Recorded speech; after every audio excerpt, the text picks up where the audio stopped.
What's up, world? Coach Kurt here with the LFS-Kali fight team. Kind of an impromptu podcast today. So today my guest is Tuhon Roberto Pagan. He's a former U.S. Army Ranger, uh, pretty well known in the Pekiti-Tirsia Kali community and just FMA in general. He actually recently had a great collaboration with Budo Brothers, so you may have seen that video. Yeah, so I'm just gonna bring him on. He'll tell you who he is and what he's about, and we're gonna have a fun little discussion today. So yeah, brother Roberto, what's going on, man? Hey, what's happening, brother? It's great to What's up, be brother? here. Yeah. I'm going to share this out while you introduce yourself. Yeah. So I'll introduce myself. My name is Roberto Pagan. I'm a martial arts nerd and enthusiast, a loving father, and also a soldier, former Army Ranger from Citizens Ranger Regiment. And my love is the martial arts, and this is what I'm about. And I love to teach. Teaching is my passion. And I continue to this journey where I just want to teach the world and out there and of what my love for martial arts and within the Filipino martial arts realm, and beginning on this new journey in the Chinese Kung Fu world, and pretty much martial arts in general. Yeah.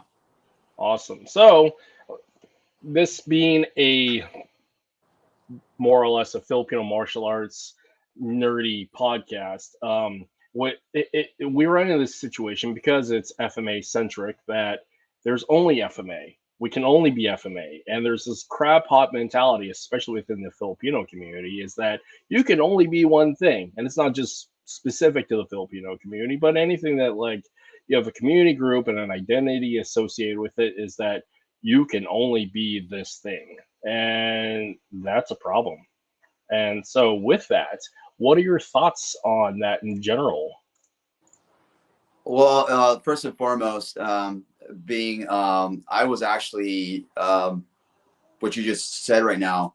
I was actually in that kind of a pit hole. Being in the martial arts for over 20 plus years, I have seen it with my own eyes with other students, friends of mine, and myself. I don't want to say the word victim, but I've been through different organizations, and the problem with this is that these us, and it's just like religion, man. Like for example, we want to find a word like the word of God, of faith, or something of faith. We're designed to be with in a community, right? Us being alone, that's no way, because we wouldn't have a military if that was the case. Yep. Everybody in the last of the decades always fought for their tribe, or fought in a war, or fought within together. And then there's always a ranking in that as well, right? Yep. So that's just carried on that way, okay. But then as people are starting to wake up and people starting to understand more and more and more, a lot of people are still like just separating from all that. That like I don't need an organization or institution associated with these to identify me, right? Or for them to value me, right? And that's a problem that what's going on right now in these in the martial arts, especially I'm gonna say this, man. I mean, I don't know anything about the Chinese martial arts, but I'm sure they're out there. But like my experience with FMA, man, it's a dogma. It totally is. I mean, and a lot of people are not gonna hear what I have to say, but I'm gonna say it because it needs to be spoken. It needs to be talked about. It's one of those things that they derive from because these organizations, institutes, associations are a business modules, and so when it comes to loyalty, that's the number one thing right there that really that is a very strong, a powerful source of that word of loyalty, and sometimes you don't have to say it.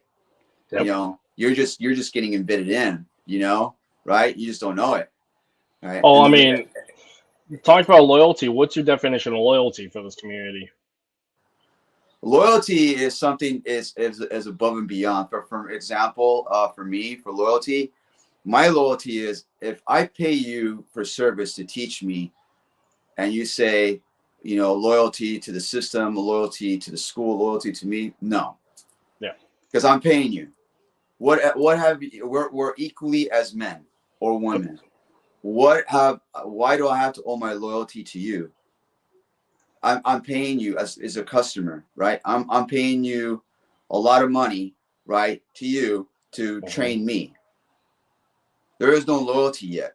Loyalty is it's more of a sacrifice. It's out of someone's bounds, out of someone's character of selfless service that you would do for a student, just out of the ordinary, you know. But you have to be careful with that, because every person that wants to bring in a student, right, they like to kill you with kindness, right? They want to kill you with, you know, like before you even jump in. But there's still a motive and agenda to that. Okay. Yep. Because that's still like, you have to be very, it's pretty cliche. It's kind of like, you know, you have to be, you know, because what happens is because you're vulnerable. And a lot of men and women are vulnerable. They want to be a sense of belonging. They want to be a sense of a part of something, of a brotherhood or a sisterhood, this martial arts group, just like religion. You know, they want to find God in them, right? An act of faith, you know, so they turn a church group, right? I mean, which is nothing wrong with that at all. I think it's great that they want to find faith in a religious service, but you have to also be mindful, you know, of this as well, because you as an individual is more important. That's what Bruce Lee said. You as an individual is any more important style or system, you know. But now, because the number one thing that people, you know, they're afraid of is finding you. Once you find yourself and who you are, and you wake, you know, like you realize, like, what am I doing, you know? And by the time you wake up, you're already like offer so much service. So, and that's the thing. You got to be very, very careful with that. So again, they can treat you with kindness and all that, but nothing's for free. Nothing's for free. And the moment you're in that organization, institution, association, however, you're in, and everything's all good. Yep. And the moment you get promoted, you're done. That's it. You're locked in, and you're like, oh shit. And then you realize there's these protocols and there's these policies now and these things you can't do, right? So you gotta be careful. Like, you gotta make sure, like, does your goal matches their goals? But see, there's no transparency to that. There isn't. You know.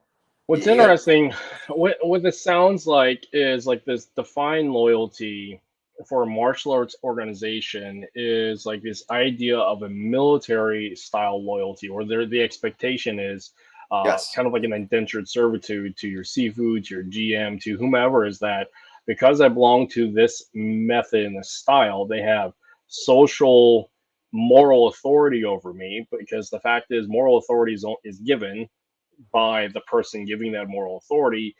Caveat to that is, if you belong to the social contract of like a military contract, where you're literally an indentured servant to the state. As civilians who pay for the pleasure of the company of our instructor and their time and their wisdom, how much moral authority are we going to give them? Yeah, and that's the thing. Man, you just nailed it right there. Yeah. On the coffin on that one. Wow, that was really good. Yeah. So we know what loyalty is. We understand that when we sign a contract, that's it. We're in. You know, 4-year contract. Our democracy's up. You're only 4 years in the service. You do what the sergeant says. Yes, sergeant. No, sergeant. And that's that, right? Yep. Simple as that. And the thing is, with this martial arts, they're like, they join these organizations and they're thinking that they're signing a contract of their morals to a hierarchy, because these other seniors above have higher authority over you, and you have to be like, yes sensei, no sensei, or yes guru, no guru, or things like that. And you realize that no, that's not how it works. But because we're designed as human beings, we're designed to follow. Believe it or not, it is a design. You know, that's the reason why, especially men are very vulnerable. They want to be part of something. They want to be part of a community. They want to feel valued. They want to feel wanted. They want to feel like, hey, what am I doing? Because there's also a lot of detrimental trauma in them from their young days that they had never been looked at. They never seen that. You know, they have their report card. They're like, hey, look at this. Mom and dad are like, that's great. You know. So a lot of the men have like either have daddy issues or mommy issues, right?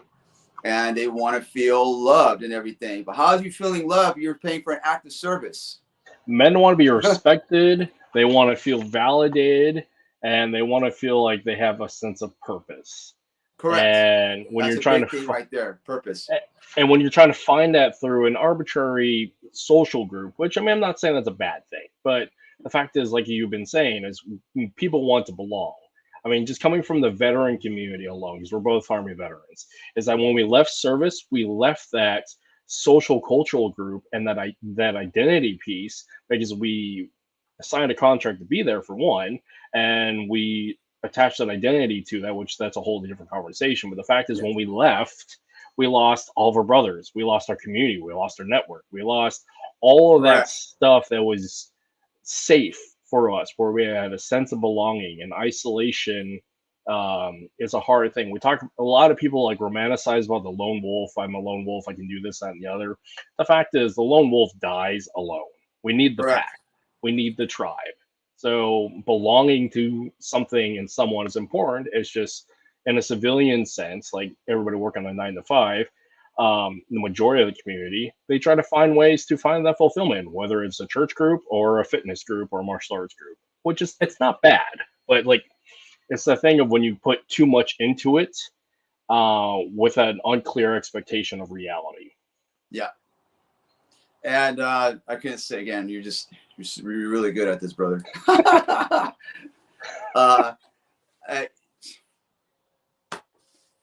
You know, and then the funny thing is, when you go to church, what do you do in the church, right? Like back then, I remember when I was a kid, when I was being in a Catholic church. You remember those in the Catholic church? They had those baskets, these dudes in the suits. Pay your dues. And they were like, and I'm like, why is people putting money in this basket? Like, get this away. Yeah, I felt it was wrong. At a young age, I felt it was so wrong. Like, why are you doing that, Grandma? Oh, you have to pay to the church. Because it's pyramid. I give money to the church. I'm like, what? And I'm like, okay, like my mind can have wrapped around that, you know? Mm-hmm.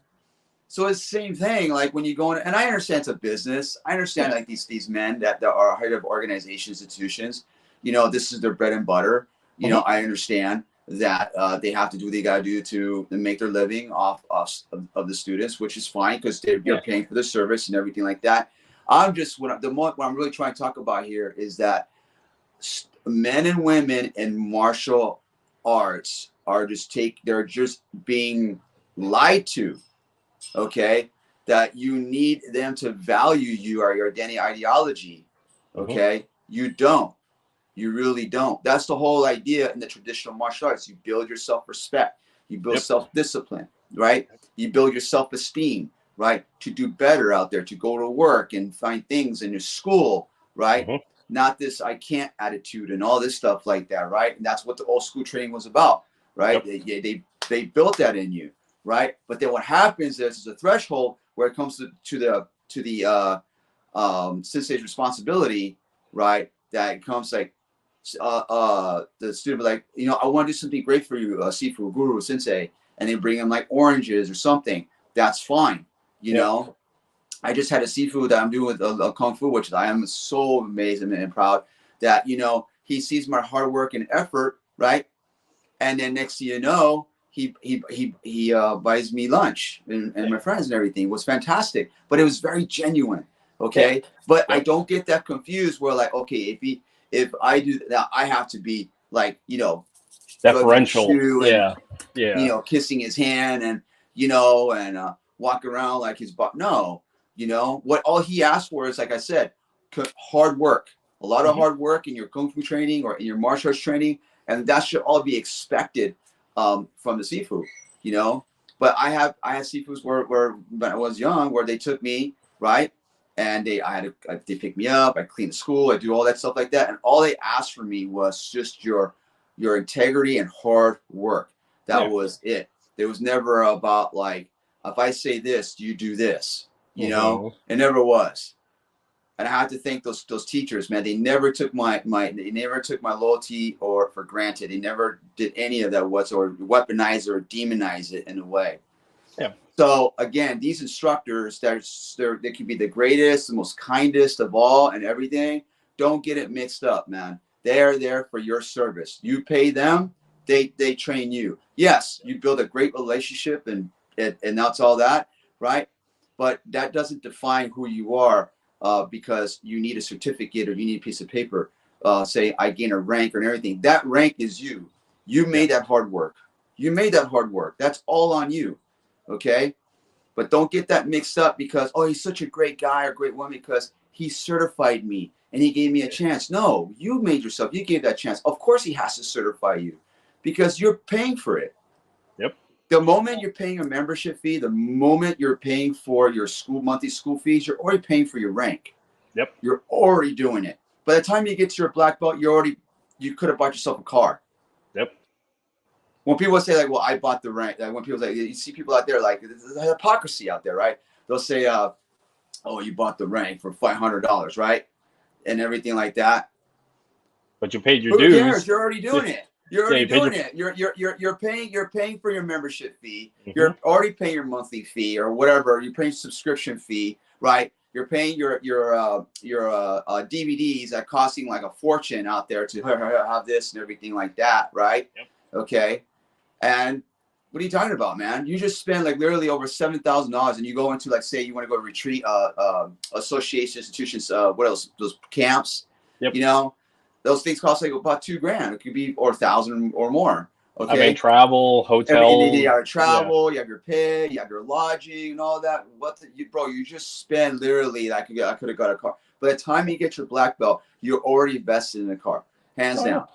You know. Yep. But see, they don't see that. That's the crazy about it. They're like, no, this is this is different. I'm like, no, it's not. There is no different. Okay. You don't pay for an act of kindness. You pay for an act of service. Yes. That's the difference. Okay. Yes. And you don't need, and for whatever it is, like you got these men and women that are making great money in their day job. Okay. And a lot of them still wants to be stuck on this, like, I don't want to hurt the sifu. I don't want to hurt the guru and everything like that because they're still learning the source. Like, what is it that you need from them? So it's just like, that's dopamine, right? It's kind of like almost like a drug. Like, I gotta have more. I gotta have more. I gotta have more. Right? What's the source? Right? I gotta keep getting it. Right? Yep. But then they get treated like shit, or within the community they get treated like shit, or something like that. They just gotta have it. They gotta have it. I'm like, what is it that you need from them that you cannot move on and do your thing now, right? And then the moment you want to do your own thing, the moment you want to climb the ladder, and you feel for some reason that like, you know what, I can offer more, I can do more, I feel sense more. And if you do it the right way, you go there like, hey, man, I don't want to do this anymore, right? And you do it that way, guess what? Oh, you're an asshole. You're a jerk. You're this. No, screw that. Disappointed, everything like that. Like, what the hell? I mean, like, yo, I want to go out. I want to do more. I want to do my own thing and everything like that. And then they just totally they don't like it. They don't like that at all. Because you got to be a service to them. Yeah, well, it's funny. So, going back from the very basis of this is a social contract based upon a client professional relationship. Yeah. So like in the case, like I go to my therapist. My therapist and I are congenial and friendly, but I am paying for her service to fulfill a need that I need in my life. I'm not having coffee with this lady. I'm not giving absolute loyalty and authority to this lady outside the scope of our social contract, of our paid purpose behind that. Just the same for like martial arts. And this is the thing I keep going back to about like compassion fatigue and vicarious traumas. When we have an imbalance in that social contract and that relationship that we take on or put out more than the other person, it causes problems. And a lot of the cases for the students and the instructors is from the instructors, it creates a cult of personality, which is typical. And then for the students that have daddy parental issues or want to belong and have that validation part, as they put way much more into it and over validate their input and their involvement as something like a sense of loyalty, service. But the reality is the instructor at the very basis is there just to get paid. And when people have that basic understanding that you're providing a service for your time and I'm paying you for that, and that's okay. Now you can be friends outside, but the fact is it starts with that social contract. Correct. So. Yeah. And another thing too is to that, add to that caveat is like, and this is really interesting. So when people goes into martial arts and they never, and you have friends and friends and friends, you know, you have, and when you go into the martial arts, it's just like politics or religion. The moment you get in, you break that friendship. Yeah. You know, it's just crazy. I'll say, well, you know, and the thing of it is what's crazy about it is, and I'm experiencing it too. I'm like right now I'm experiencing this right now. So I'm not trying to jump too forward. I'm staying here. But like just recently, I just got put on the Budo Brothers. Okay, which is and an awesome video. Yeah, and usually, and that right there. Let me say this, okay? Like just to put it out, right? I was never in a circle.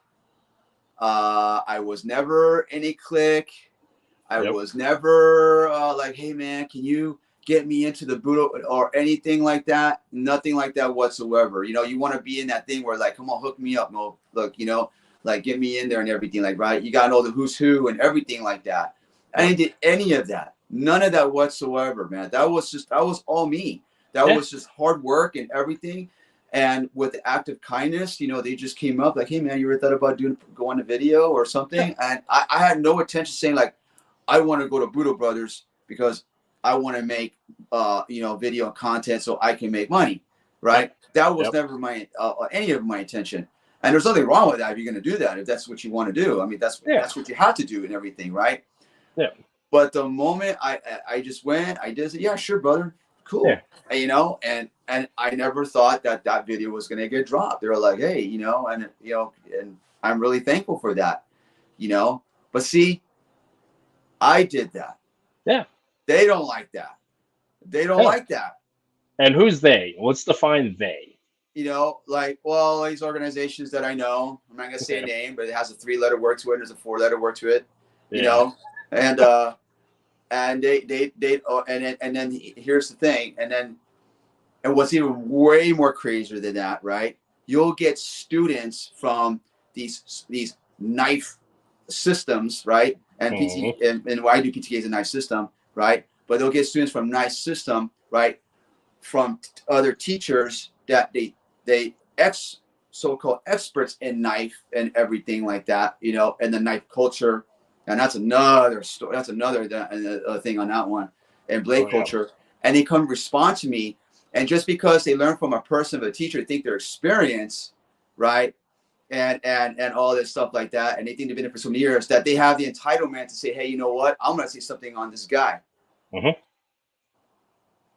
So already that dude, that woman already is already like protecting the territory of that teacher. They don't know that. Yep. See what's going on? So they're already providing their service by their loyalty by their teacher because they see me as a threat or something, and they're going to do that.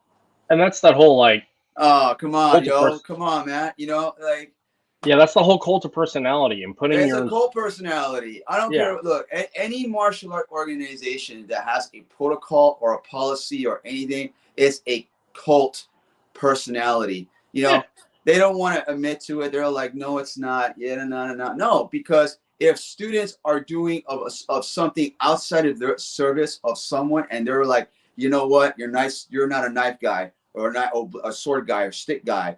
You know, you're wrong. You're wrong. I was trained by. See, and then already, so that tells me already there that your teacher doesn't have to tell you what to do. You're going to act on it by the loyalty. That's crazy. That's absolutely nuts, you know? And so that's the thing. That's what they want. Those are the followers, the soldiers and everything like that. Do I need to go to a knife system or someone to say like, you're the best, you know, and then I'm going to act on his behalf or her behalf without even noticing. And I'm going to go in there like, yo, bro, you're doing it wrong. I've been learning from from this so-and-so for 10, 15 years. You know, I know what I'm talking about. You're crazy. That's absolute crazy madness. Well, it's interesting. So like the other side of this is belonging to groups and organizations helps with branding, marketing, and validation, and having like being vouched for as a professional, which I mean, it's if you're trying to be accredited, like we are trying to be accredited by having licenses, going through schools, and for the professional setting, that makes perfect sense. What Yeah. in the martial arts world is no different than that. What's No. different with the martial arts world is we're not accredited from a collegiate standpoint, and there's not a governmental oversight to acknowledge our education and training, and it's all done within the scope of our organization. So it's self-fulfilling, self-promoting, but without any like real oversight. Now, the caveat to that is if agencies and federal agencies and militaries use said system, then there's a bit of validation there because they only use what they're going to use and work. So for that standpoint, belonging to something that for the brand association, it's great. It's good marketing, but it's different between like the system is good, the organization is good, but the scope of instructors, value, experience, all those things is, I mean, it's a wide swath of people. There, you have some great people, then you have some not so great people, then you have everybody in the middle. It's a bell curve. So, I think they're all good people. That's the thing. They're all good people. They're just like, you know, and here's the thing. It's just like what's that people don't understand. But when you're in martial arts, you're already in a military. So when you're talking about the whole intermutual contract, you already are. What's in the martial arts? What is the one thing that we have that just that it's already there? It's already there in the military already. Remember, this has been going on, right? It's built in command structure. The ranks, the rankings, built in command structure. Yep. Right. So you have a command structure. So you build a rank. Okay, you're a Yakan, Isa, Yakan, Laka, and all that, right? And then you have the belt. You're a yellow and everything, right? So they're ranking on you already, right? And then you have the higher ranking, and then you're already building that military structure. And people are like, yes, sensei, no, sir, and everything like that, right? It's already happening. You're already being ingrained in because, again, that is our system. That's how we're designed. Yep. We're designed to follow. That's why all great wars, right, were won by what? Great leaders, right? You join the ranks to fight the war, and that's what it's all about. Yep. But you have to be very, so you need a command very structure. Careful. You need a command structure to help like guide the policy and procedures with the big picture, and everybody else at the bottom makes stuff happen. Because the fact is, to have like the tricky part with martial arts is we're constantly trying to play catch up to the skills and capabilities of the figurehead, the instructor, the person who created the system. And then everybody beneath it is still trying to come up to that capability. Correct. Yes. Now, the fact is that head of system can just be they themselves, a great martial artist, an okay business person, and they may not need to have the loyalty of all their students. And this is where the issue where martial arts systems disappear because they don't have students. So to help propagate the martial arts system or family tree is they have to have students. But do they really have to if it's their individual journey? Because the fact is what this comes back to is free agency. Can you be a loyal student and have free agency? Yeah. So that's a big question. Can you? Yeah, I'm doing it right now. Yeah. But you're getting some flack for it though. What's up? And you're getting some flack for it. Oh yeah, I'm getting heat for it, big time. Look. For example, right? It's very common, which is fine. And you know, look, I'm not even mad or anything like that, but it's just so interesting, right? So I'll post something of like my mother, right? Which is, you know, she's right here, you know, and I have my good friend and caregiver here right now, taking care of my mother, right? And the thing of it is that I lost my point, man. Say again one more time. I lost my point, bro. Oh, you're talking about free agency and loyalty. Yeah. Oh, okay. Yes. So when I post something of a different journey, like my Kung Fu journey, right? They love it, right? They get 35, 40 likes, but they don't get like 200 views, 400 views, right? But they don't want to press that button. They don't want to press that like. But when it comes to my son's birthday, right. When it comes to my mom, okay, right.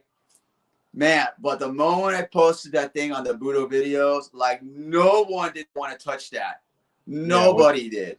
Which is crazy because it's a dope video. That's an awesome video. Nobody doesn't want, like, because if you're doing that, right, the reason why is because there are people.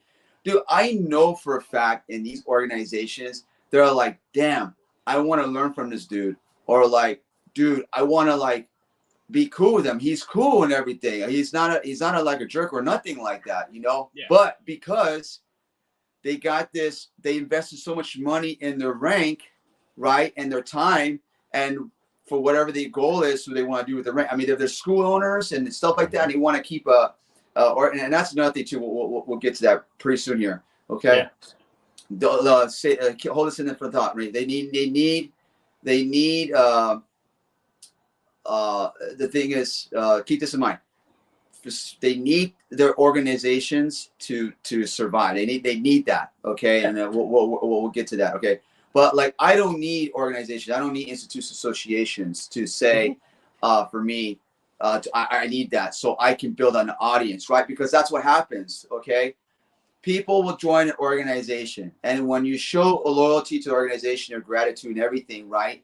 And they have these, they're grateful, all these people under the organization, and you want to do your own thing. What happens is they'll join that, okay, and then you're showing the loyalty to him or her, to the system, and then they'll make phone calls like, hey, I got this person, he's going to make seminars and everything. I want you to provide for him and all that, and then he'll come up. Got it, sir. We'll do it. We'll take care. See that? So they'll go in the system, right, to use that to piggyback off to that. That person needed that. Why? I mean, why does an individual need someone of an organization to show you loyalty and everything, so you can network inside there, right? So you can spread your art, this other art in here, and you want to go do that. It's that simple. You know, well, I don't need to do that. I don't want to do that. Well, because I find myself way more valuable, I have more integrity with me and more loyalty to myself. Okay. Like right now, I'll tell you right now, I know how to choose and my teachers who I want to learn from. Right. And right now, like I couldn't be more happy with the Sifu I have right now. Like, you know, all he wants from me is freaking hard work. You know, I get it. I know when I see some crooked stuff, dude, I'll know right away. Like, oh, okay, this is what this person's about. At the basis, your martial arts journey is your own. Yeah, it's your own path, dude. You know, but some people think that it's not enough for them, and they think they're not good enough for them, and so they need that organization. They need to go in there, right, in order to do that. I know when I got to a point, and my dream was to just teach some martial arts. I want to teach, and that's it. I want to do what I'm going to do. Me, I want to teach FMA, you know. But because of that, I don't need them or institutional organizations to define my craft and who I am as a person. I grew out of that, you know. What's interesting is people who create their own systems. It's okay for like a wide variety of other martial arts, but when it comes to the FMA community, especially if you come from a legacy FMA system, there's this issue of like, how dare you create your own system? Are we not good enough? Or like, who are you to come up with your own system? Because like, we're the validation of your skill set, your ability to teach, whether or not it works. I mean, it's that whole idea of like, how dare you? When the fact is, there's so many systems out there that were made in the past 20 years that are perfectly valid and people have loyalty to. But how dare you? Look, check this out. All these people that has their own organization, institution, bro, they did it. What are you talking about? You actually did it. They're all guilty, man. They're all like, you know, like, oh, well, I did it for 20 years. 30 years, and I've always been faithful to it. But you still did it, right? You created your own organization, right? You just couldn't do it, right? And then now you're getting everything bang for your buck, right? Or you have other people that did less than 20 years, and they just say, "No, I want to move on." And they all did it. Everyone has done it, man. They're doing it, you know. And then they think, like, you know, that's just the crazy part about it. About them, it's just like, come on, man. You know, well, I mean, to be fair, like, so the LFS-Kali fight team is our own system. It's my system particular to my family. We create our own system because we create our own team, and there's nothing wrong with it. Now there's nothing wrong with it. Absolutely not. Because the question is validation of skill set, validation of capability, making sure we're having best practices. But the fact is, the work proves for itself. Now, let me tell you something that's more crazy here too, brother. And I love what you're doing, by the way, in your content, dude. I appreciate you. These other, okay, so these other instructors, right, that created these devastating knife system, and all respect to them whatsoever, right? Because this is their journey and path they want to do and everything like that. But everyone comes with this whole knife deal, and here's where it's just like, it's so funny. They're all Filipino martial arts. They're all Filipino martial arts.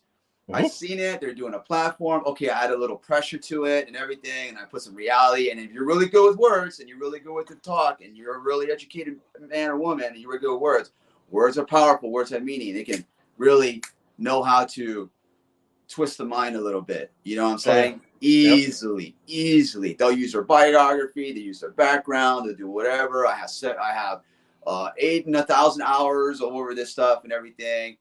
And it works. What do you mean it works? That's another thing too. What do you mean it works? I don't understand that. How did you prove that it worked? How did you get that where I mean it works? You know, and some student will say, well, from a student, well, it worked because I survived and everything. I'm like, oh, that doesn't verify the system that works. No. You know, it's ludicrous. But all these cats, man, that really are hating on others, and especially me, you know. I'm like, bro, dude, you were an FMA.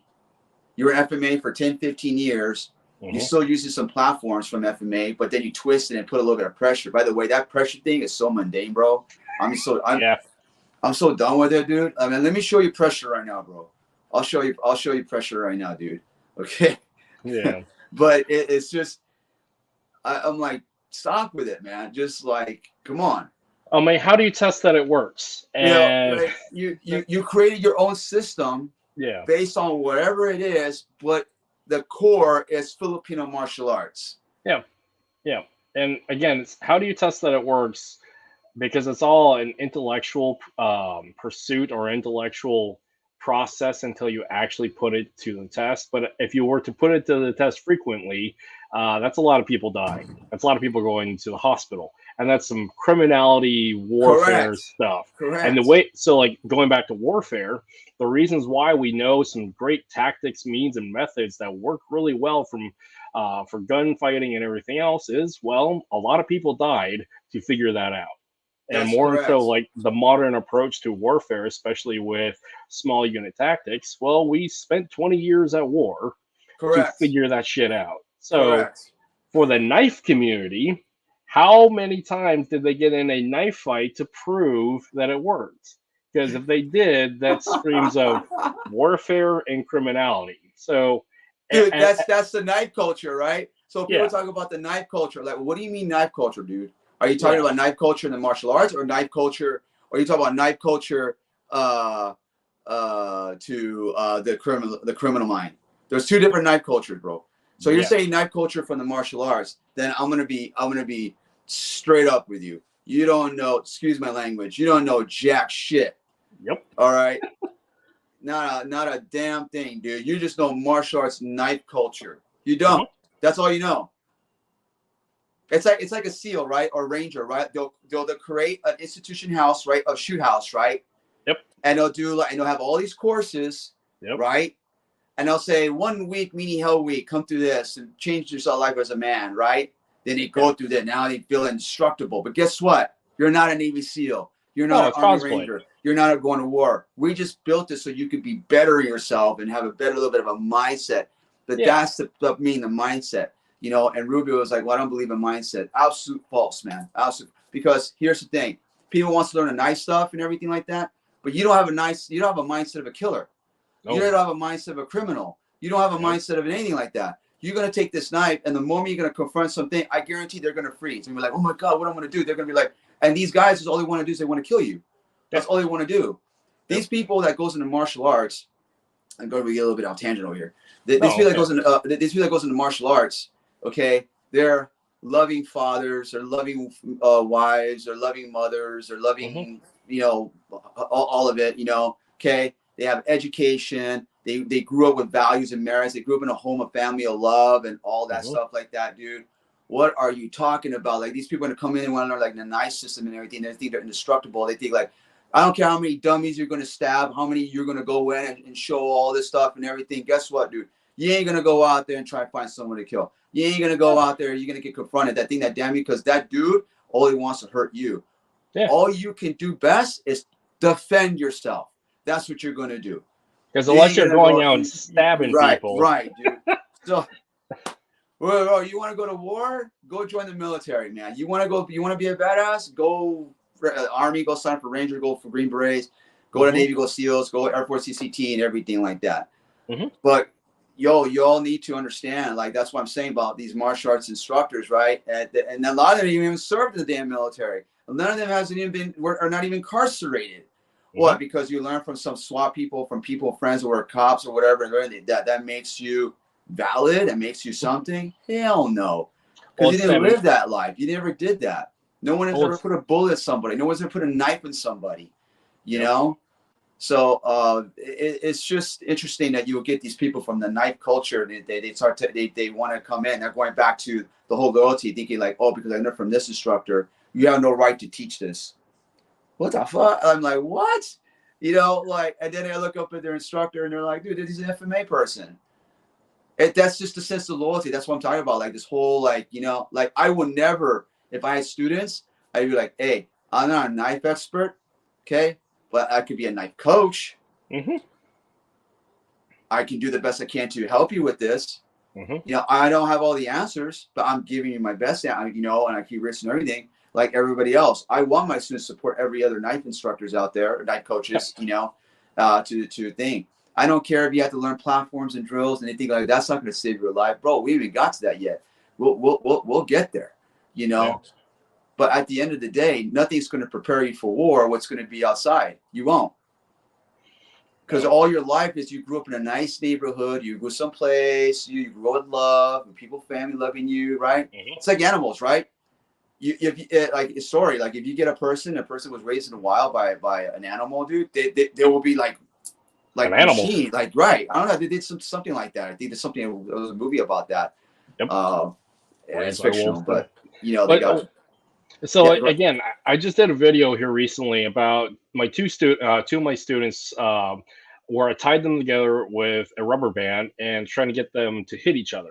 This goes back to the thing of like the way you're raised and the way people are wired. So before I go into that, the big part about it is people who just go out and stab people, criminals, and just violent people, they're wired differently. Yes, majority of way of life, dude. That's their life. That's their livelihood, bro. That's the thing. Martial artists, most martial artists, and specifically martial artists, are the 80% of the people who are doing this because they like to, they want to, but they're not that 10 and the 1%. It's a hobby. It's a hobby, dude. It's a freaking hobby. And so back, go ahead, brother. I'm sorry. And so back to my two students, my two teenage boys that were tied together with foam noodles. The lesson behind that is people are raised to keep your hands to yourself. Our whole society is based on the social contracts of consent of contact, keep your hands to yourself, and living within the law. So like getting my two students to hit each other is really hard because they've been so conditioned. Keep your hands to yourself. Don't hit each other. Hitting people is bad. It's like, well, the context, you're in the context of you actually have to hit somebody. That's the job. And getting people to make that mental switch up, you have to do the job to do the things you're participating in. That's one side of the coin. Then there's the other side where it's the criminal, the violent offender is just, that's what they do because they're wired that way. Yeah. So it's crazy. Yeah, it's crazy. And then the funny thing is to add to a little bit of the juice in that, you'll get instructors, they'll put some stuff in their thing about like, look, when you're not training, this is happening.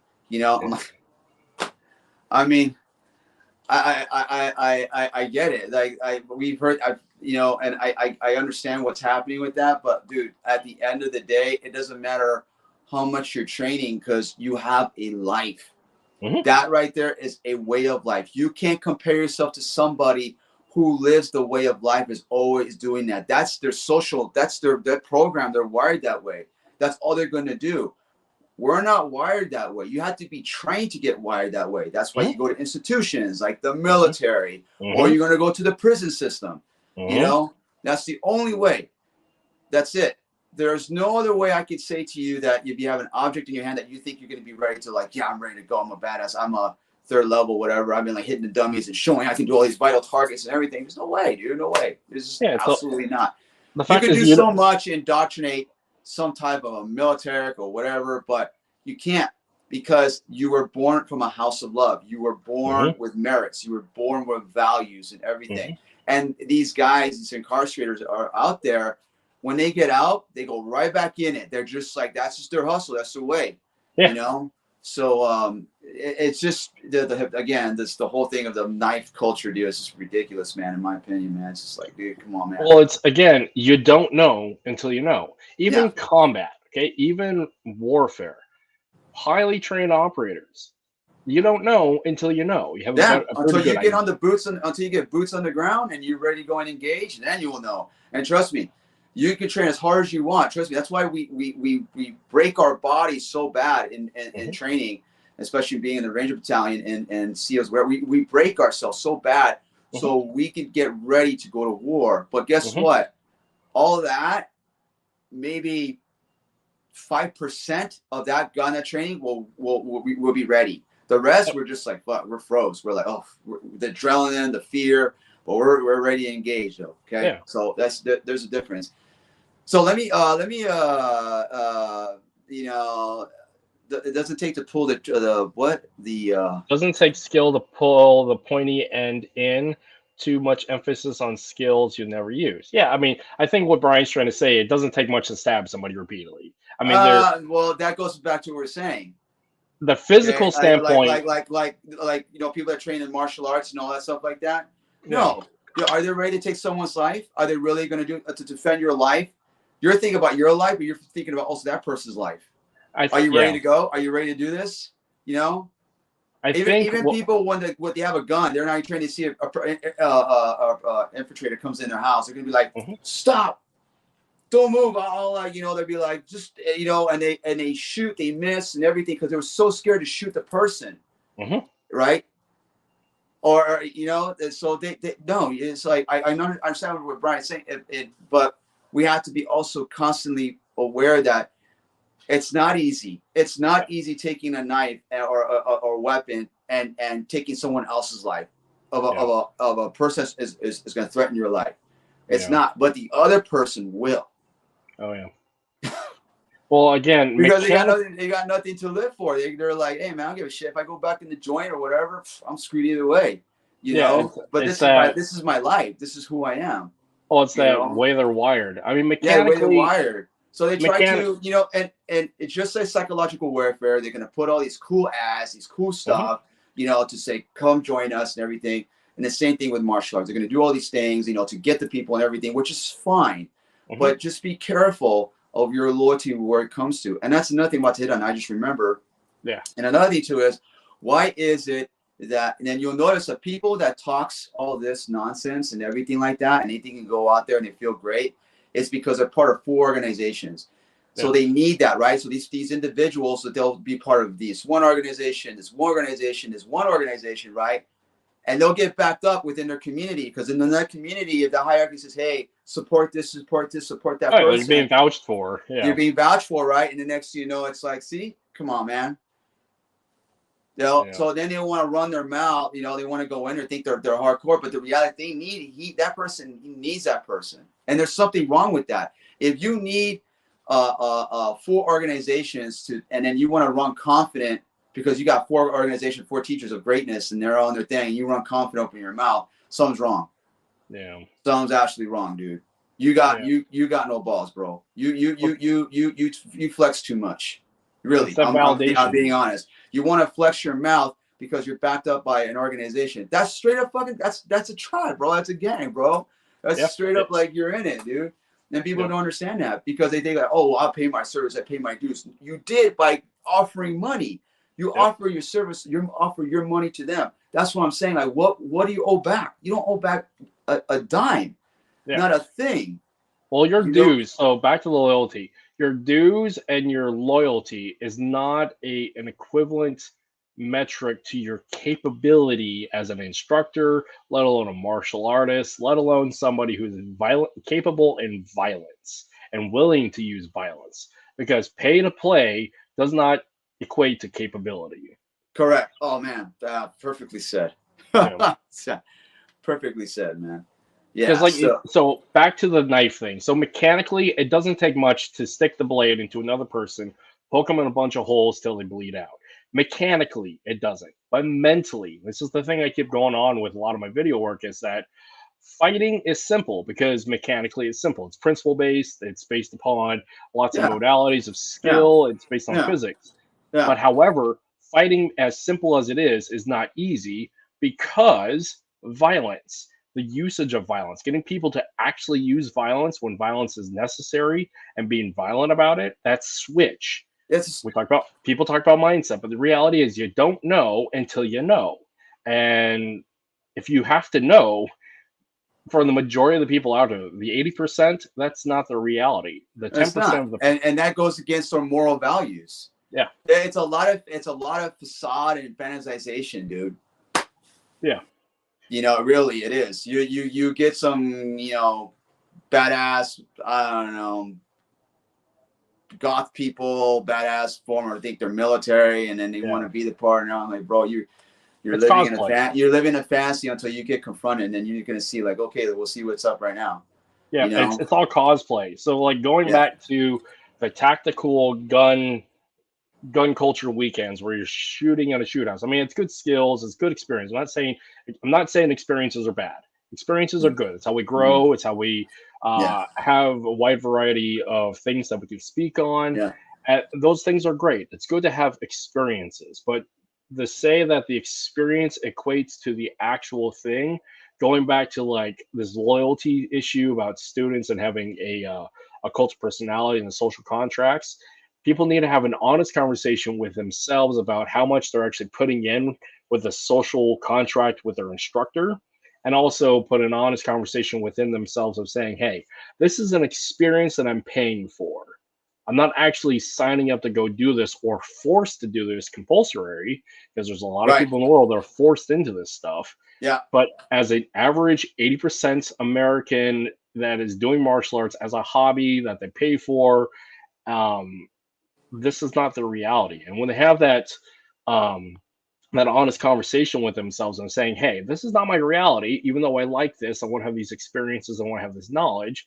But the reality is, it's the 10% and the 1% that actually will do this stuff professionally for real. So, and like a lot of people have this idea that they are the 10% and the 1%, when the reality is they're the 80%.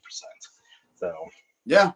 I mean, this is a good time too. Like, you guys want to do some nice stuff, you want to do some cool shit.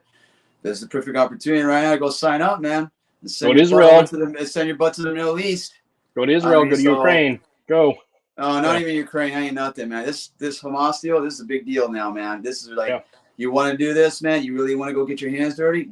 Go sign up right now. Some people are, well, I'm too old. Well, okay, for those who are in your 20s and your 30s and your early 40s, go on in, man. Go do your thing. Put it to work. Well, that's not what I'm about. Well, then what are you about then, dude? See, it's just like, it's just interesting, you know. And there's like, and they all like, and again, back to the loyalty. Again, you know, again, be careful. Again, for those out there, if you're vulnerable and you're that person, and you want a sense of belonging, and I totally understand. You owe it to yourself to be part of the, you owe it to yourself to be part of a great community and everything. That's wonderful. But just be careful, man, because your vulnerability and your insecurities as a man or woman, when you join a martial arts, okay, it can be weaponized, it can be manipulated, it can be done by the act of kindness. Okay, there is a motive behind every instructor to that. So for me, I always look out for the moral welfare of their well-beings. That's why you use the thing, right? That's why when we're in the military, right? The only way a war will win is we got to take care of our soldiers. Okay, how are you feeling? How are you doing? Everything like that. You know, that's the one thing about when we were in the military, right? We were always looked out for each other. Yes, there's one NCO that took care of that gave the order. That's fine. Right, but you grow up in the ranks, then you take charge of your soldiers now. Now you become an E5, a sergeant. Now you get assigned to soldiers.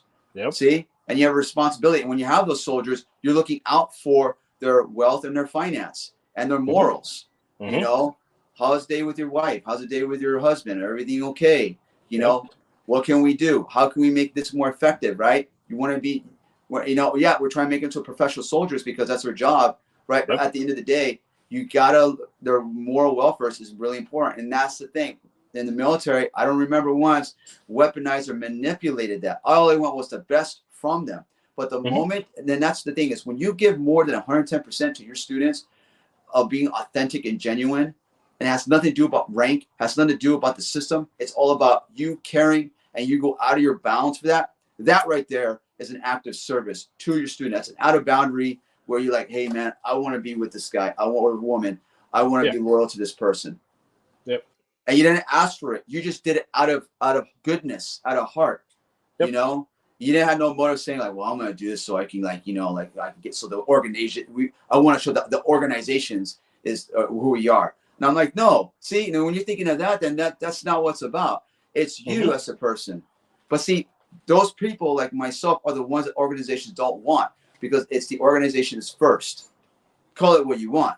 Yep. It's all about the organizations first because you're paying to the higher up, to the higher service. And these instructors are above. They think they're so wonderful and kind. They're already in the Kool-Aid already. Yeah, I mean, they're not being honest with themselves, you know? I mean, here's my question to this is why can these men who's been in the organization for 20 plus years, right? Why can't they do their own thing?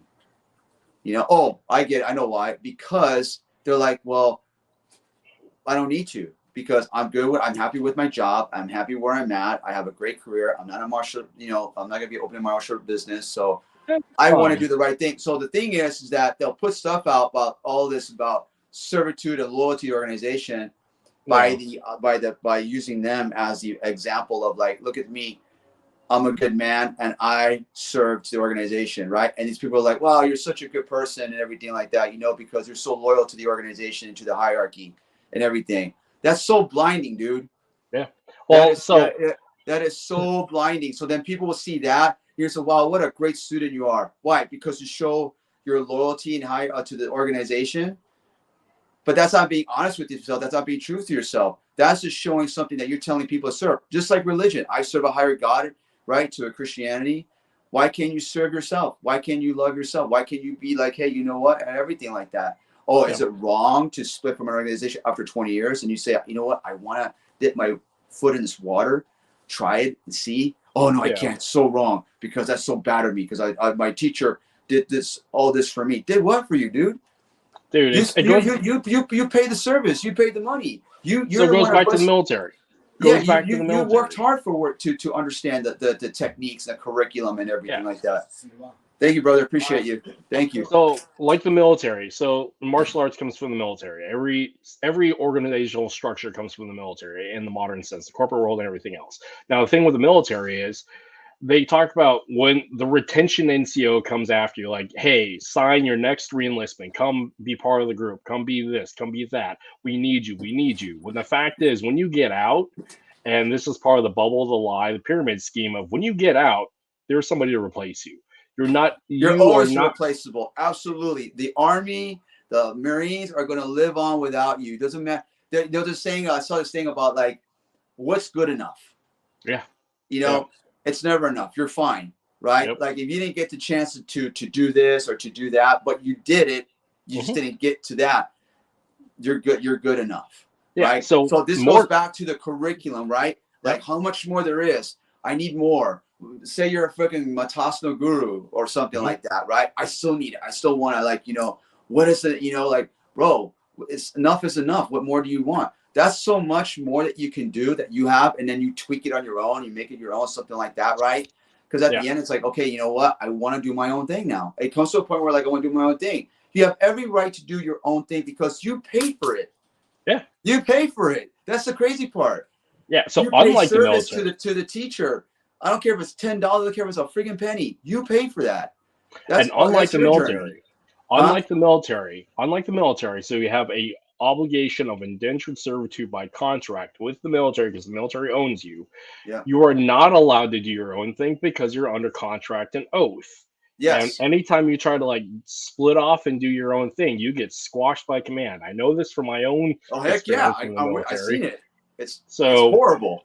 So with the military, where you don't have a choice because you're an indentured servant underneath contract and oath, you can't break off and do your own thing. Now, when people look at martial arts and try to like make that association to a military structure without the power and authority of the military where they actually own you, but they freely give of their own personal agency and command and authority to an individual, when the fact is they are perfectly capable of doing their own thing because they're free agents. They are liberty-minded people. They are Right. allowed to go do stuff, but they give their agency and loyalty to a person in a structure, Right.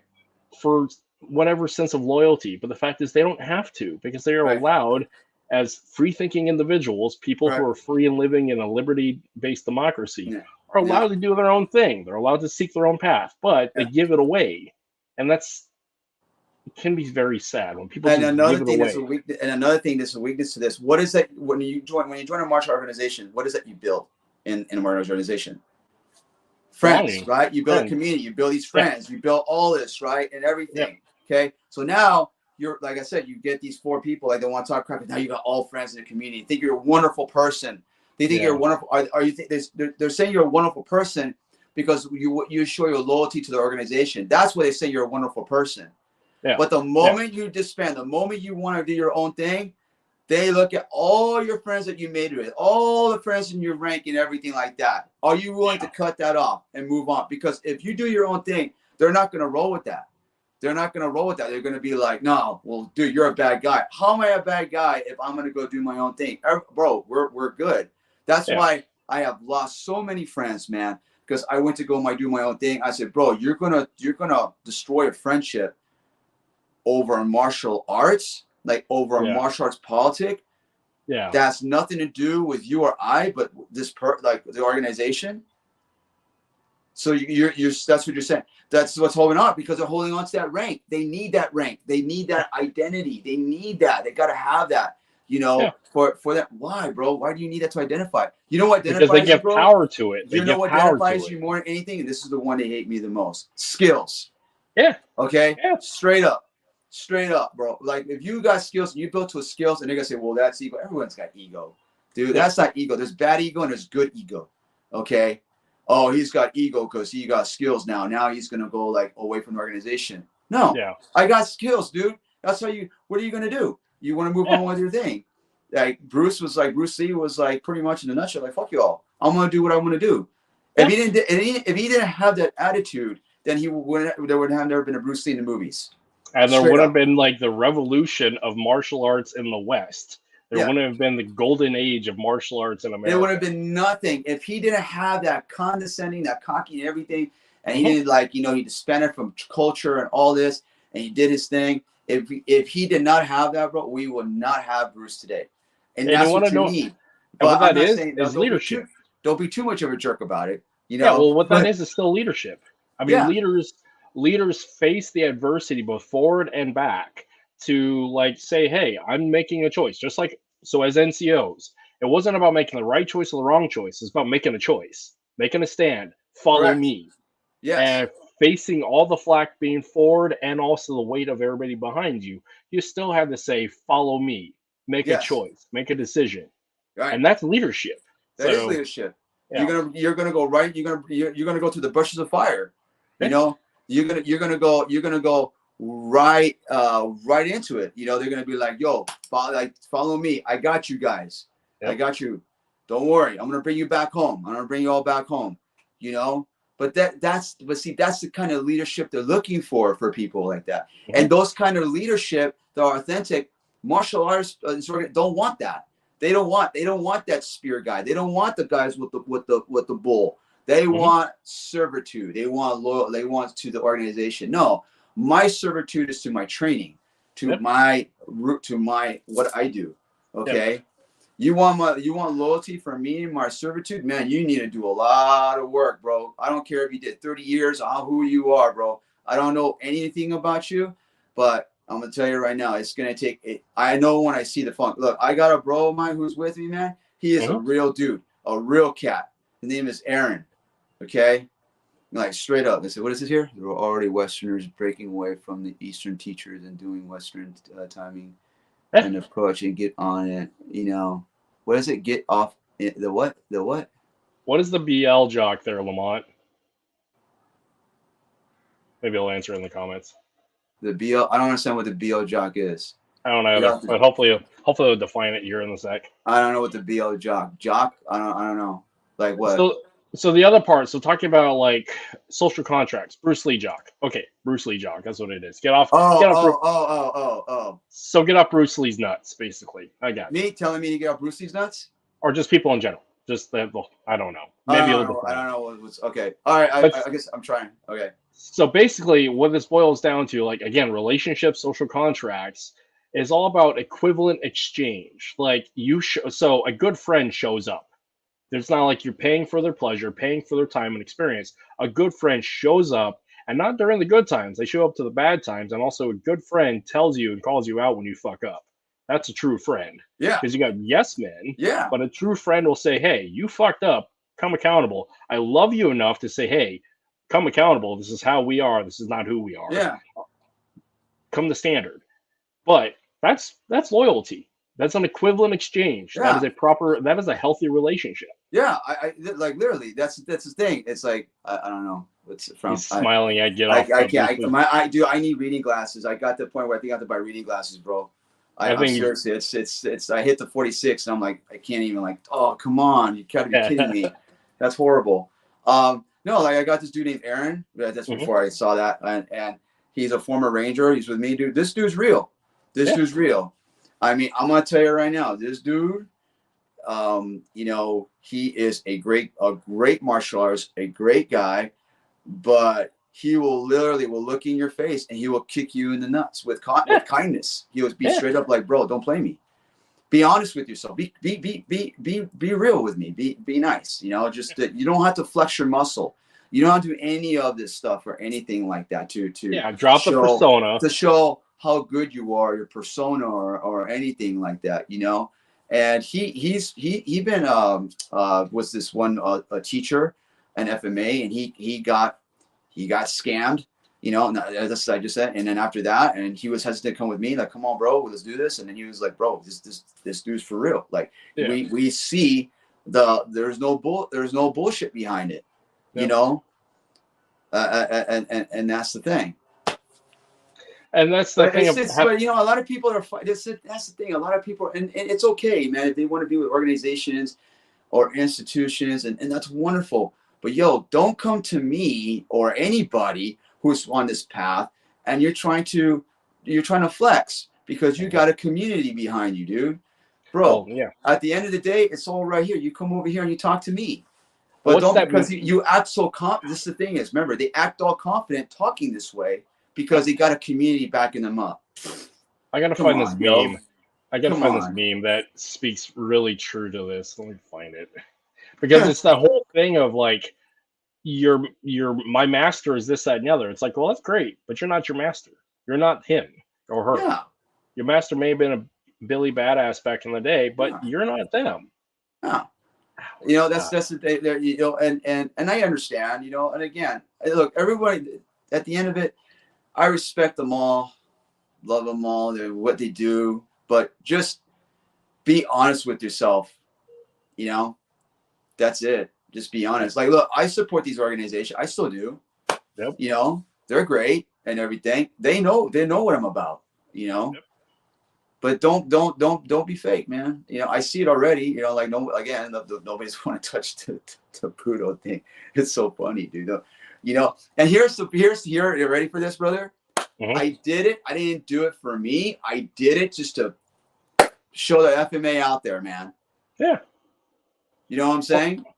Again, you're allowed to grow. And this is the thing I'm so surpassed already about like, you know, what I want to do and everything. Like, no, like people come to me like, hey man, you know what? There's a dude over here, there's a guy or a woman over here teaches it. There's like, you know, and everything like that, you know.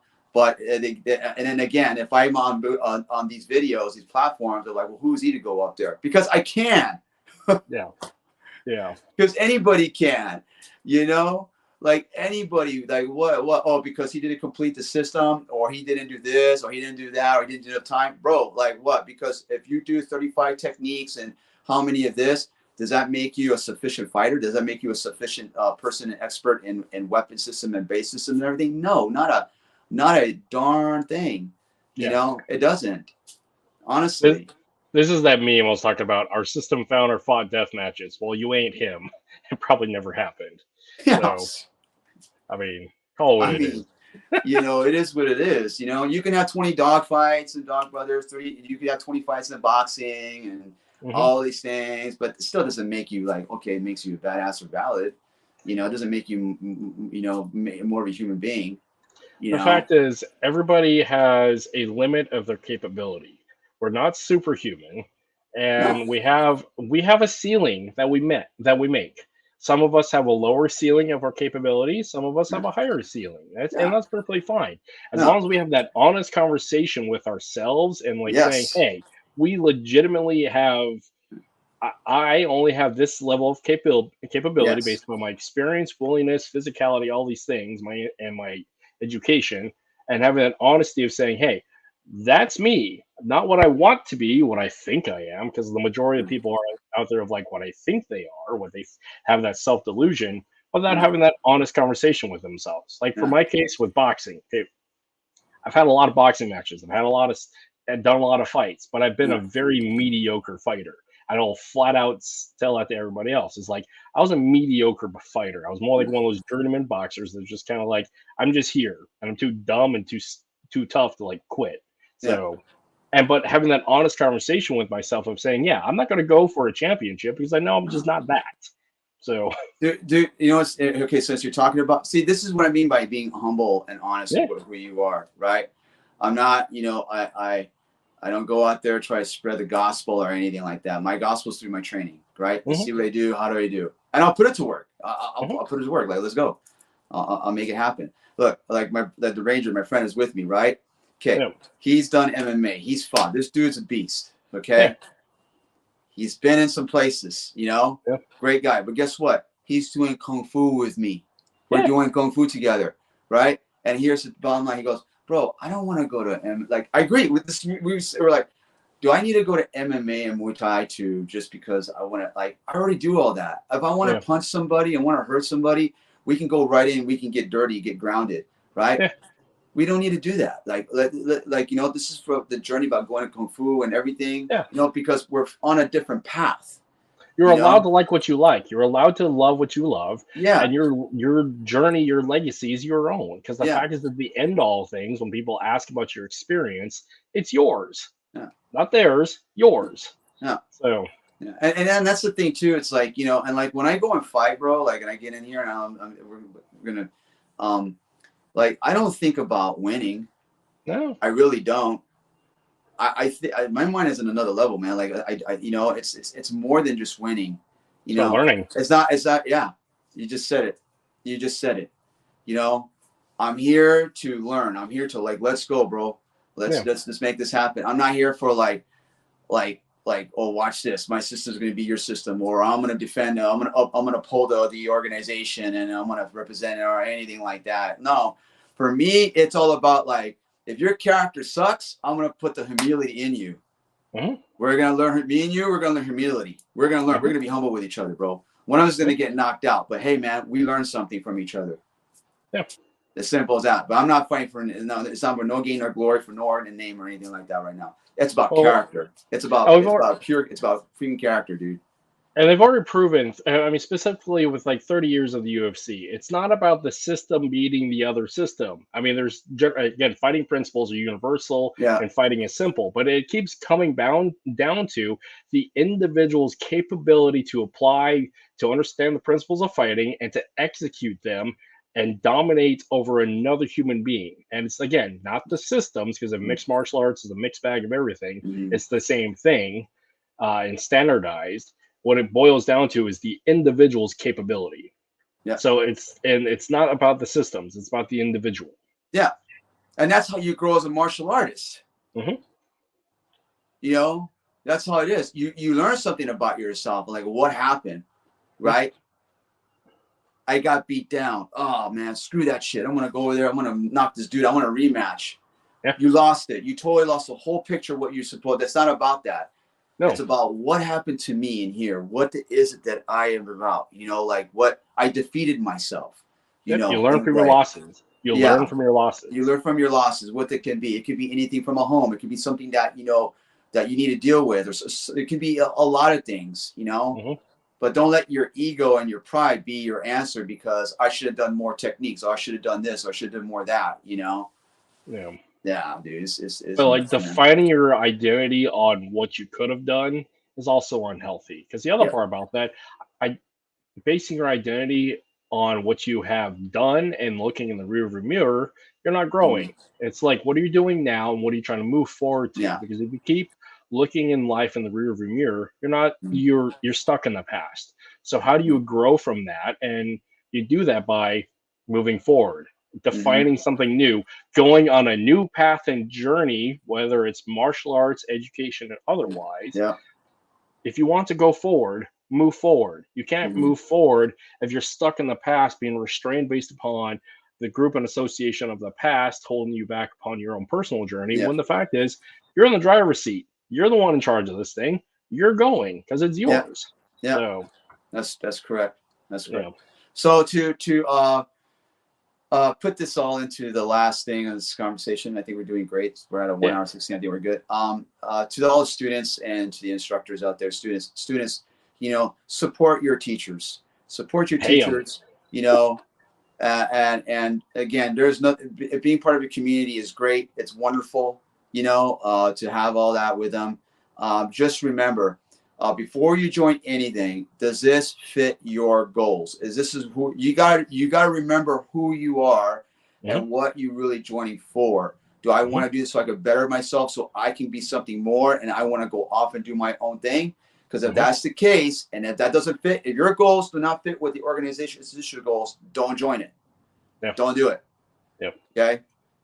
You got to be honest with yourself. Okay.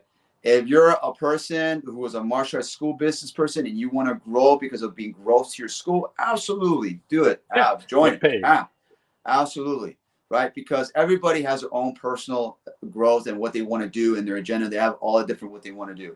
Just remember this for those of people. And then lastly, it's like, you are first. You are first as to remember, you pay service to your instructors. That's it. You don't need to show no loyalty or anything yet. Okay. A loyalty is an instructor will come out of their comfort zone, something they have to do, right? And they know there's something wrong with you because they learn they know about who you are, right? They're hurt and all this stuff like that. But now these days it's hard to find that because, you know, nobody's want to get in trouble with the law. They don't want to get like there's a lawsuits, insurance, and things like that. You know, I get it, but you could do a little bit more better, you know, when it comes to your students and everything like that, you know. And then if you're an instructor that supports their vision and goals, but you're the instructor like, well, I'm out the organization, I don't think that's not going to work. Don't force it on them. Don't force it to bring them into an organization that's not going to fit the parameters of the protocol, anything to the organization. Let that student go and let that student find that organization will fit them. And then if they want to move on, they're like, hey, go on, man. You want to do your thing? You go do your thing. You know, I mean, there's already some systems under there that have that kind of philosophy, but at the end of the day, nothing is for free because everything is all about like service. Yeah, right. So remember, people are really good with words, but you're gonna they'll only be like, you know, again, they'll give you kindness, they have a motive, right? They don't inject anything yet, but next thing you know, when I see students already like, again, speaking, your stuff don't work because I studied with this person, that person already did their job. Already. I mean, even he was the nicest guy, the woman in the world. Already, he did so really key, very smart. You know, already twisted. They got their mind already. Oh, I don't do that. But then you go on their thing and see these memes and all this stuff like that, and I'm like, like, you know, because they don't got again. And students, man, like you guys out there, women, you already are special. You already are important. You already are amazing. Who you are, you know. Again, you don't need anything to define you or who you are, but it's okay to go into the house of God. You do that, or any religion you go into to find that faith, go for it. Okay. Just remember, martial arts is just for fun. Okay. It's not a contract. It's not something that you owe. It's something for you to perfect yourself with your own discipline and values and everything like that. Okay. It's not the military. It's not the military. You don't know a darn thing. And you don't need a community of friends to make you who you are, okay? But it is important. We do need a community. Community is very important.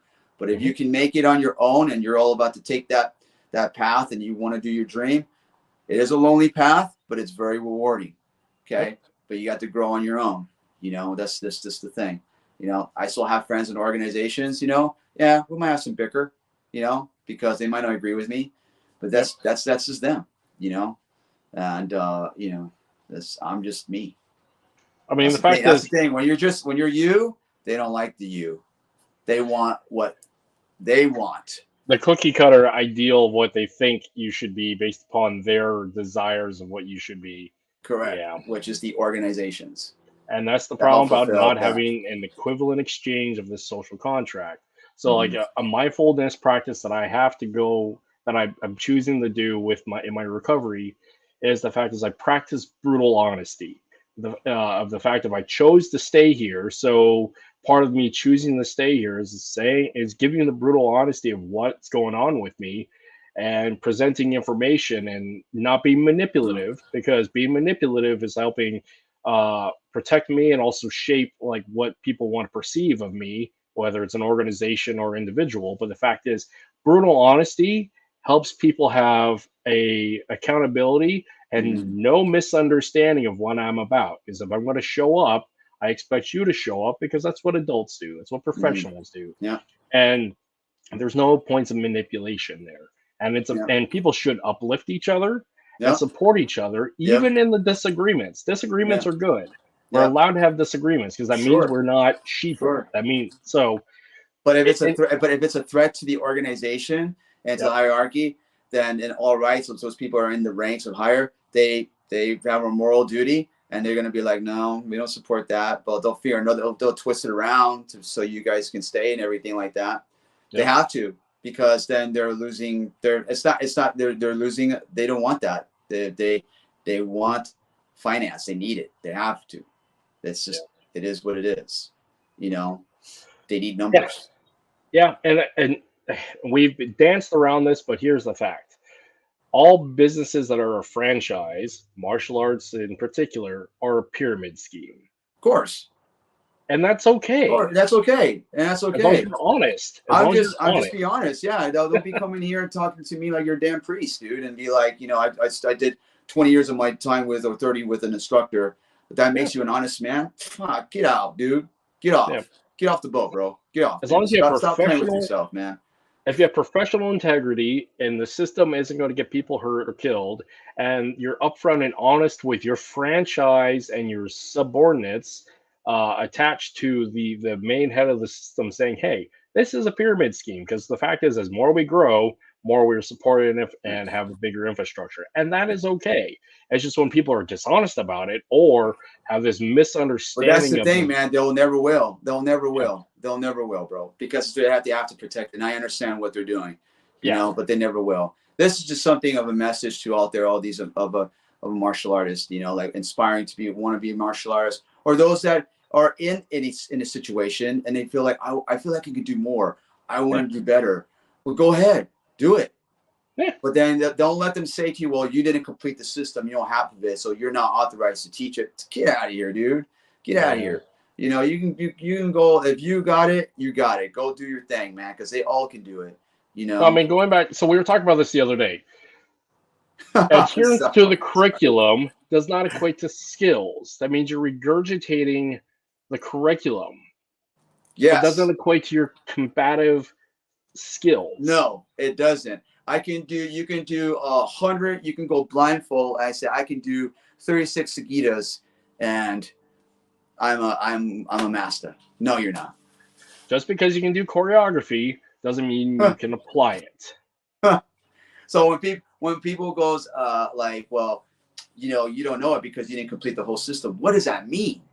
Right. What does that mean, dude? Like I'm like, what? I'm like, okay. But do you know it? Do you know what that is? Oh, well, because my teacher said it goes like this. So that's the truth? That's your truth. And again, that's giving authority and trust into somebody else without actually finding your own truth. And people will never understand that. Yeah. I mean, what do you mean by that means you have such a blockage. That means you're like this. This is martial artists. They're like when they start like this. Yeah. They're talking about styles and all this stuff. Like, bro, that's not what we're talking about. So they don't have this whole. They can't. They can't see. Yeah. Because and this is a big part about mentorship, whether it's from leadership mentorship, but more importantly, peer mentorship of having your group of peers, your buddies. So going back to the military, have your E4 buddies help guiding you along and saying, hey, this is how we do it. This is what we're supposed to do. Uplift you, hold you accountable. But we as a group to support you, this is how we do it. Yeah. So, and that's really important to have. And that's a true community, is people that show up and bring you up to standard, hold you to standard, and uplift you and show up, not suppress you. No. And not by suppressing, you're like, well, if you don't come this, then you're going to miss those other two techniques I showed. Oh, well, how can I? Well, might not just keep coming to class, so you might see it next month or whatever. Oh, I just missed it, and then he's going to keep coming and coming. Like, so, man. And this is that point. People just need to have an honest conversation with themselves and their instructors. They just do. Yes. And part of the conversation is asking, what are your goals? What is your goals of being here? What do you want to do? And asking yourself, what are your goals? What is my intention? Going back to the big thing I talk about all the time is why we fight. And that evolves over time. And that is talked about a goal. Yeah. So. I thought this was great. This is actually awesome. We had a really cool conversation, and and I wanted to be on your show, brother. Support a veteran, and bro, I love what you do, and your content great. And for all of those out there, continue with your martial arts support again.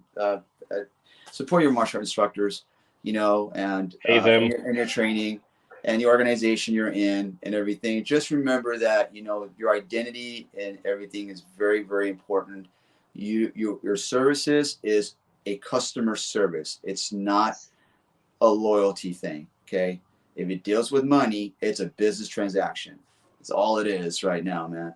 Those old school cats back in the days, they knew what loyalty is, man, because they did, again, out of the service. So again, for all y'all, enjoy your training, enjoy your martial arts, enjoy your instructors, be with your instructors, support your instructors, right?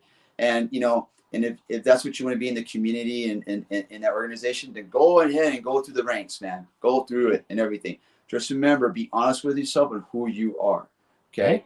You don't owe anybody. Owe everything to yourself. You do the training, you pay for the training, you do the hard work, you earned your rank by going through and paying. Remember, there's no such thing as buying ranks because you've been already. But what, Rob? Do you pay your kung fu instructor, and have you had these talks with him? Yeah,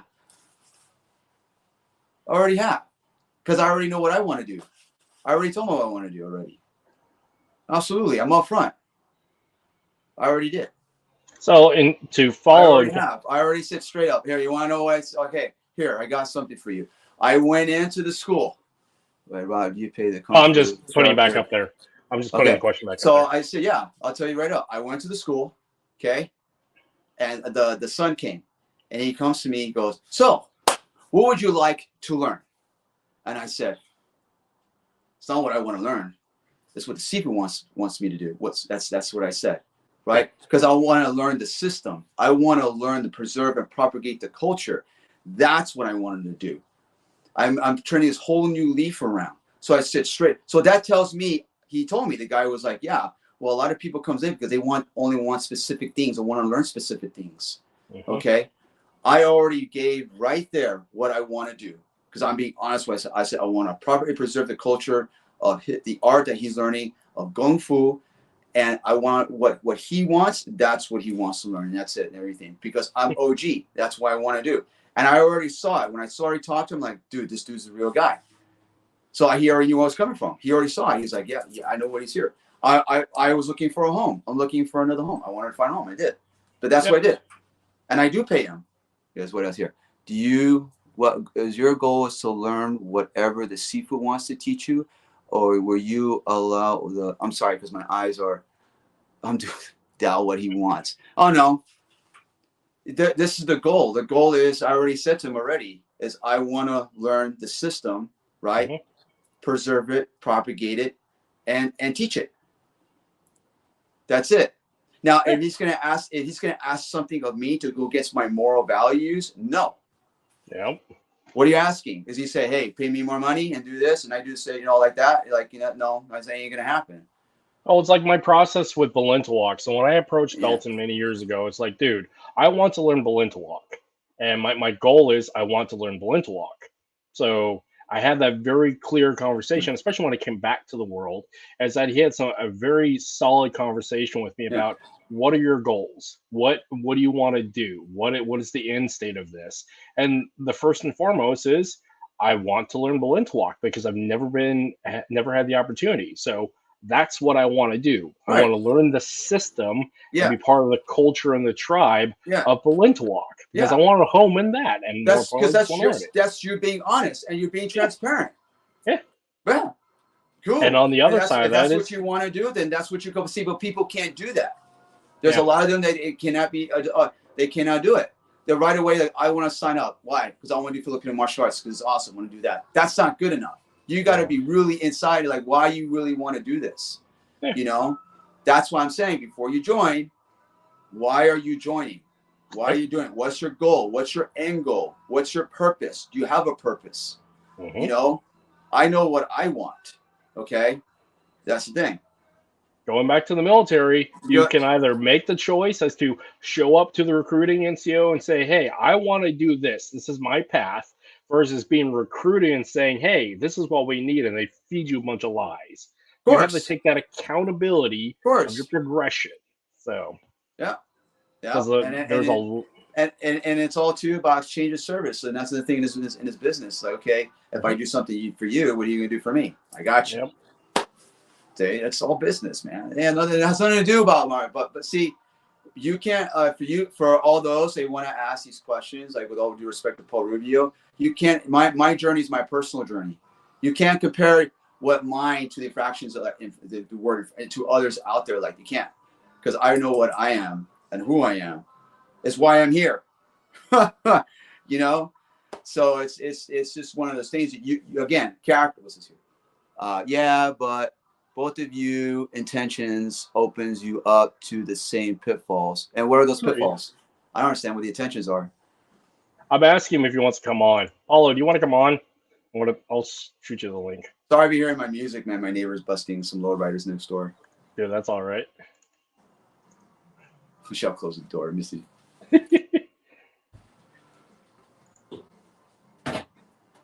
Well, everybody, I'm grateful everybody's been hanging out with us and interacting. This is one of those great impromptu conversations. Oh, sure. So, yeah. But I don't know what pitfalls you're speaking of. That's pretty ambiance of that, dude. So what pitfalls of what? You talking about political? Or are you talking about what? Are you talking about, I mean, I don't know. Like, I gotta drive my kid to the gym, but I'd be happy to challenge you what you guys have said. Yeah, you can challenge all you want, but, at the end of the day, it's, sure. And this is why it's a discussion. That's why it's a discussion. Even in disagreements, it's a discussion because this is how we grow. I get it, bro. I know what you want to challenge on. I know. Hey, man, you got to do what you got to do. You got to protect. You got to, it is what it is. But, these are the things I'm talking about right here. See? So if someone's going to engage and I say something right? Who's going to challenge me on this? And why would you challenge me on this? Because you got to protect. You got to. Like, what is this here? Send the invite. Oh, shit. Here we go. There we go. Let's go. Paulo, it's in Messenger, dude.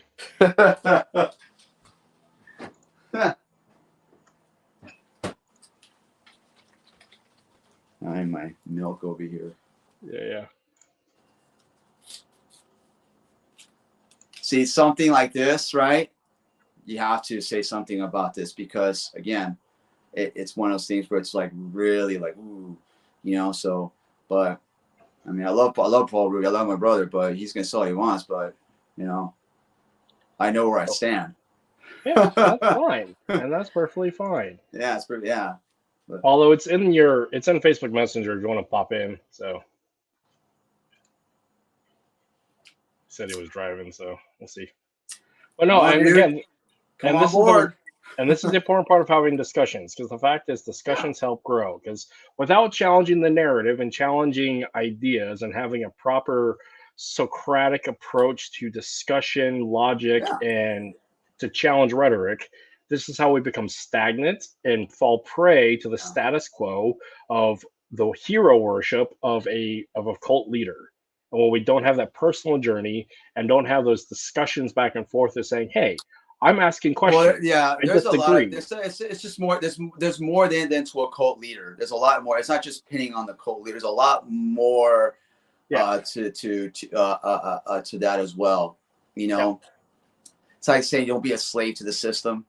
You know, it's just one of those things, right? But there's a philosophy to that. It's not saying like, oh, what do you mean? Oh, well, don't be a slave to the system. No, there's a philosophy to that. See. And then this is the part where like I have to give content and have to give from and it's kind of one of those things where like, well, why try to go read and try to find out like what does it mean by that? What does it mean by these things, right? Well, a conversation without context is problematic, because when people just make statements out there, because I mean this is the problem with social media, is people make statements without actually giving context. And for one, it helps generate leads and likes and whatnot, because a lot of time people make comments that are very like obtuse and grabby and clickbaity, but without giving the context. And the other part about the people consuming the content without having the critical mindset and opportunity to actually think about this stuff and not just react with emotion, but actually saying, hey, take in, even though I disagree with it, but take in the information, think about it, and either challenge, accept, or disagree with what's going on. The guy I just read this article. Yeah, I thought it was awesome. It's by Tom Biggio. About like what students in the system, He's on point. He's on point. And like, and there's just some teachers like, look, man, I'm looking for people who wants to carry in the art. I'm not looking for those who wants to grow and then they want to do their own thing. See, that's different. Right? Let's have that honest conversation about what's the honest conversation. That's one of those things, right? And that's fine. And I love teachers like that. I love instructors that'll be like, look, man, this is what we're about. There's other people that will do that, but this is what I'm here for. And if you're on board with it and this is what you want, is we can do, then come on. And they're like, okay, yeah, this is what I want to do. And again, it has to fit your goals. It has to fit your character, But people that come to the martial arts, they're coming for something. They're trying to find that home. They're trying to find out what is it. So let's backtrack while we wait on Paulo if he comes in. So many times we already said like, hey man, we're about to end, and it just goes right back. Okay, I mean, oh, there he is. Tunes. What's up, Paulo? What's up, homie? What's up, guys? Man, I'm trying. Okay, there you go, dude. I thought you were so micro for a minute. I gotta squint my eyes to see you, Paul, my brother. It's like, oh, good. So now you're like magnified. There we go. It says tunes. Oh, I meant to put roots. Oh well. Is it getting cold out there already, dude? Yeah, it's cold, man. It's cold. It's cold. So I want to say with a caveat before we jump into this, it's very fitting because this is actually how I got reintroduced in the community. Is jumping on a random podcast with you, Paulo, and with Roberto here. So coming full circle. So it's kind of a beautiful moment for me. So let's disagree. Let's get in an argument. Oh my gosh. Let's do it. Well, there we go. Look, I was sitting down, half asleep, was listening to an audiobook, and then I just noticed on my phone that you guys were on live. So then I started listening, and I was like, what the hell are these guys talking about? It kind of makes sense, but I feel like there are some contradictions there. And I'm like, I wonder if I should say anything, because I don't need this. I don't need this in my life. I don't need this argument. But you're here. Like, no, but you're here. No, I like these guys. I like these guys, and they're talking about honesty and peers telling you the truth and having the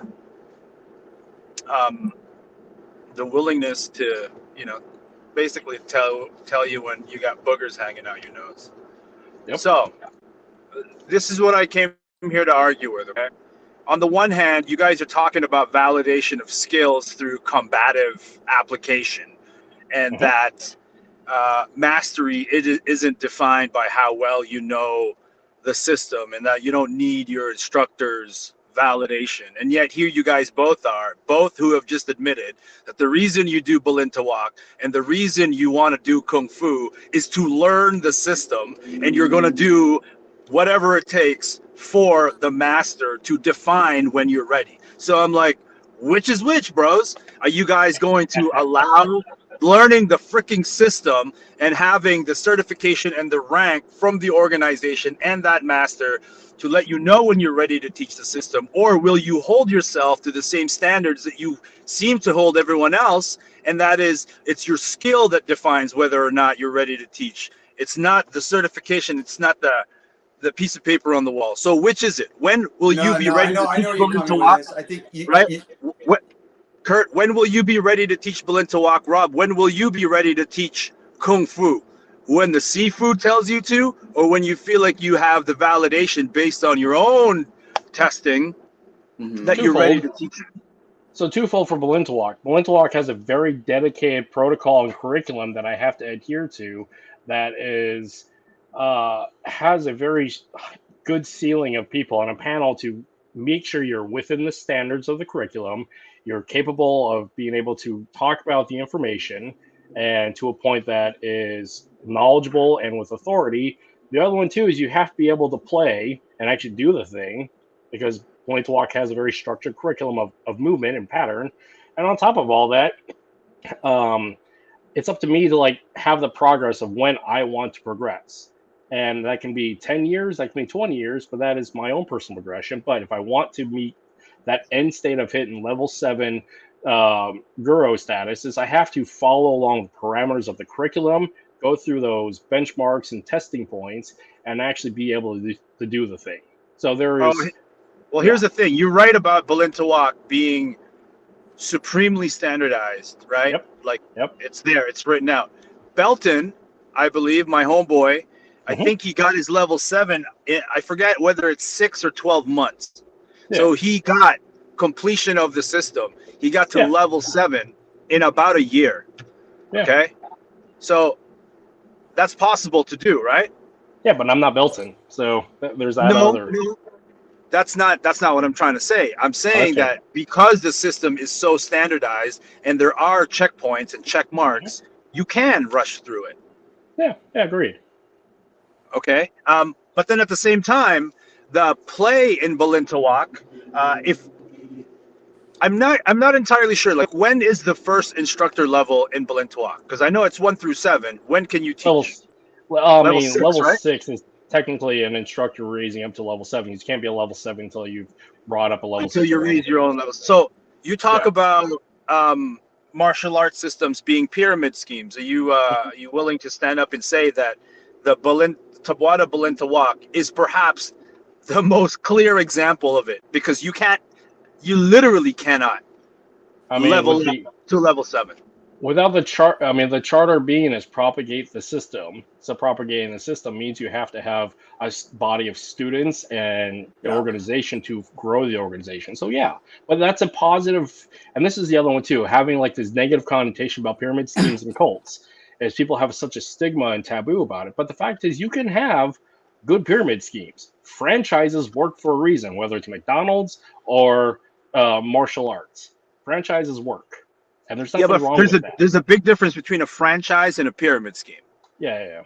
There's a huge difference between a franchise and a pyramid scheme. Literally, the pyramid schemes are designed to collapse over time because it's an unsustainable growth model, right? And so if we're going to say that, and you're absolutely right, though. You're 1,000% right that martial arts organizations are modeled after pyramid schemes, but we have to be realistic about this, right? And that is in saying that, we have to admit that that is why most martial arts organizations will die off within a generation. They don't last. Because when the old man passes, there is the scramble for leadership, because that is just a fact of reality. I mean, look at what American Kempo did. Right. Look what's happened with practically every martial art. So I just think that there's a level of honesty that we're comfortable with, and a level of honesty that starts to become uncomfortable. And this is where sort of folks they don't know what to make of me, right? Because I'm with you. I'm with you in that. Later, dude. Have fun. I'm with you in that. I think pyramid schemes have this negative connotation that doesn't always need to apply. But we have to be honest that pyramid schemes are business models that are unsustainable over time, and that they're actually designed to collapse. So we have to be willing to admit that, okay, we are dedicating a part of our life to something that we know is unlikely to survive the test of time. Agreed. What are your thoughts on that there, Roberto? Well, this whole thing of the thing was about loyalty, you know, and that's where I was coming at from the beginning. So where I'm coming at with this, Rubio, is that, you know, the individuals is so very important that people have to value, find their own identity with themselves. But the thing is that because of this whole pyramid and how it's run inside and everything, it's detrimental to their character and to their values and identity to grow as a human being, as a person, you know. And that's the thing right now. That's why if you look, once this is over and you go back to the beginning and you see where we're going at, and you were like, okay, because you caught half of what was going on, and the first thing that triggered you was the pyramid thing, you know. No, it wasn't that. It was actually what you had to say about how when you start looking at which martial arts system to join, that you know yourself and you know your intentions, so that you don't fall victim to the toxicity that the student master relationship can oftentimes develop into. Yeah. Right. And that's a complete thought. I didn't need to watch the first hour of your conversation to understand the point that you were trying to make, because I actually believe that. I believe that to be true. You have to completely know what you're in that system for, so that you can prevent these pitfalls that lead to the toxic relationship between student and master. But then you went around and when I asked you, like, what's your intention with your Kung Fu? Right. And you said, right. And I said you said you walked in there, and the guy himself, the guy's son, asked you, what are your intentions? And you said, well, whatever Sifu wants to teach. Okay. So let me put it to, so let me give you some context on that. Okay. Sure. So meaning is that, for me, when a person asks that to me, it tells me that this is the Westerner way of like, hey man, I want to make some money. Like, you know, like, what do you want to learn? We'll charge you for this and everything. And what I mean by what the Sifu wants to teach is because I'm still, as always, a student, and I want to learn the system. So I'm OG. I have values, and those traditional values. I am who I am. And I asked, no, I want what the Sifu wants. And what I mean by that is to teach the system.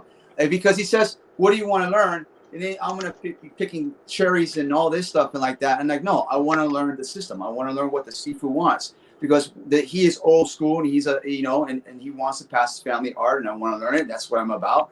Teach it to me that way, from horse stance, reverse punch, to climb to the and all the way up. So it's not what I want, because then that tells me, one, you're just an individualist. It speaks low volume of your character. Wait, why is that? Wait, hold on. Before we move on from that, what do you mean by, if you're an individualist, it speaks low volumes about your character? Because you don't want to learn the system. You just want to, like, hey, I want to learn Seguidas. I'll pay you $2,000 to learn Seguidas. But isn't that the exact thing that you propose to be of value, to know what you want and to be clear in communicating it? That's true. That is true. There's nothing wrong with that. There's nothing wrong with that. But if you're going to go to a school, to a guru Sifu and everything like that, and you know what you're walking into, you know what this person's about, and I know what I'm about, right? I'll be like, no, I want to learn the system. There's no shortcuts. I want to go all the way from A all the way up to the Z. Then that's it. If I go to a Sambo Academy and I have a conversation with the instructor, and I said, bro, this is what I want. I want to be able to learn how to stand up against high-level grapplers. I don't care about the system. I don't care about tradition. That's what I want to learn. Okay, that's fine. Can you provide that? Does that make me a low-level character? If you're taught, if you're going to say in the contest what you want to do, then that's fine. But if you add on to that caveat, like, well, and I also want to do this as well. I'm like, no, it's one or the other. What do you want to do? You know, it's one or the other. I just think there's a lot of confusion about. But you're talking about something else. You were going about system, like the combative is all right to teach it without the certificate and all that. I never said anything wrong or when it comes to. I don't think I remember that about like, oh, that you need a certificate to say you're good or anything like that. What I'm saying is your growth, when you come to a level of your growth and here, and you want to move on and you feel like you want ready to do your own thing and everything, that's fine. Yeah. But the moment you leave from that organization and you're going to do your thing, that's when they will just crush on you. Yeah. By the way, I just caught myself whenever I get into conversations like this, I kind of sound mad sometimes. Sure, so, you're always mad all the time. But I'm totally not.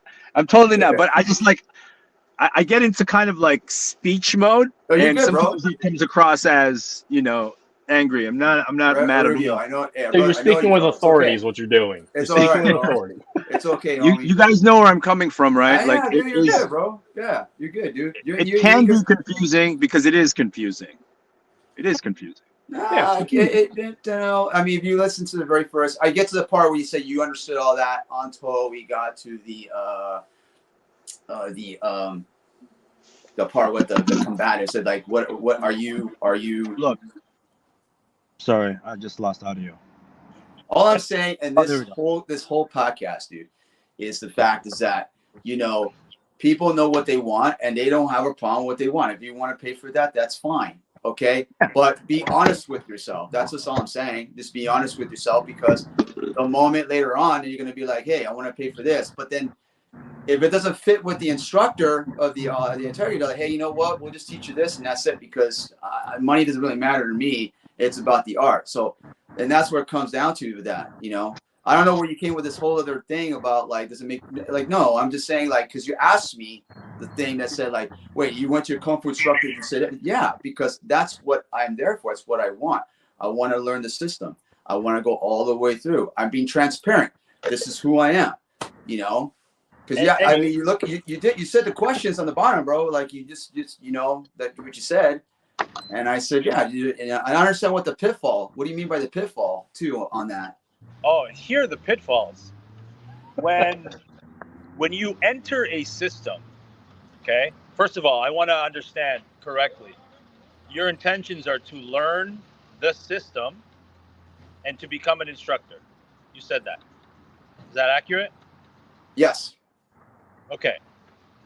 And how do you know when you've learned this? In Balintawak, because it's a very well codified, very well organized system. Sure. You know when you've learned the system. How do you know when you've learned this Kung Fu system? Sure. I don't know. How do you know when he? I'll tell you right now, I don't know what to say to that, because I'm just starting horse stance. I'm very going to, and doing this very basic. So I don't know yet. I know.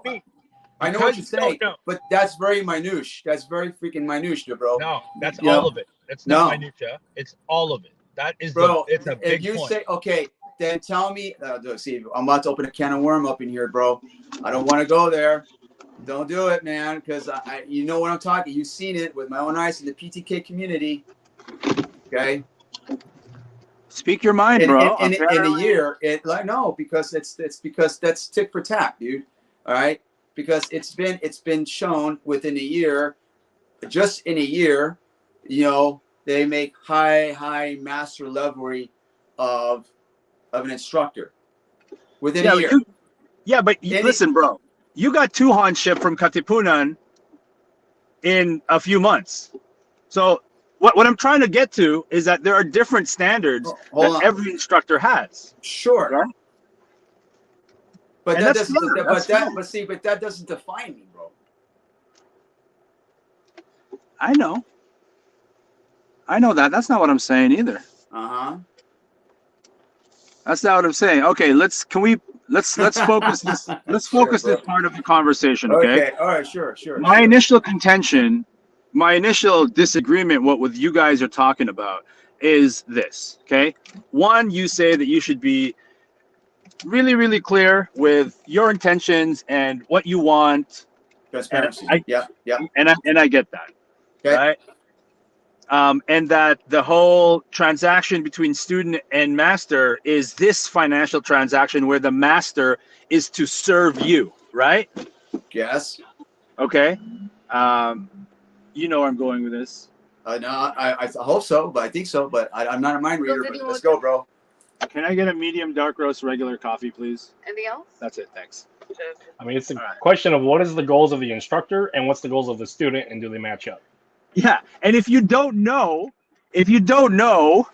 right, what this Kung Fu system is comprised of, because you're just doing horse stance right now, right?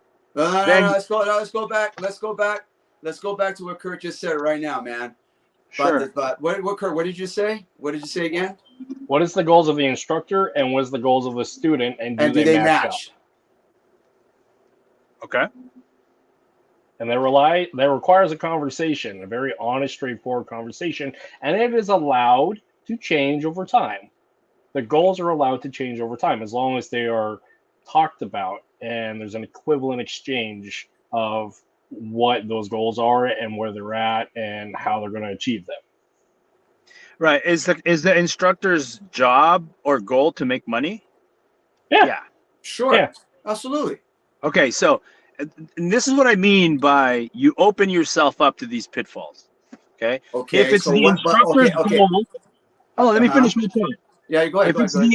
If it's the Sifu's goal to make money, and it's your goal to learn the system, and the system isn't defined, then the Sifu can continually make money while withholding your end goal. That's the pitfall, and that's the pitfall with every martial art. Okay, we were talking about that earlier. Let's go what we're talking about here. The goal is, I'm talking about the loyalty. I said from the very first conversation, I said, if I'm paying you money, business money, transaction, I don't owe you a dime of loyalty. You owe me your service. If I'm paying you, you're training me. So you don't lose. So that's not loyalty, bro. Okay, loyalty is a totally selfless service of another thing. That's what we're talking about right there. But people think because I give you money and you give me act of kindness of your service, you think you're an amazing person, that I owe you my loyalty. Well, that's garbage. You keep moving the goalposts, which makes it very difficult to have this conversation. No, because you keep changing the whole content of that. And that's not what it was about in the beginning. No. Okay, you got to make money. We talked about that. Should I make my point again? No, there's no making point again. We did say that it's okay. You got to make your money. Okay. Absolutely. So do me a favor, just for me, just so that I know that we can move forward with a conversation. Can you articulate what my point is? What am I trying to say? Say it again. Say it again, dude. Say it again. No. You just told me not to, because you got it. So just no. Okay. No. All just tell me. Just okay. Here's my point. Okay. If the Sifu's goal is to make money. Oh, you still hear me? Oh, there you go.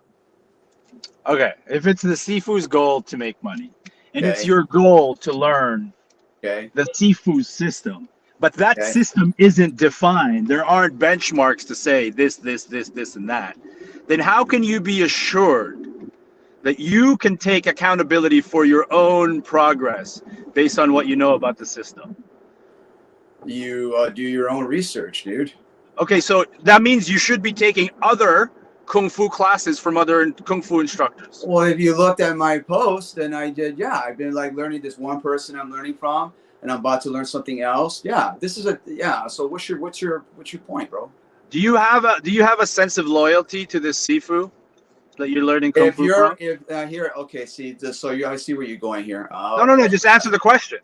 Do I have a loyalty? Yeah, I have a loyalty. If you're saying if you have two Sifus in one system, like say if I'm learning two Hongars from two different teachers, okay, then to me that's no. If you're learning one Hongar and that's your loyalty to the teacher. But my loyalty to the teacher, again, going back, okay, for the exchange of services, is something that has to be out of the bounds.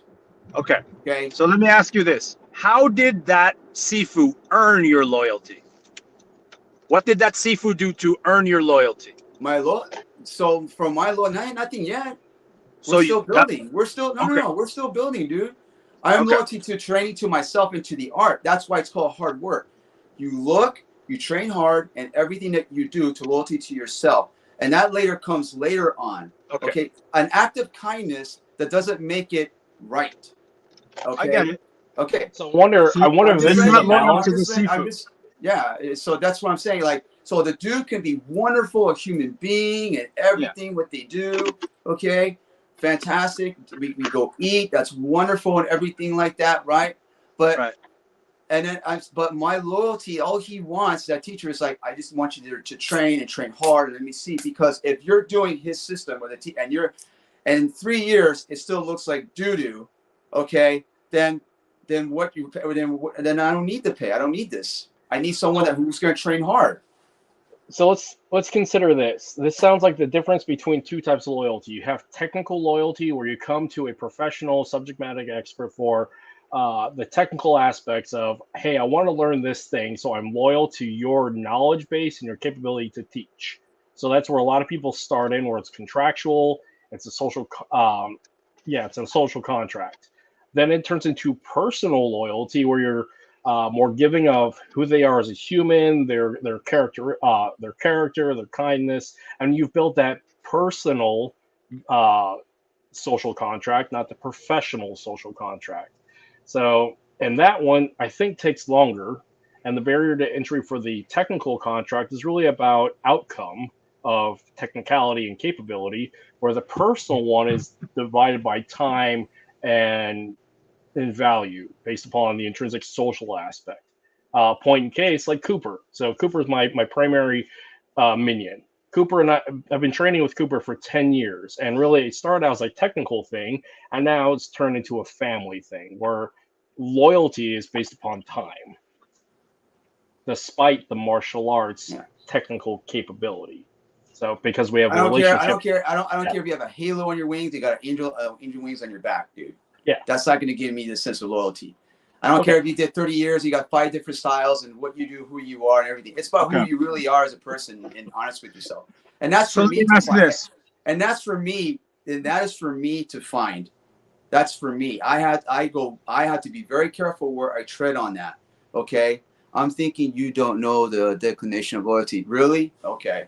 You're the last. Okay, Coach Danny. All due respect. So let me ask you this question. Okay. Rob, the one thing that we have a base understanding is that I know your intentions with that Kung Fu, right? You want to learn the system. Is that right? And you want to be an instructor in the system. Yeah. Okay. We're not going to step back and be like, oh, I never said that. Those are two clear things, right? You want to learn the system and you want to become an instructor in the system. Correct? Okay, keep going. You're not finished yet. Keep going. No, that's it. Correct? I'm asking you. If I understand those two things correctly about your intention, you said them. Me, the definition of loyalty. Give you the definition. See, that's the thing. I don't need to give you. So please research that question correctly. Okay. Listen, I'm hearing you. I'm asking you, Rob. I'm just trying to lay down a foundation so we can move forward. I want you said this. I just want to reiterate and make sure that I understand it correctly. Yeah. Your intentions with this Kung Fu system is to learn the system and to become an instructor in the system. No, that was never my intention. More than anything is I grow within the system. That will come into it. Okay. Look, okay, here's an example. Okay. I can't move forward with this thing. So wait. I'm learning allegiance, loyalty, allegiance, ability of implied. Yeah, that allegiance now. Of duty, devoted, attachment, something or someone, loyalty, commit. Oh God, dude, that's the technical. By the way, I'm not That's- trying that to trap sounds you. so- yeah, that's just like, I'm not. nah. I'm not trying to trap you guys. I just want to you're have a not gonna trap. foundation There's no that we trap. can There's no move. trap here. Kurt. Yep. Your intention with Balintawak is to learn the system and to become an instructor in the system. Yeah, eventually. But yeah. Okay, great. That's clear. Yeah. Rob, you're backtracking now. That's not accurate for you? No, I'm learning the system, but I'm not choosing yet to be an instructor. I went there on one purpose only. I said I want to go there for my own journey, and I just let it grow. I'm not going there and say, the first thing I went to him was, hey, I don't want to be an instructor. I just want to learn your system. Wait, this conversation has changed because when you first told the story, you said that you walked in there and the son asked you what you want. And you said, I want to learn the system and become an instructor in the system. No. So no. Excuse me. So I totally read it. No. Let me track that. I said I want to learn what the Sifu wants, and that was it. I never said that I want to learn the system. I want to take the system and spread to the world or anything like that. No, I said I want to learn what the Sifu wants. Okay. So you want to learn what the Sifu wants. As of now, his system. Do you know what the Sifu wants? Do I know? Yeah, he told me. What does the Sifu want? The Sifu wants is for me to learn the system, but he didn't say anything yet to being a teacher, because in order to be a teacher, you have to be a disciple. And I have not talked about anything about being a disciple. Okay, he's already planting the seeds. Okay, so here, So here's a question that I think is quite important. Okay, and it's not a trap, right? But I just want you to think about this question. Sure. Okay, why would you subject yourself to wanting to learn what the Sifu wants you to learn? Why? What's your motivation? Well, what do you want? Well, that's the Sifu. What he wants me to learn. That's saying like, well, I want you to learn Hongar. I'm teaching Hongar. If I go to GT, G said, I want you to learn my family Pekiti-Tirsia. Fair enough. You go to Why?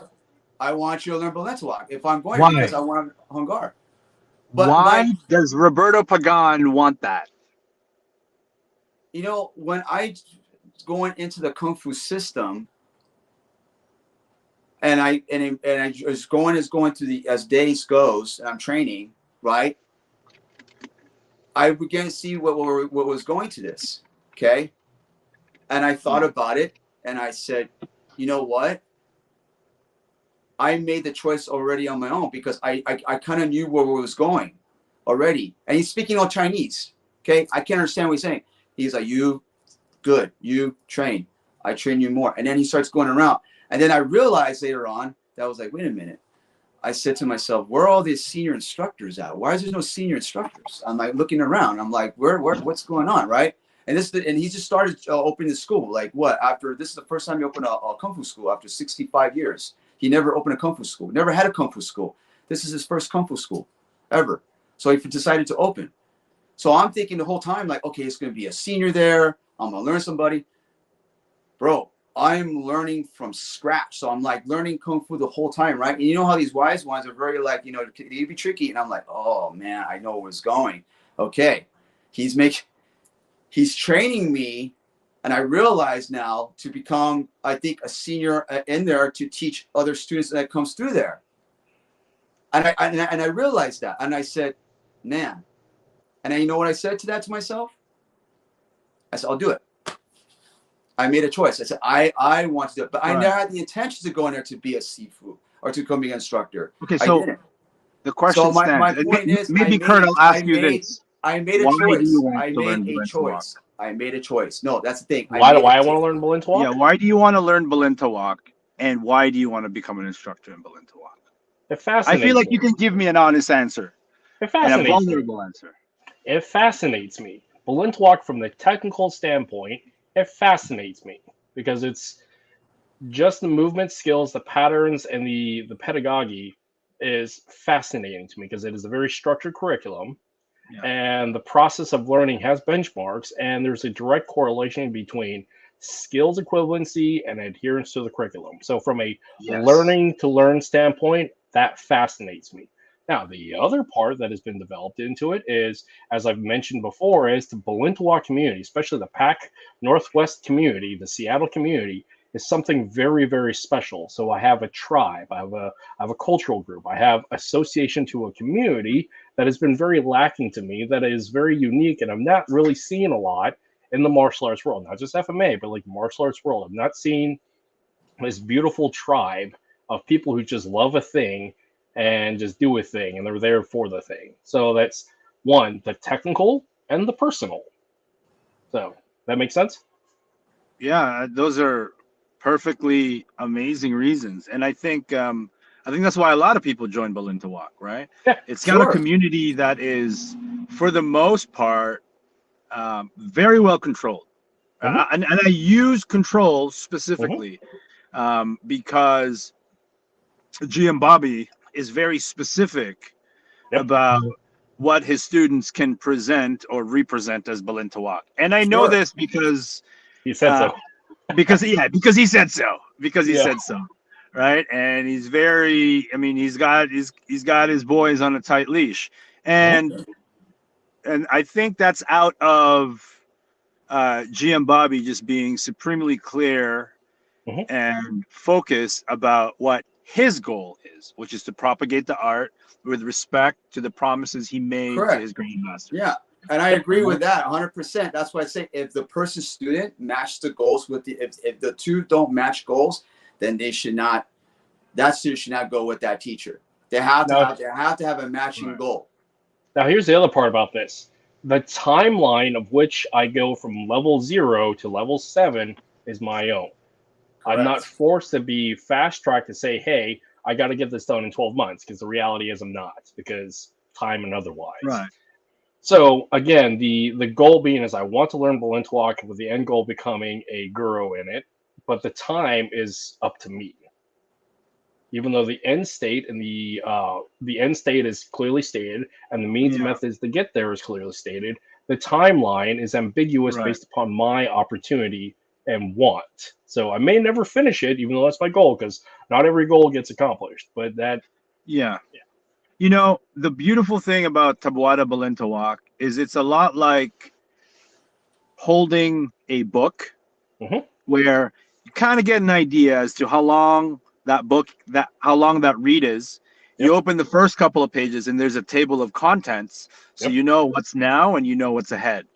The problem, I think, with some systems is it's a lot more like a web page with an infinite scroll, where you just don't know where you are at, you don't know what's coming, and this fucking article could scroll down forever.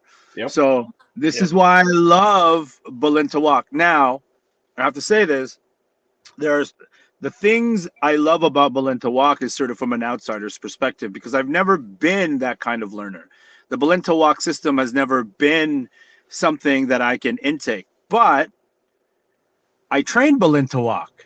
I train it in a way that is, like you guys mentioned, honest and sincere. I pick what I want from Balintawak, and not just from Tabuada Balintawak.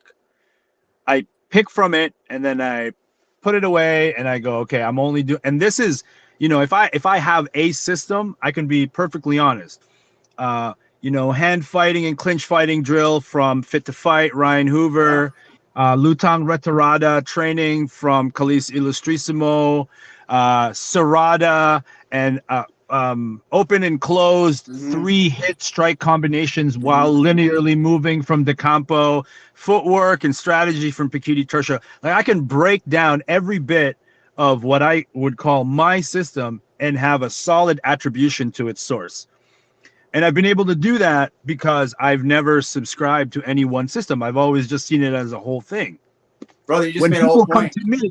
When people come to me to learn, they're like, I want to learn your system. And I'm like, well, be prepared for a ride, because I don't know where this fucking book ends. And so they are completely subscribed. And I'm clear, right? I'm like, you want a system? I'm like, okay. I have in my system something like 4 level 1 students, and I told them, I haven't made level 2 yet. So you guys are at the top of the food chain. I don't know if this is going to be level 10. But you see the clarity and the transparency and the authenticity and the genuine you just said right there. That's what the beginning of the whole thing about the loyalty. You went in, you learned, you did the Badur Club, you're researching, but you were learning from Berlin to walk. You're doing all this, you're doing all these great things, right? You were finding its strength, you were finding its weaknesses, and then you collab, you put it together, right? And you move forward from this, even though you're not within any ranks except for PTTA. You're ranked in PTTA, okay? But when you did it, you got support. You're doing out there doing your thing. You're traveling in the United States. Yeah. You're not a master instructor. You're no Tuhon or anything like that. But it shows you who you are. Like, dude, I have something to offer. Yeah. And what you're doing. The price of that. Right. That's what we talked about earlier in the thing. There is a price. That's what I'm saying. Your loyalty is to you. Your training to your own. And a lot of people in the martial arts circuit do not like that. They don't. But luckily, you're blessed, my friend, that you have this tremendous support. Okay. And you're out there, you're doing it. Okay. See, here's the funny thing is, what makes you so valuable that you're so friends with everyone in the FMA community, right? Hold on. Let me finish. And you're doing the rock star, bro. Dude, you're traveling with the United States more than any of FMA instructors in this history. Okay. Because all FMA instructors, this guy's gonna get me shot, man. Go on. It's true. Look at if you go, dude, bro. Because I grew up in the '80s, man. If you look at the Inside Kung, if you go collect all these, if you do some archive stuff, you go in the Inside Kung Fu magazines, man. The first page you'll see seminars, 2 pages, and you'll see Daniel Santo, this name. They're just going one state to another. I mean, like, bro, they're like on a seminar rock star from the spring till fall, and then they come back in the fall. And they train at the studio. Bro, that's what you're doing. You're doing your thing, your value to you. This is what we're talking about at the very beginning. This is it. Yeah. This is the goal. But bro, and I'll tell you something. I've had 5 seminars. Okay? Yeah. They're pretty well attended. You know how many Filipino martial artists attended them? 0. Pretty close to that. I had 4. I had a Pekiti brother come out in Sweden. I had a Berlin to walk guy come out in Sweden. Yeah. A couple of Inasanto guys come out in Las Vegas. So why is that? Why is that? Yeah. Would you like me to really honestly answer you that question? Yeah. I always ask for honesty because I always try to give Rubio, okay. Man. So one, because I've, picked and chosen elements of an art that I feel is most valuable to my journey and how I want to teach it. Yeah. Other people within that system don't feel that I have the right to do that. Yep. That's one. Right. 2, I think it's because my knife seminars are hard. Mm. And they're good. We work hard. We work, and it, it's difficult. And I think a lot of, actually, you know what? And this is not fair for me to say because I've only had 5 seminars, but I think some people see what I do as potentially a threat to their system. Yeah. I don't think it is. 100%. Yeah. Because I think a part of what I am actually capable of doing is hanging out with a Calista Lustrissimo guy and going, okay, what are some of your flagship drills that you guys work a lot? And then I'll ask a question like, okay, what skills are those drills meant to develop? And then I'll go, here are some ideas to be able to develop those skills by slightly modifying the parameters of how you're currently doing that drill. And I'm not saying, well, who is he to do that? Well, I just think about these things, and this doesn't come in isolation, like it's kind of like a double-edged sword. People are like, oh, this guy traveled the world and he consulted with so many subject matter experts in law enforcement and martial arts, right? So he must bring something to the table. And then the other side, if they want to use that to berate me. They're like, oh, this guy was all over the place. He never studied any one system. How could he?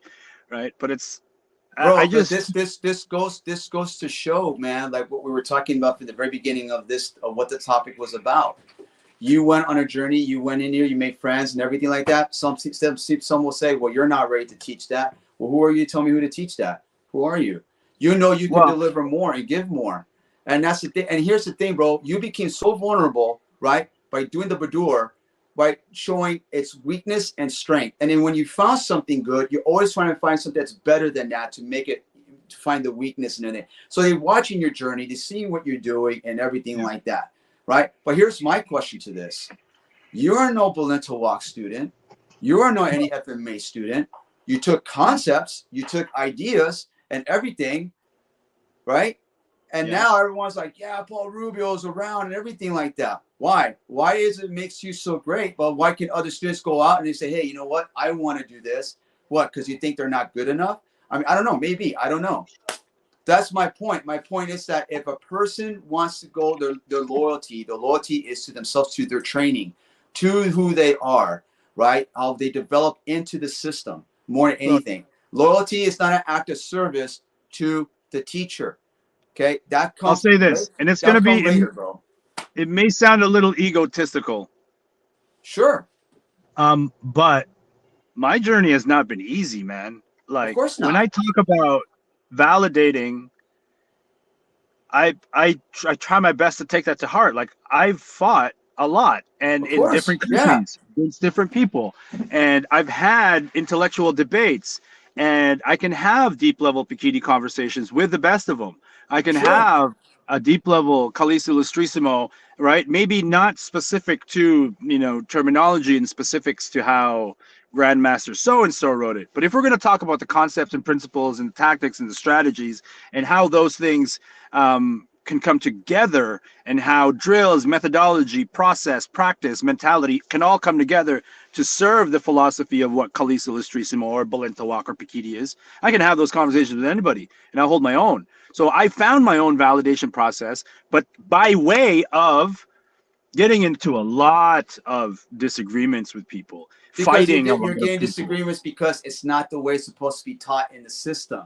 For example, you put up, well, I'll give you one thing. You said in the video, 45 degrees don't work. No one's going to move into 45 degrees, right? But Pekiti believes wholeheartedly that you have to move into 45 degrees. That's the way it is. And when you fight dynamically, you're fighting around and moving around, no one's going to go in a 45, right? So they look at that like, oh, you're defined. That's not how it is. I'm like, no, that's not, I see what you do. You're like, no, the 45 does work, but no one's going to move in a 45.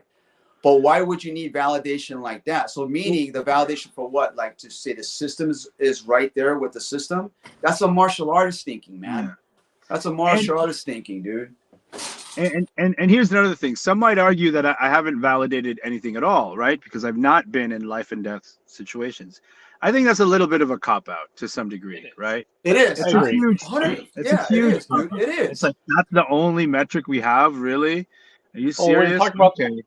We talked about this earlier. So one, mastery doesn't happen in a vacuum. It comes from continual testing, whether intellectually, physically, and experientially. Right. So mastery up in the mountains and just doing stuff is not true mastery. It may be like a physical process, but it isn't like the full scope of mastery of a system, capability, and ability to teach. So by going out there and testing it both intellectually, as I've listed, intellectually, physically, etc., that is have a proof of body of work that you've actually done the work and put in the time. Yeah. Wherein people give of their free will to a specific curriculum and rely on the curriculum and the marketing and the association to have that validation of mastery because they belong to a thing, but it doesn't equate to their capability of skill as the individual. You're proving your skill. Yeah. And I'm constantly refining, right? I think maybe I have a chip on my shoulder because I want to hit every mark, right? Yeah. Oh, he doesn't teach regularly scheduled classes. Well, now I do. Oh, that guy's never taught kids classes. I have now. Okay, try traveling in a seminar. I'm doing that. Fight dog brothers. I'm like, no problem. Right, go into this. Do bench fighting. And it's like roll with the black belt. It's like every deficiency that somebody has presented in front of me, I honestly examine it and I'm like, you know what? It hurts. But they're right. They're right. I totally haven't done that. Sure. And so Well, that's I growth. don't. That's Yeah, why we that's said. growth. That's why I said. I said in the video, when you're fighting a guy, right, and you get defeated, because I said when I fight somebody, it's not about who's gonna win. It's about, for me, it's about more than just winning, right? It's about us as fighting in ourselves, as who we are in our truth, and Sometimes we go in the fight, right? And then we wake up, and then people get knocked down, and be like, man, I want to get up and retrain, knock this dude out. Then you haven't learned anything. You haven't learned anything what happened, right? Why did you get knocked down and everything? Yeah. And you just said it right now, like, the deficiency. I have to make, man, I have to see what it is and more, right? It's not about like, I should have used this technique because I didn't practice this a lot on him. You know what I'm saying? Sometimes it's about winning. Like there are tournaments that I want that gold medal in. I have one championship and like 2 or 3 second, third places. Sometimes it is about what I'm trying to, like, I want to hit it all, bro. Like I want by the end of this ride, that people will go, that guy left no stone unturned. That's what I want. Right. And that's the whole experience. Yes. Life the final frontier is I just need somebody to try to stab me in real life and I'm going to disarm them. And I'm like, yes, I got it all.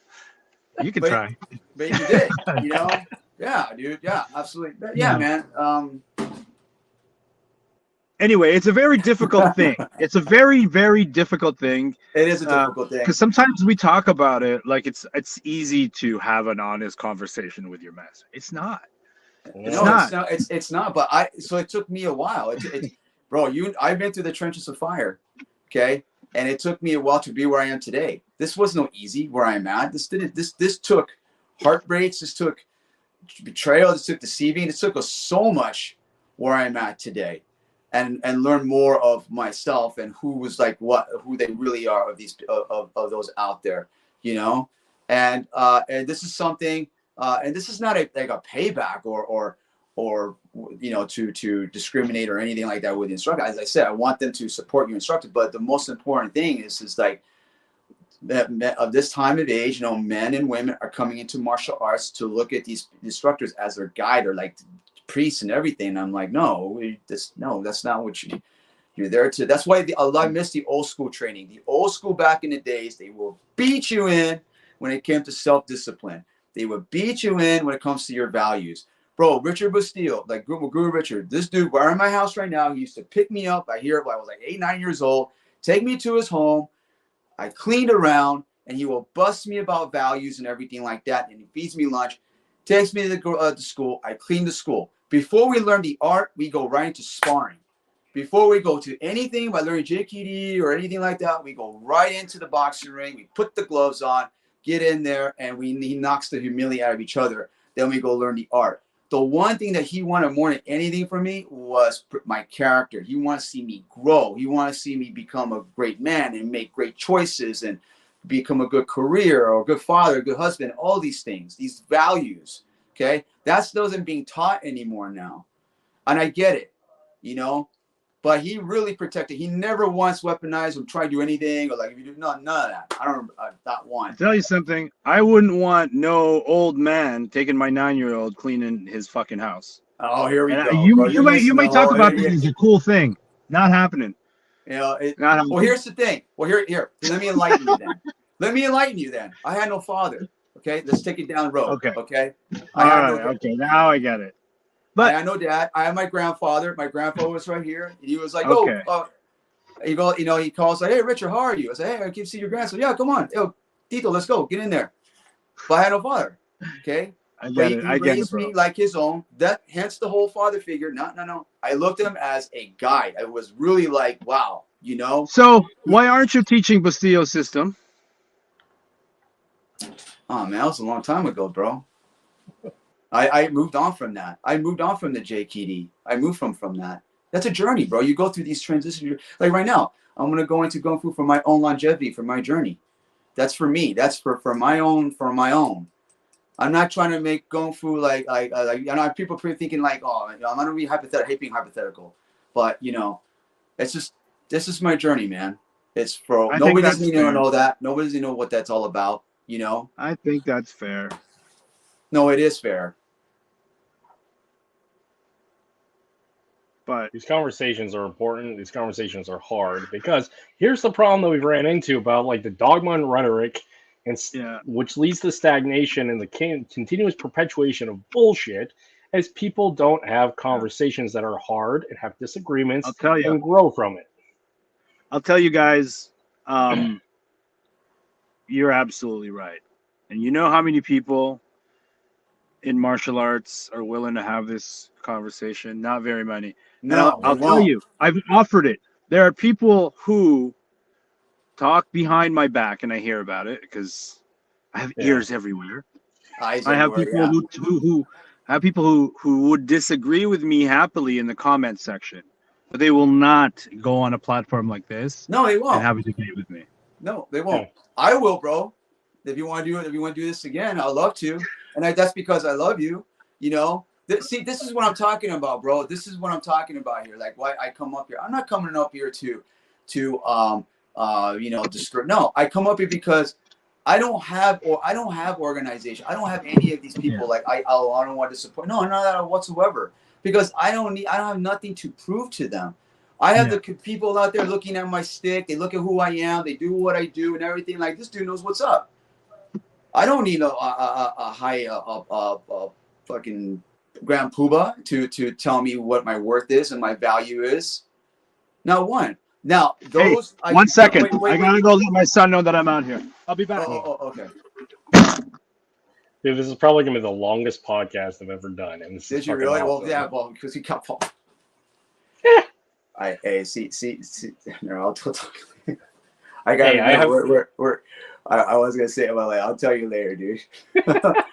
It's amazing how like Paul Rubio comes in, and then how he kind of like he wants to like twist it. But you see that comment with the whole? Did you see that thing with the loyalty there? Do you see the definition there? Yeah. That's so toxic and crowd mentality right there. Oh, what is the definition of loyalty? loyalty? Like, dude, that is so. Like, look at that. Read that thing, man. It's like it's there's so much ambiance to that. Like, dude, like that's like follow that, read that, and do abide by that. You know, like no, everyone has their own And I said it right there in the book. They just don't want to hear it. Look, someone just challenged me with the question of the define of loyalty. Like, really, that's your best? You're gonna put the definition of loyalty on there? I mean, I put the technical definition up. Is that it? Is that, I mean, like, come on, man. But all due respect, like I said, instructors, but this is the thing. We have to be honest, be a man, just step up. You can have Muay Thais and fights and everything. Dude, I know Muay Thai fighters up in here, man. They'll be straight in your face. Like, real fighters will be like, look, bro, I'm going to tell you straight up right now. I don't give a two cans or shit or blah, blah, blah, blah, blah. All they ask to do is fist, and that's it. Boom. And there's others that want to be like, spread that butter. They want to hurt your feelings.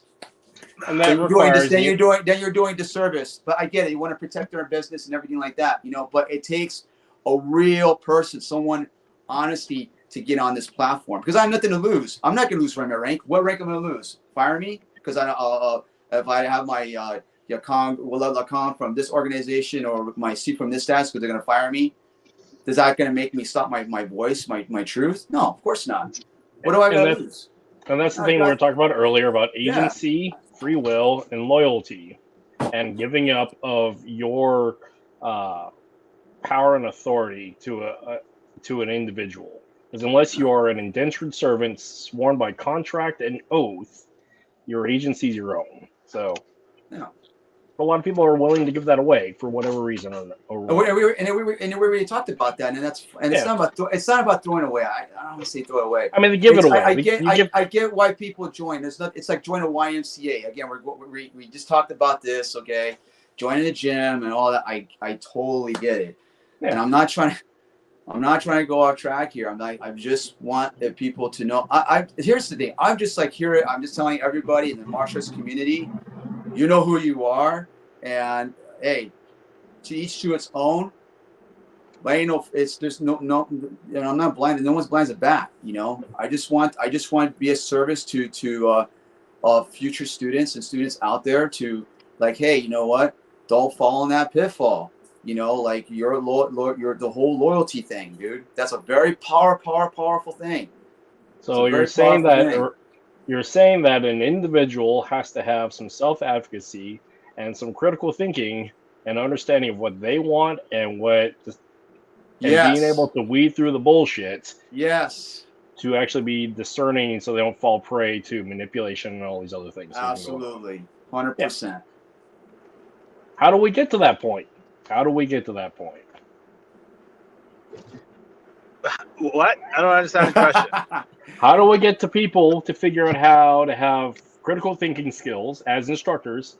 How do we get our students, or just people in general, to develop critical thinking skills so they can denote and figure out whether this is a point of manipulation, rhetoric, bullshit, and not be taken in by it? Well, one of the things that I've come to learn in instructing really the spectrum of students, right? Like from little shithead 3-year-olds who can't sit still. Yep. To friggin', to the most, disciplined, hardened law enforcement dude in to the experts. European city, right?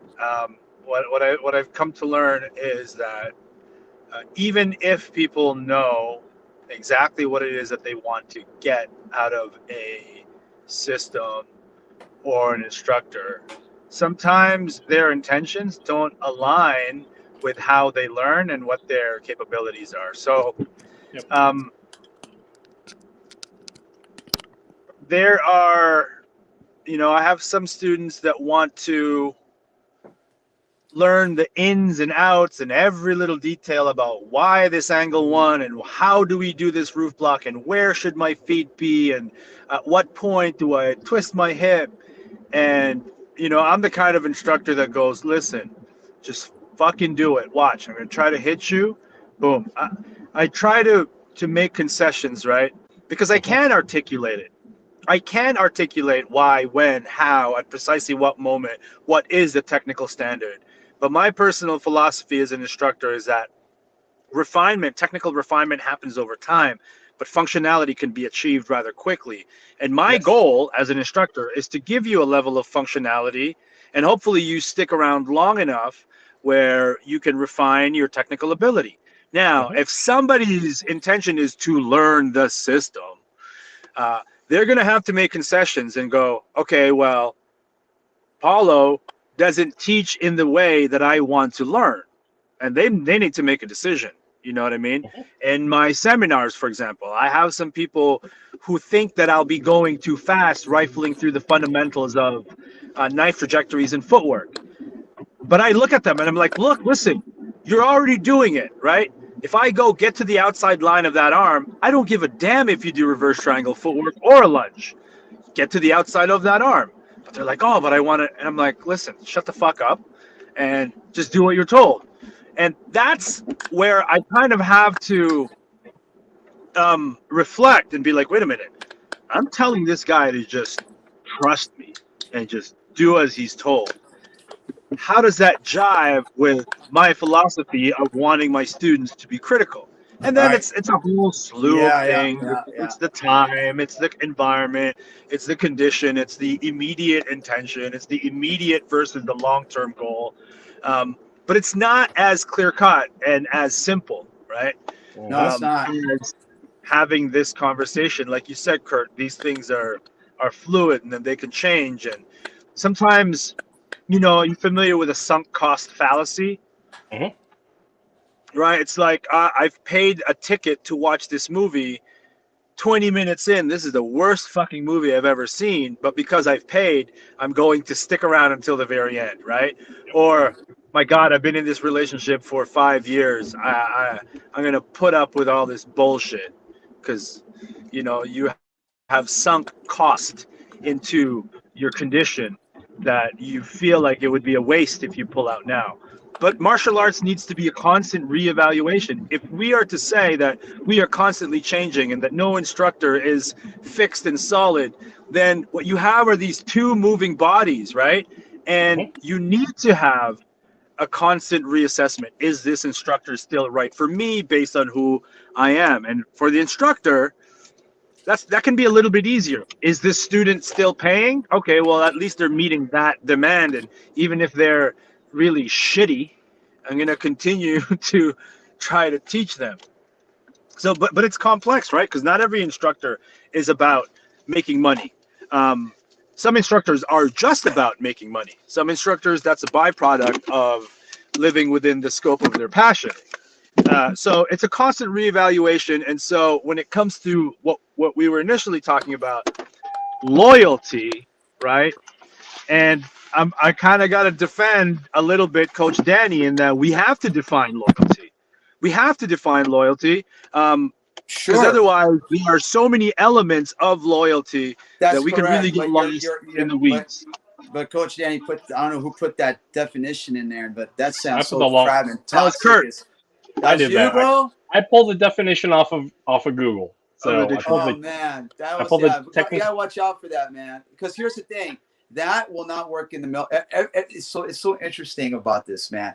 Every tribe, cult, like they have their own way of loyalty, right? Their own way of their own loyalty, you know. And for me, like I said in the video, my loyalty is like the out of bounds. Like, okay, for example, you know, like I'm not gonna name a name, right? But then there's a motive and there's an agenda of why this person did what he did. So what? To get my service to them. So you have to be very careful on that, how you trend on that. Like when it comes to out of boundaries of service, to do something above and beyond for this student, right? Because there is intentions and the motives behind that when they do out of bounds. And there's just others, they just do it from the heart. They do it from the heart because they want it. Remember, like I said, as a soldier, as NCOs, we look out for the morale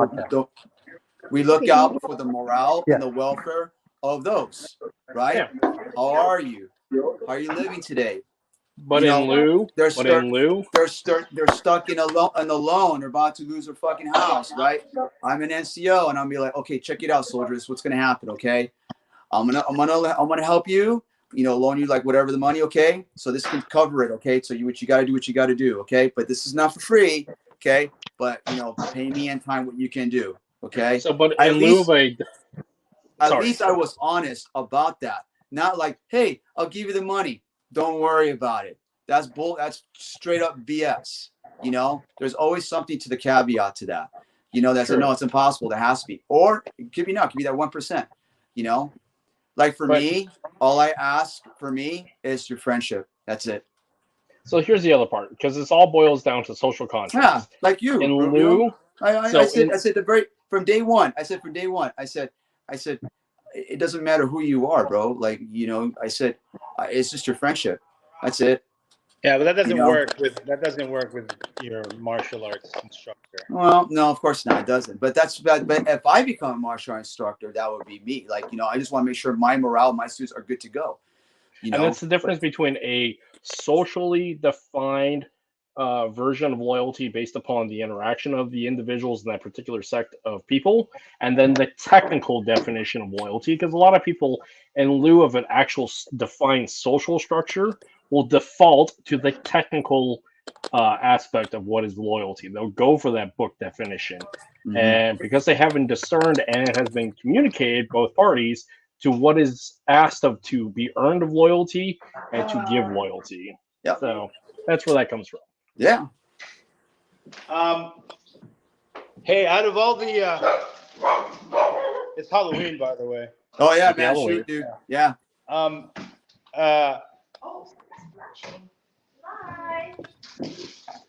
Out of all current Filipino martial arts instructors right now, if okay, so I'm talking about like figureheads, right? Not talking about you know, John Jones all of a sudden decides taking Berlin to walk. I'm talking about figureheads of systems. Yeah. Okay. Of all current existing ones, if they were to have a fight to the death, hand to hand, who would win? I didn't have dude, see that stuff right there, dude. I can't comprehend what that. I don't know what that like. What That's a good dude. question. Someone's gonna go down. Someone's gonna go down, dude. I'm just telling you right now. Someone's gonna get hurt. We have you know, we have I guess GM Bobby. We got Datu Hartman. We got Ramel, Jared. I can't. I know where you're going with this. I know exactly where you're going with this. No, I'm just trying to make a, cool conversations that people won't talk about. Or But- okay, I'll be honest with you. You want to be honest? Yeah. If I get, see, but I can't put names in there, man, because then that's gonna criticize them, and then they're gonna get fit. But I will say this right now: if we get a full fighter, like literally, like a full, like no. Hey, listen! Don't waste my time by not answering the question. No, I'm gonna ask you a question, dude. All right, I'm gonna ask you a question. If we get a Randy Courtier, a person, okay, and is mean with the stick, and he will take you down like in UFC and all his fights, and you want to get a person that's going to approach these iconic figures, yeah, it's going to happen. They're going to understand the question. I don't have a dog in this fight. The thing that I look at when you're proposing the heads of systems, you're proposing the system's fighting capability versus another. That's what I'm fighting. But I could be wrong. No, I'm talking about the person. So, for example, I think like Ramel can beat up GT just physically. Yeah. I'm talking about empty hand, right? I'm talking about, I think if there was a physical fight between, let's say... Age, physicality, capability. Name some more system heads. There's Datu Kelly Warden. Datu Kelly Warden. Versus who? Versus who? Like by who? Yuli Romo. Let's see. There's Master Henry Espera. Thomas Kyer. Thomas Kyer. Yeah. I'll tell you what. If you get Tom Kyer in there against Tim Hartman, Tom Kyer is taking it. Okay, I think so too. We're talking about just physical, right? Oh yeah, no, he'll take him. All right. Tom versus Jared. That's a good one. Athleticism versus experience. That's a good one. That's a good one, bro. Ooh, that's like a good match. I'd love to see as a professional sport. Yeah. Jared has Muay Thai and Jiu-Jitsu. I don't give a shit. It's not about that. It's him. I don't care if it's Jiu-Jitsu or not. It's who he is. It's just look. When I first met Jared, look, check it out. When I first met Jared, I saw him just the way he was and everything. I said to myself, this dude will go down. This dude can take shots. This guy can literally he's humble. He's human. The person don't talk. The person is just quiet. Like look at Tom Kyer, right? You don't say much. You don't act much. He gives a little bit there and everything like that. You see Jared doesn't give much and everything. Those are the guys, dude. The one who'll talk, like you just said, you need to watch out for. So this leads to the question of, because we're talking about figureheads and capability, and defining back to the theme of loyalty here, how do we define the loyalty to their physical capability, their ability to teach, and whether or not the system works? Because is it the system or is it the individual? No, it's the individual. Systems don't win fights. That's another caveat. Systems don't win fights. Bro, you've been through this argument before with other people about this. You had this topic about that, man. Systems don't win fights. Period. I'll find you weak. No, you don't have to tell. Bro, you don't have to tell that to me. You don't have to tell me that. You don't have to tell me that. Right. I know what you're saying. Who else leads a system? Who else owns their own system? Let's see. Trying to think off the top of my head here. Let's see. GM Romy. Yeah, he's got it. Well, no, he's kind of KI. Arnold Narzo. The Carlos brothers. Those guys will get smoked, man. They will get smoked, especially Baste. Anyone could smoke that guy. You know, I know who's really good at fighting and the one that also in stick. I mean, Tuhon Mickey Alcaraz. But he's tiny, bro. No, empty hand. I'm talking about empty hand. Empty hand. Let's go. Empty hand. I'm not talking about knife. I'm not talking about stick. No. Because that's two different things, man. You're talking about a fighter now. You're talking about a person getting in the bag, getting in the ring.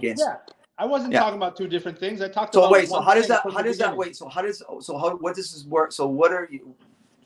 are you talking about systems or are you talking about individuals? Like when it comes hand to the hand individual. The individual. Oh, Human okay. being. Okay. So that's like saying like if I put what's his name? Rick Cortez, Rick from Filipino Combative Systems. Felix. Dude, that dude will throw. That dude will throw. I think Felix is good. Yeah. Non-FMA, but sort of FMA. Ryan Hoover versus Philip Larson. Who's Philip Larson? He does the main talk about if violence is the answer, it's the only answer. I don't remember what's his system. I'm not sure. Are you talking about Eric Larson? Larson. Yeah, Eric Larson. That's what I meant. Nah. You know who would fuck up a lot of these dudes? Not Eric Larson. No, Eric Larson's a guy he created this thing. He used to be with Scars with Jerry Peterson, and then later on branched off his own. It's called something. Ryan Hoover versus Tony Blauer, fist fight. Ooh, that's a fun one. Whoa, man, that's a good matchmaker, bro. I come up with that's. Wait, hold on, bro. From the clinch, Ryan Hoover, those elbows. Oh man. Between Ryan Hoover and Tony Blauer in a fist fight, I pick Hoover all day long, bro. But Tony Blauer has been perfecting his spear, bro. That's all he's been doing. So I don't know. That dude's been doing the same thing and getting into the ropes, bro. So he may not be I want to say I don't know if he can throw. Ryan Hoover would take him to the ground and he would mangle him. Ryan Hoover's a serious jiu-jitsu fighter, man. Possibly so, man. But that would be good. Ryan Hoover and Tony Blauer. I don't know. That would be a good one, man. That would be a good one. That would be a good one to watch. This is an easy one. Okay. Eric Paulson versus Bobby Tabuada. Fist fight. Come on, man, dude. Fist fight only. Come on, only bro. fist fight. Come. What are you saying? Why would you put it only, no ground? Bro, why would you put a category of Eric Paulson, the most intrinsic famous shoot fighter of all time, to Bobby Just Tabuada? answer the question. No, that was a horrible of a matchup. Give me a better look. I like the Ryan Hoover, Tony Blauer. Bro, just answer the question. No, come on, bro. Okay, Kurt. Everybody knows the question to that. I'm not very good at answering questions. You're gonna make me no. GM that's why Bobby we're here. Versus. No, I'm asking you now. This is what we're all about. We're being vulnerable. So straight fist fight. I mean, on, GM Bobby's an old school boxer, and he's an old school Shotokan fighter. I don't know enough about Eric Paulson's striking game. I do know he's a fantastic grappler. And are we talking about current composition or right now, fist fight, right now.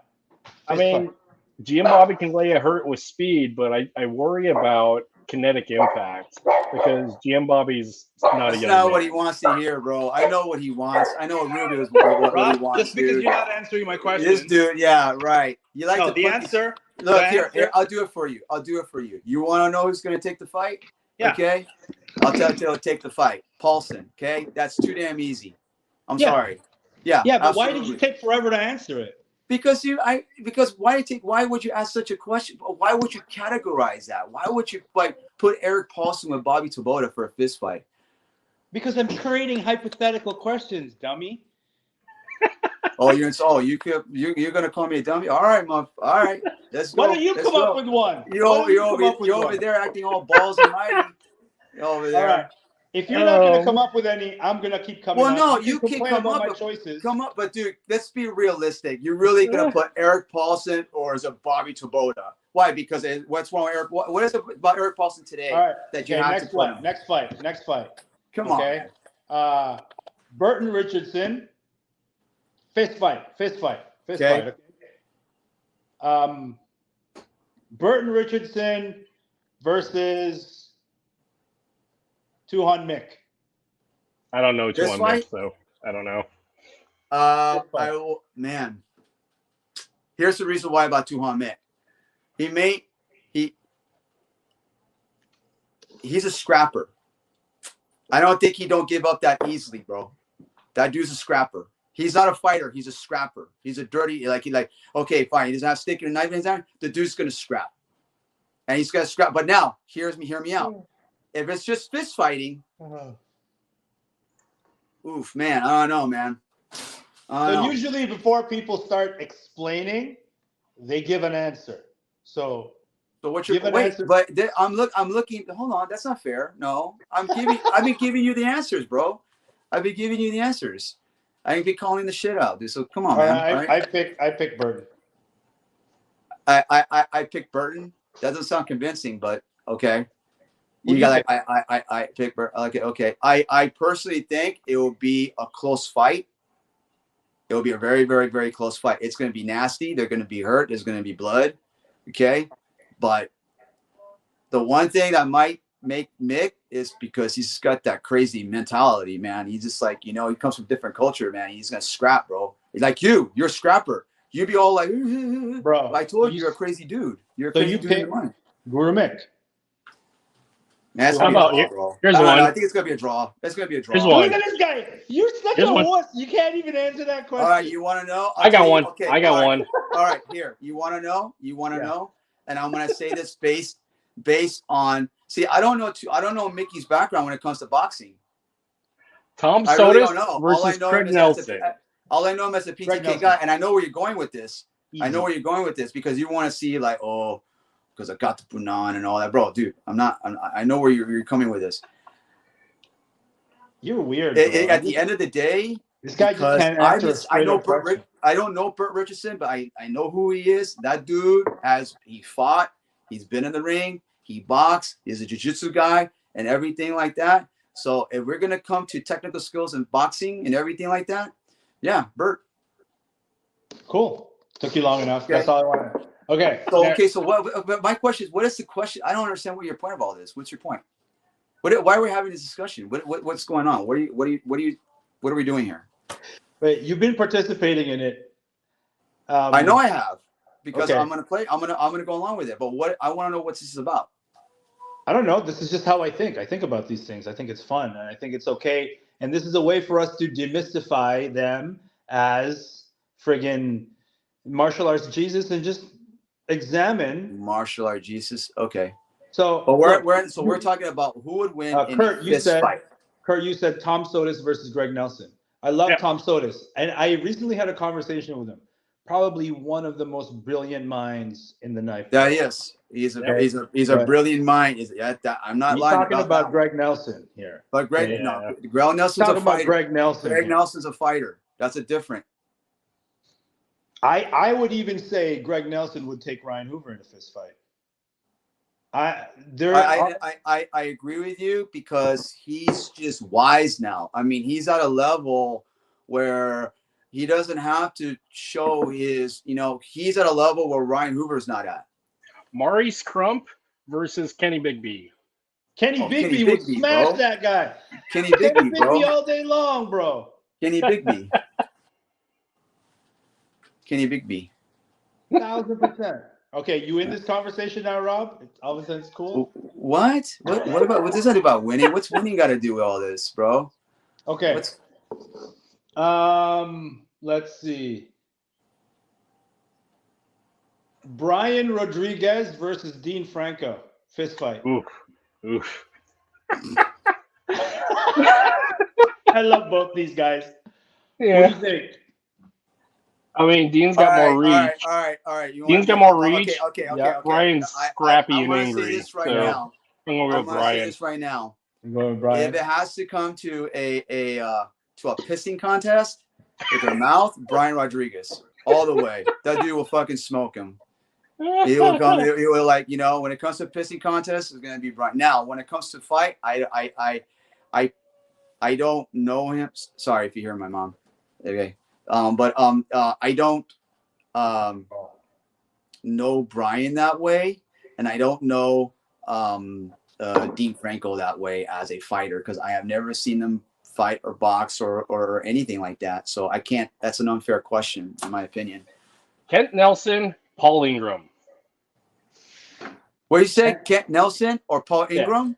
Yep. Kent Nelson, bro, easy. Easy, bro. I'm gonna have. You know what? I'm gonna have to. Yeah. Kent Nelson. Because you know why? Because he trains in ranges of fighting. Yeah. He really trains in ranges of fighting and everything. He doesn't bite all into the bug. He knows what's up. He knows what we do. I've seen his videos. He's phenomenal. Of what he's about and everything. And but yeah, man. If we want to go with he doesn't drink that Kool-Aid. He knows he teaches that part, but he teaches the fighting also as well. Like, no, I go All with right. Kent. Chad Lyman versus Todd Fossey, all out fight, no weapons. Chad Lyman. Oh, Chad. You think Chad? Yep. Yeah. When Chad's got grit. Todd Fossey's he has a big heart. I look at Chad grappling. On top of that, that's his mentor. So that's kind of hard thing to do. Like, why would like I'm gonna take Todd on this one just for pure size advantage. Advantages I got it. Yeah. But then again, if Chad knows how to play the game and he knows how to work in the inside, I don't know. All right. Datu Kelly Warden versus currently Datu Kelly Warden versus GT stick fight. Oh, that's nut shot. I'm just gonna say nut shot because you know that joke. I'm taking Datu Kelly Warden over GT in a stick fight right now. Nut the shot, inside sweep, direct line. But if we're gonna go into Blade, I'm going with stick fight. Oh, stick fighting. What's the rules? Like straight up, like going in and just taking him down and shit like that, like DBMA. Straight up stick fight, bro. Oh man, I can't even see these things, man. Yeah. Some instructors are not real fighters, but they impart their knowledge from their long time experience in training. They're good professors, and real fighters learned a lot and applied in real combat. I admire both instructors and fighters. Yeah, it's the whole, not every fighter is a great coach, and not every coach was a great fighter. Okay, I got one. Stick fight right now. Stick fight. Okay. Mark Denny. Ooh. Okay. Versus Tuhon Bill and GM Bobby. 2-on-1. At the same time? What's that? You talk about Denny? Oh, yeah. Denny, bro. Yeah. Wait, Mark Denny versus Tuhon Bill and GM Bobby. Denny. GM Bobby, Tuhon Bill on the same team. Denny. Yeah. All the way. Athleticism and movement to the outside. Come on, man. How many matches that dude's got, Denny, right now? And his training partner is Eric Noss? Yeah, I'm good, bro. By the way, people, this is clearly hypothetical, and this is fun. But Tuhon Bill and GM Bobby. Yo, GM Bobby just needs one smack. I need these to be in range for one smack, and it'll take your head off. So that's okay. So here's it now. Okay, now we're that's different now. Okay, so now we're talking strategic and tactics, and like I said, this is something like what we're talking about here. So we're gonna go with that, and you're gonna be like, well, you better be quick and sharp, man, because the moment you swing that stick, man, I hope you recover from that, because Bobby's gonna come lay it one on you real fast. Dude, I got clacked by GM Bobby at West Coast. If you're gonna go in, if you're gonna try to go in close with GM Bobby, bro, I don't know. With a stick, I don't know. I also got whacked by Datu Kelly this year at Water and Steel. So I mean, yeah, man, their sensitivity, bro, man, is off the rails, dude. It's just they're far, they're gone. Like, dude, you just can't. Yeah. I don't care what anybody says, like. I'm just gonna get you guys in trouble because. Sure. This is what you do. Sure, go ahead, bro. That's what you want to do. Oh man. I don't know what you're. That's why I said you want to get me in trouble. Why? I don't know why, but I think I have an idea. But go ahead. Okay. How about this? Stick fight. Okay, stick fight. No equipment on. Okay, Tuhon Jared. Okay. Versus Tuhon Rommel and Tim Wade on one team. At the Tim same Wade time? and Rommel versus Jared. Stick fight. Eee. I've only seen Tim Wade move a little bit back in the 90s. Jared, bro. Jared, man. I'll take Jared. Same, but I'm basing this. I don't know enough. Come on, dude. Jared. I don't know enough about Tim Wade. Look, dude. All right. It is what it is. But it's a stick, man. Honestly, hold on. Let me think about this. Because Wade and Tuhon Rommel with a stick, but then Jared is like super agile and strong. Jared is all about cracking your skull, man. That's the mentality I'm talking about, dude. He's gonna go over there and he's gonna crack your skull. All right. Romel and then they're gonna use the system. No, that's not what GT was teaching in the first place. That's not what it's about. You know, when fighting, bro. If you look at the very beginning, where do you think they got the dog brothers got the whole dog brother from GT? That's what the whole thing, because of this pit bull deal. You know, that's why there was pit fighters, you know, and these guys will go in there and smash. GT didn't care about, like, you know, you can say attack. You like fight. You know, he didn't care about, like, oh, you move like this because you shouldn't use this, you should have used that. He never say anything like that. I know what you're talking about, bro. Yeah. So yeah, if they're gonna be systematically approachable against a fighter, no. Hypotheticals are fun. They really are. That's a tough one. Again, they are, but you know. Oh man, there's some good matchups. Chris Chu, here is a fun one. Match Chris Chu with somebody. You, Eric. I mean, you, Kurt. I mean, I'm a dedicated boxer, so. Is Chris Chu the dad or the son? No, that's George. The son. That's the son. Okay. George is the son, as the dad. That was Bruce. I thought Bruce is his dad. Is it Bruce? Yeah. I could be wrong. Yeah. It's Bruce. Oh yeah. All right, Chris Chu versus Belton. Yeah, I'll take. Yeah, Belton. Belton's a fighter. Come on, man. Love them both. But Belton. I've been hit by Belton, so yeah. Yeah, bro. He lives by the way, dude. He lives the way as a fighter. Now I'm not saying Chris, bro. You're good, brother. You know, it's just it's a lifestyle. Right. Me and Kurt versus Rob and Belton. Okay. First of all, we would smoke you guys. Me and Kurt would smash you in Belton all day. You guys. You know what? I'll let you have that, bro. I'll let you. Oh man. Don't stand a chance. It's not even fair, right? Bro, I'll let you. You can have that, bro. If that makes Chris, you feel more, you want to measure that. So, I mean, I get it, dude. But you can have it, sure, buddy. Chris, come to Alaska. I'll do a rubber chicken fight with you.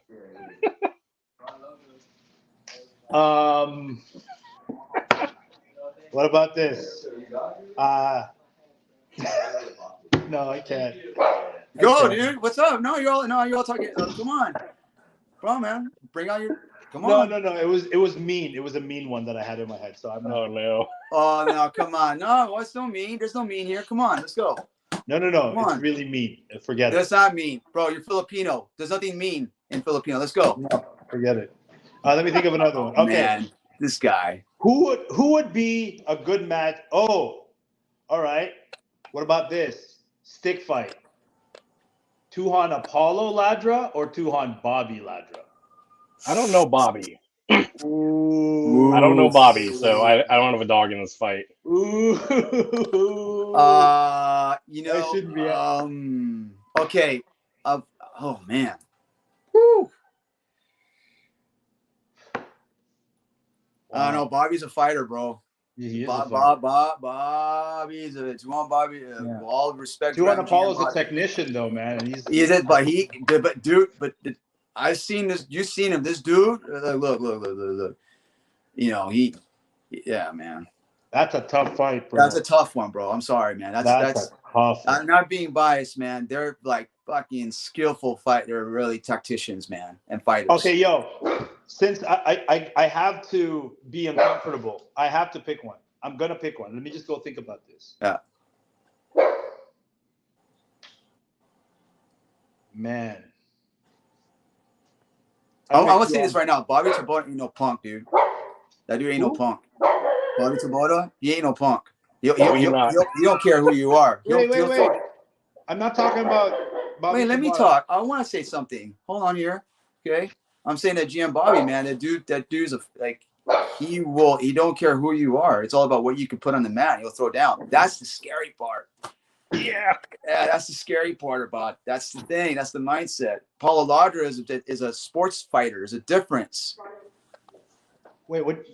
Who do you think this is about? Huh?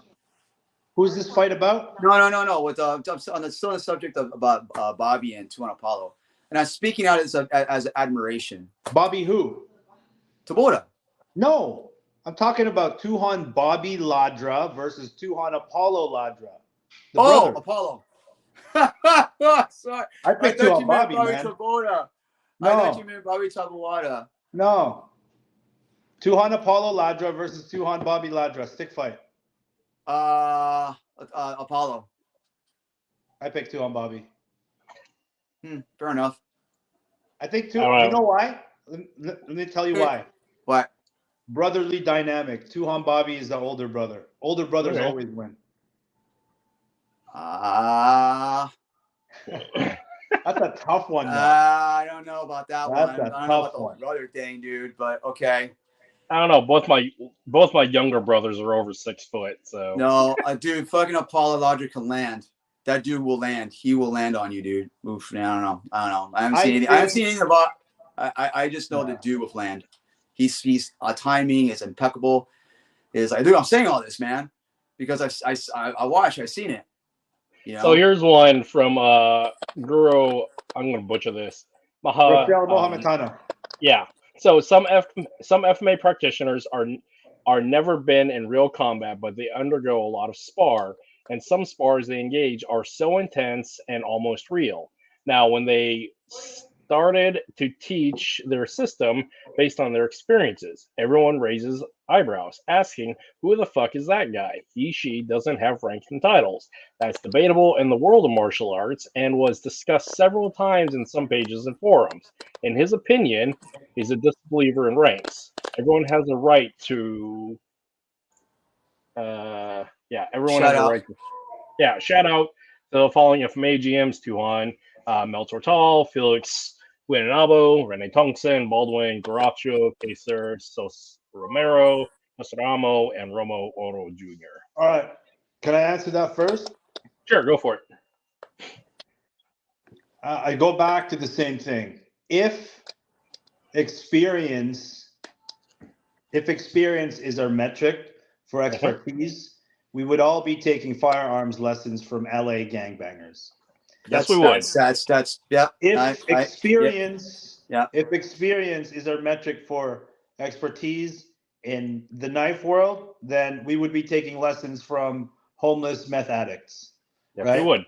They survive the most stabbings, and they probably stab more than and they live, and that's their way of life, bro. Right. That's We have to seek higher standards for expertise, and the number one of that is the ability to teach. So you could have been in Vietnam and killed 60 Viet Cong with your knife.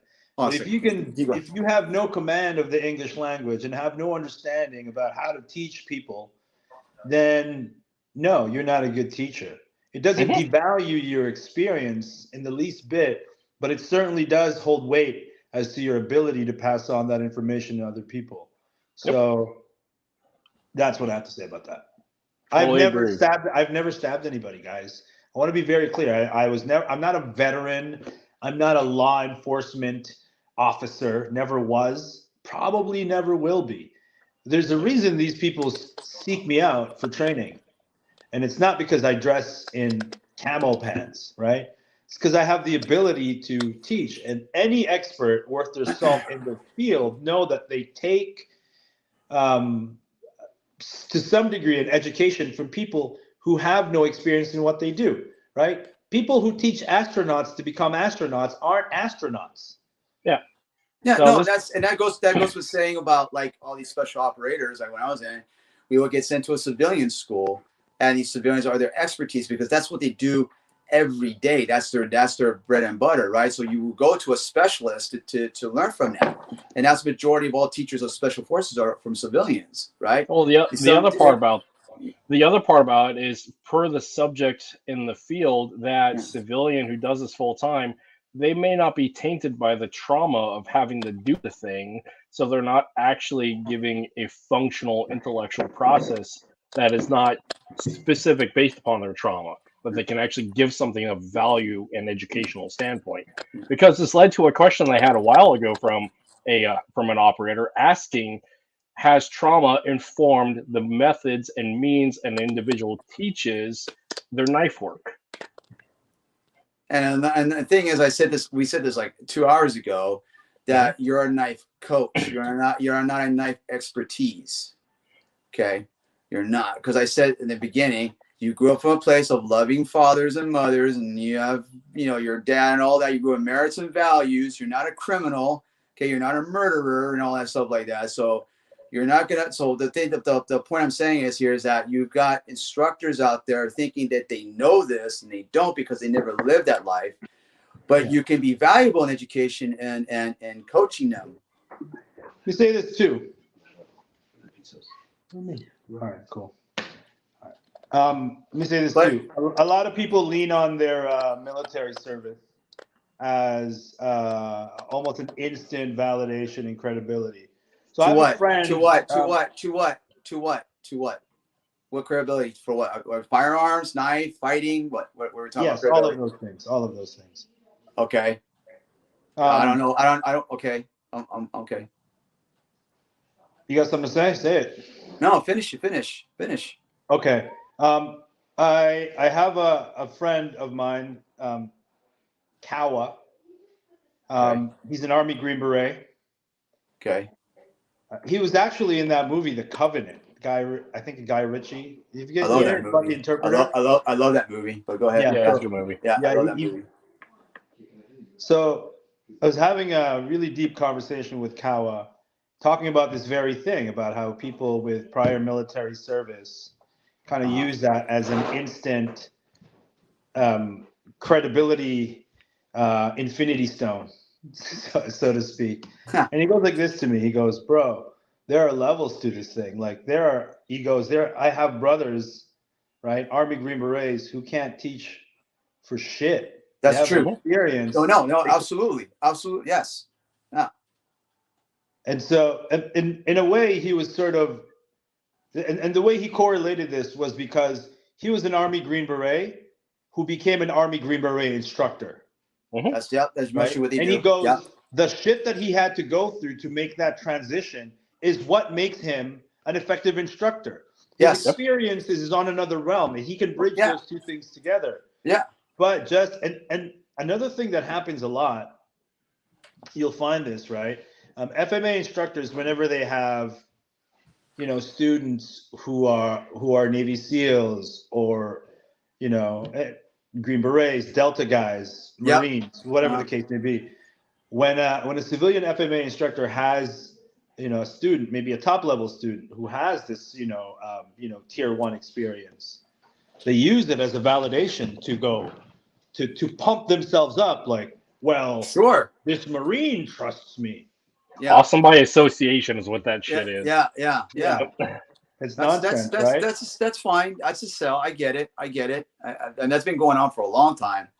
It has been going on for a long time. And I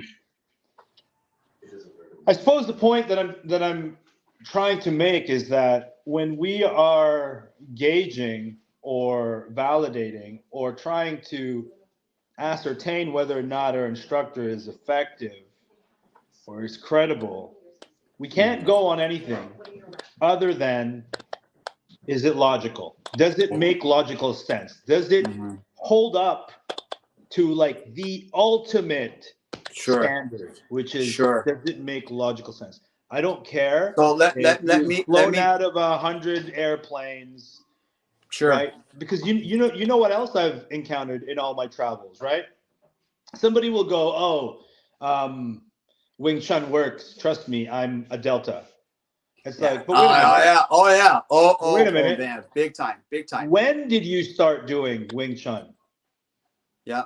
And they'll be like, oh, well, after my service. Okay, go ahead. Where's that correlation? Because on the surface, he's going, I'm trying to validate Wing Chun based on my experiences as an operator, but you started training Wing Chun after your service. So there's a lot of this shit that happens, man. Yeah. So here's the context to that. So they'll say a Delta guy, all right, a Ranger guy, will say, I went into Wing Chun, right, as a credibility, saying, if a Ranger and a Delta said that Wing Chun works, and well, damn, then that system really works, right? So I give you an example, okay? And I'm gonna put this on me, okay? Not I'm gonna put on me, but like, okay, so the website of my Sifu, right, he put a picture of us, 2 of us, right? Okay, on the website saying 2 Army Rangers learning the Hungar, right? Now, you could take any of that from that whole menu for what you want, for what it is. They're going to say, okay, wow, you got 2 Army Rangers that are learning. Why? Those guys are badasses. Why would they want to learn traditional Kung Fu? What is that going to do for them? These are fighters. They're shooters, see? And it's not even about that, man. I'm not even about any of that. So your Sifu is using you for a marketing tool. Mm-hmm. Sure. Yep, 100%. Sure. But I'm not mad about that. That's it, because if I want to say, hey, I'm using Chinese Kung Fu to help for Army veterans for PTSD to train instead of fighting for better health, better value, and everything like that. I mean, for their own longevity, then yeah, absolutely. If they want to come here to fight and all that, then no, this is not the place for you. Okay. You already know how to fight. That's the thing, brothers. Like Delta, you guys know how to fight. You know how to put a bullet in someone's dude. You know how to go in there and take it out. Why you want to go learn something more that you have credibility already to what you have done? So if they want to do that, they fight. But I do find credibility. There's a lot of there is stuff in there. I'm saying this right now that like the whole pressure thing. I'm done with that. Like I see stuff in there that works, and there's stuff that it works. For me, So of course they are. Of course they're going to do that. They do it you do it in PTTA. They do it in freaking FMA-Kali. They're like, oh yeah, freaking, come on. That's okay. Yeah. That's fine. But everybody has a different purpose. Yeah, it's true. It's true. The difference though with a PTTA, and not to sound like biased, like a speaking box, or what's the term? Figurehead. Sure. Talking head. No. Like I'm not a spokesperson for the PTTA. Yeah. But that organization, you are a spokesperson, brother. But I love it actually started as an organization only for law enforcement and military. That is true. That is very true. Yes, I know. I'm aware. Yeah, but for sure. And me, I'm quite proud that I. Hey, by the way, I am now officially a law enforcement instructor. Nice, congrats. That's awesome. That so you got your cert and all that good stuff and everything. They certify you. They say they're going to use your stuff as a defensive tactic instructor? No, I didn't say they adopted my system, but a full unit sanctioned by the department took my training course. And they want me again to train the rest of their instructors. Well, there you go. There you have it. Yeah. Then that's fine. Then so if these men have found you as a credible to their, so they're entrusting in you to say, they're trusting you saying, we want this because it's going to protect us from law and perjury, and also from defending their own life. I mean, maybe at the very least they find value in what I teach and how I teach it. Of course. Well, why would they bring you on board and bring you on again? Of course they find you valid. Well, everybody gets called once. But when you get called again, that's the real measure. But the one person who's been committed, the one person who has the most consistency to this day, no one has never done it that far, is like the only two, okay, is Kelly Warren and Paul Vunak. Kelly Warren's been with First Group, doing the 80s, and to this day they continue the Kelly Warren fighting defense system there because he built already that relationship and everything, and they love him and everything. And then now you're going and Paul Vunak of SEAL Team 6, he's been the most consistent dude. Call it what you want, dog. He's been the most consistent guy that he's been with on that team. Somebody, a good friend of mine, Mick Coop, who I credit really for getting me to ask tough questions, right? Mm-hmm. Sure. And he goes like this. He goes, you shouldn't ask why SEAL Team 6 called Paul Vunak to train them.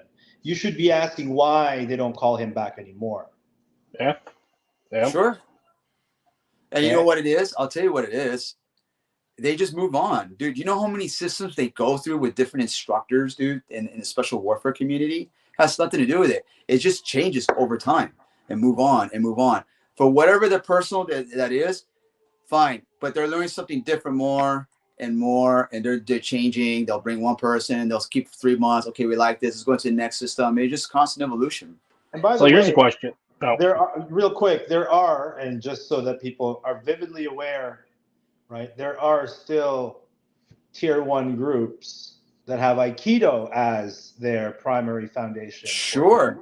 Soft P, get offline, shoot the guy. Redirect, shoot the guy. Sure. So if they're learning Aikido, they find value, right? So these are warriors. No, bro. These are warriors. These men that you're seeing right now, you're saying they're going traditional arts. It's institutional inertia. The reason why tier 1 groups, some of them still study Aikido, is because the guy in charge of that program happens to be an Aikido guy, and he hasn't yet retired. Okay. Well, that changes the whole. Okay. Yeah. Well. Okay. It's the truth. Well, that's it. So if that's the case, and they find value in him, that's what's going to go with you. So you go in this defense program, and you're going on and on, and all of a sudden you're like, I'm going to do in the Wing Chun. Well, shit, Ruby's going to Wing Chun. We're going to do it. So here's a question. Talk about awesome by association. For any instructor, let's say FMA, because we're all 3 FMA instructors, is working as a contract with an agency the ultimate litmus and valuation of you as an instructor and or your system? What is it? Is it like straight up because a tier 1 or an agency actually contracted with you? Is that a litmus test of saying, hey, I'm a valid instructor, as is my system? No, it's not. Sometimes it's a relationship thing. Because you know somebody who makes the decisions, and you are the guy closest to that conversation. I'll be perfectly honest, right? And people don't want to hear this. The reason why people get defense contracts is because, and I know enough people who bid for these contracts, and I have the inside track where it's like, we know who we're going to hire, but as a matter of protocol, we have to go through this process where we intake at least 3 bids. Yeah. It's who you know. Yeah. It's who you know. But at the end of the day, it's got to be valid enough. Yeah. That so the person I like decision doesn't put their reputation on the line by picking somebody who's shit. Going back on that, it's like, for example, like First Special Forces Group, right? They're at Fort Lewis, Washington State. So they never changed. They never try to invent the wheel. They always kept on with Kelly Wharton because they're just like, it went from this to a system to a relationship more than anything. And they're like, oh, doggy. And then it's like, I can't see it, brother. It's awesome. And it went from a relationship to more than anything to the system. And they just said, like, dude, we like it. Why do we need to move on to something else and keep changing? We just keep it the way it is to keep it going. They find value in Datu Kelly and his work, and it's credible. So they're smart. They're like, no, we're not going to. Okay, if we see something more of a badass or something of a system, I'm like, oh, this is shit. No, they're like, no, this is it.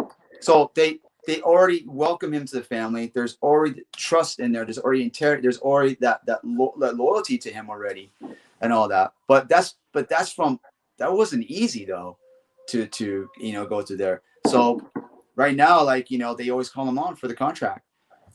It's like you're going back on again, and then you're going to go back on again, because these guys, Leos and SF, they want a person like you, where you're not going to open your mouth. You're not going to say you're all this hot shit and who you are and everything like that. They want to see a guy who has clear technical instructions, and they see the logic behind that.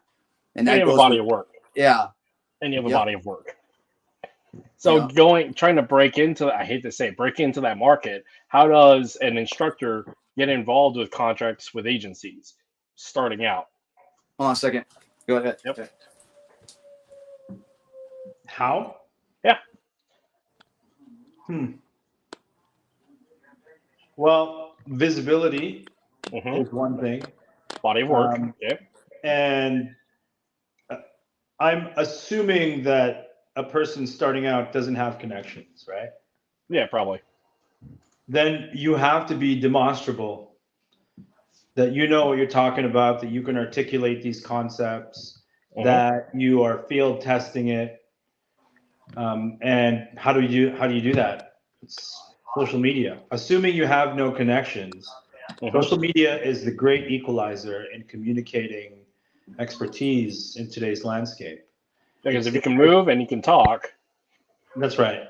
Yeah, it will be apparent, Sure, you can edit and you can sensationalize, and obviously on social media, most often you're putting your best foot forward.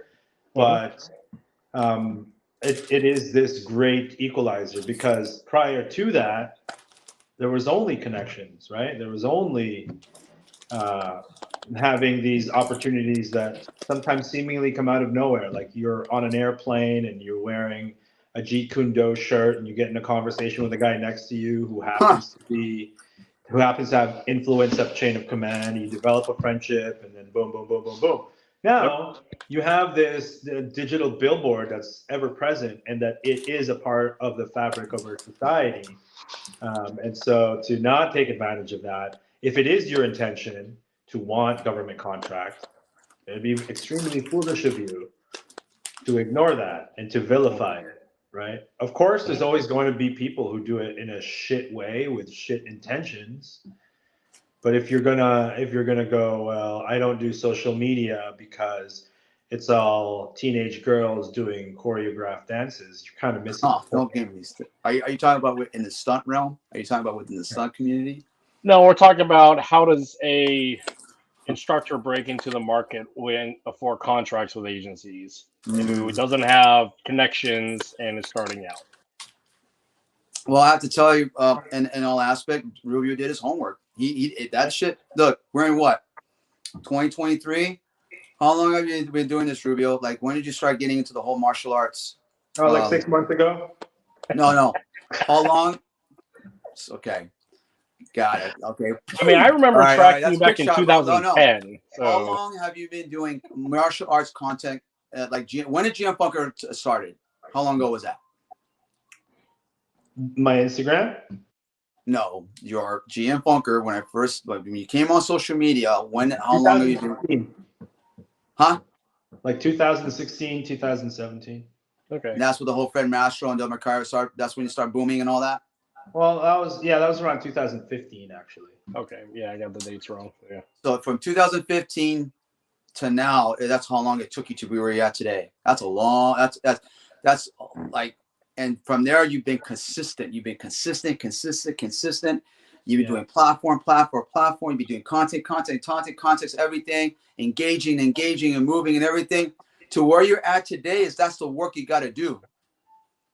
Well, no, that's hard work, bro. That's all grit and grind. No, I agree. But I'm saying now it's, for example, take somebody like Tuhon Jared, for example, who spent the better part of 20 years. Yeah, it took him 20-something years to be where he's at today, to be where he can be like, without social media, just grinding it out. But the new technology was coming in. I mean, he had a contract with the SF and then Leo, and then as time grows, he was like, oh man, I need to start doing this, and I need help. Already in the community. It's just, and it's one of those things, and it's like if it wasn't for the contacts and the technology, what's on PTT and everything, there wouldn't have been known where he's at today.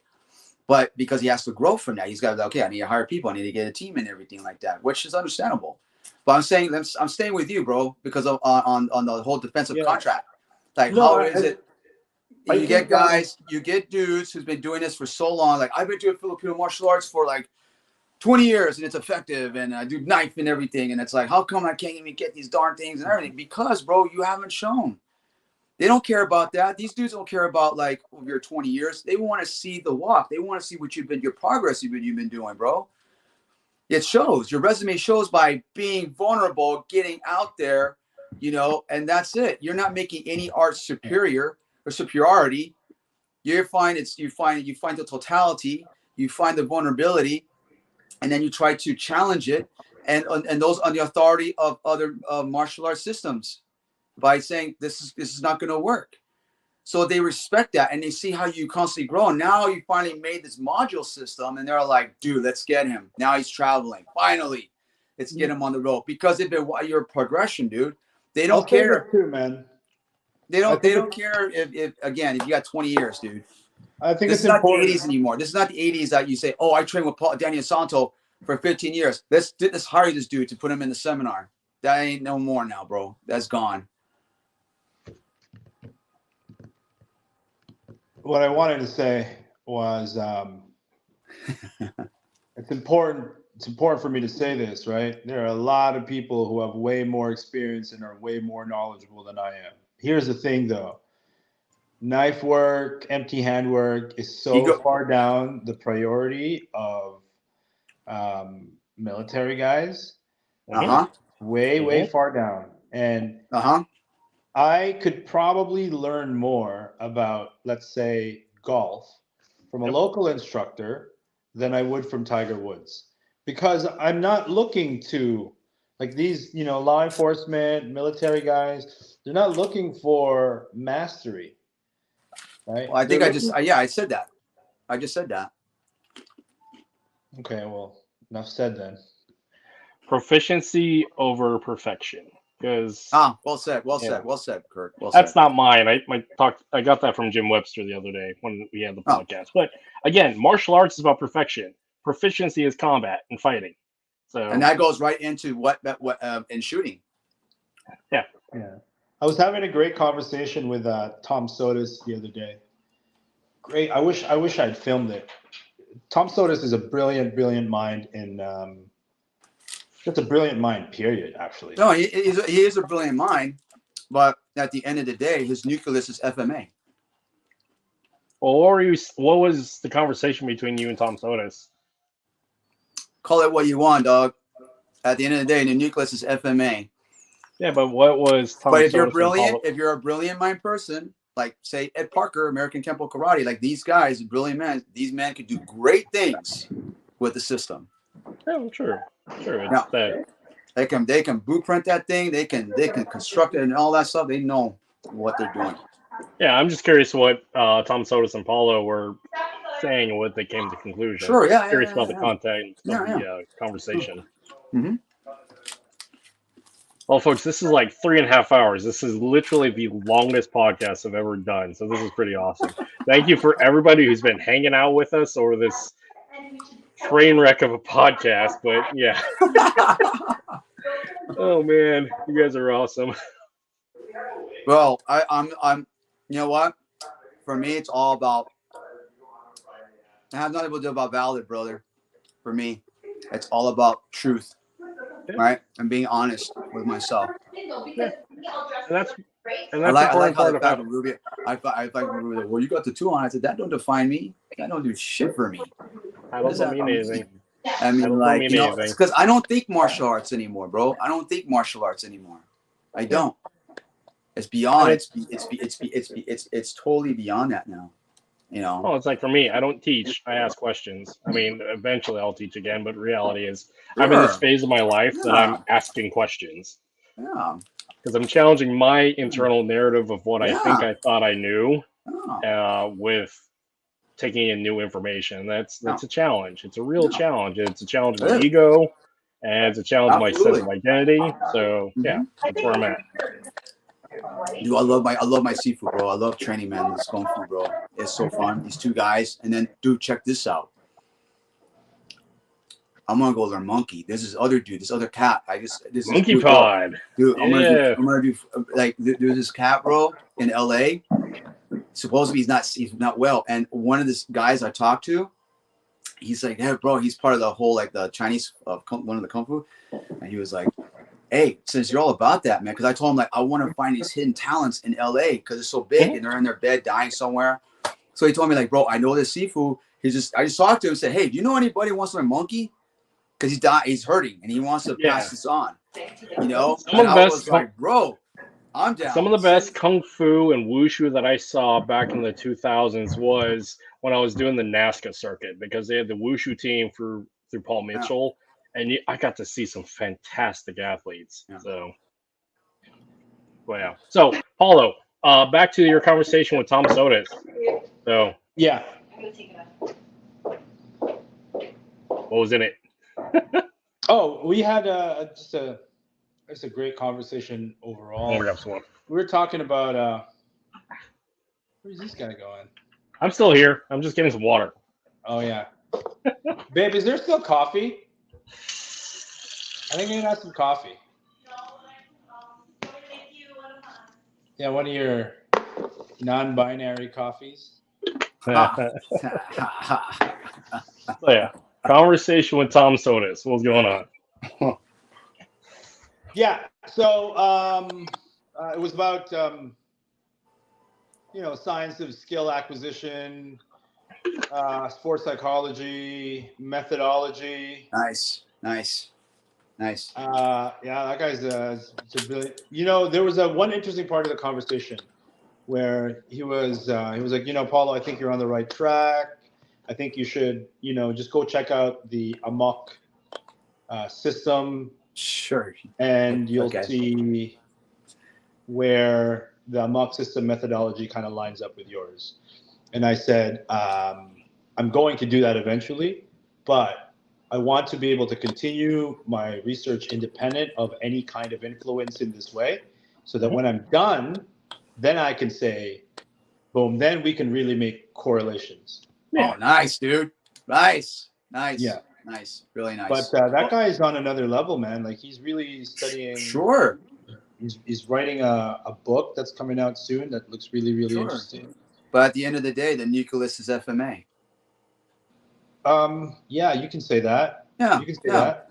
But when it comes to his knowledge and educating brains, but that's a totally that's not. I think he might argue that the nucleus is FMA, because that would presume that was his only influence for him up, which it isn't.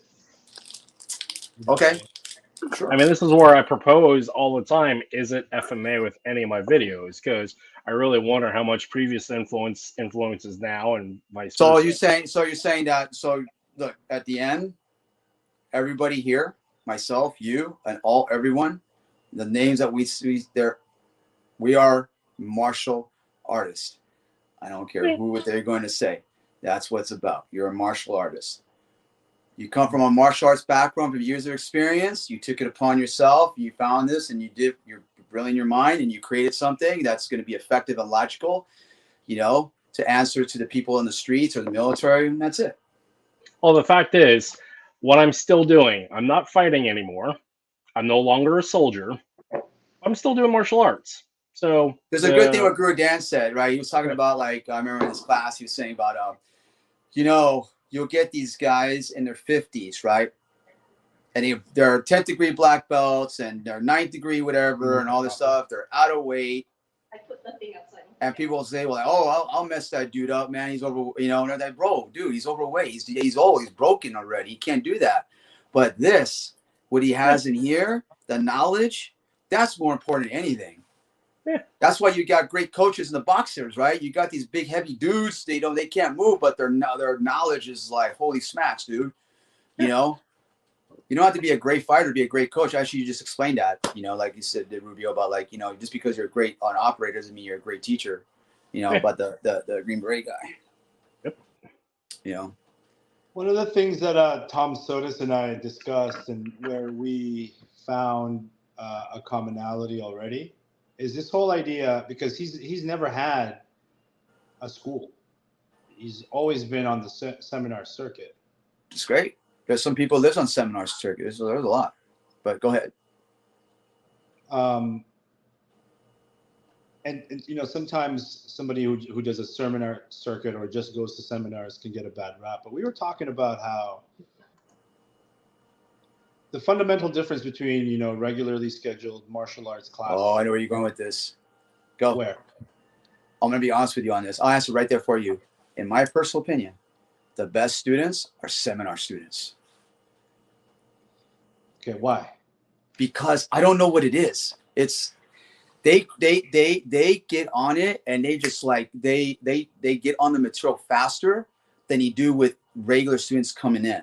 Seminar students, they'll get, like, they adapt faster. They just, like, they get the material, they study it and everything like that. And then here's where it gets all fickle. There is a thing out there like, oh, that dude's a seminar student. He doesn't know anything. Because the students is going to the actual school at the headquarters where the teacher's there. So there's seminar students, and then there's in-house students, right? I prefer seminar students because their expression, the way they capture the information is so much in depth and better than actually in-house students. I've seen it with my own eyes. Well, I'm curious what Tom Sotis had to say about the difference between seminar and in-class students. Big difference, dude. Big, huge difference, bro. Yeah, but I'm curious what you had to say. Yeah. This has been actually a clash, Rubio. This has been really another topic another touchy topic, because they're saying, well, seminar students are not real students because they don't come into class, they're not in there. So how they can become instructors that they're just seminar students, and they get any hours in and everything like that.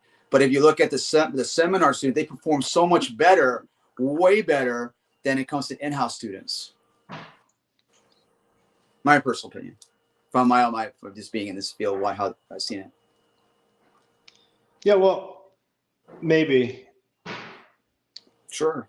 I was sort of approaching it. The conversation Tom and I had was our approach to teaching seminars rather than students themselves. Because by virtue of, traveling to different places and teaching a different group each time, okay, our mandate becomes, how much can we impart on these students in a short period of time, right? Sure. Particularly if they are a law enforcement or military or a security unit,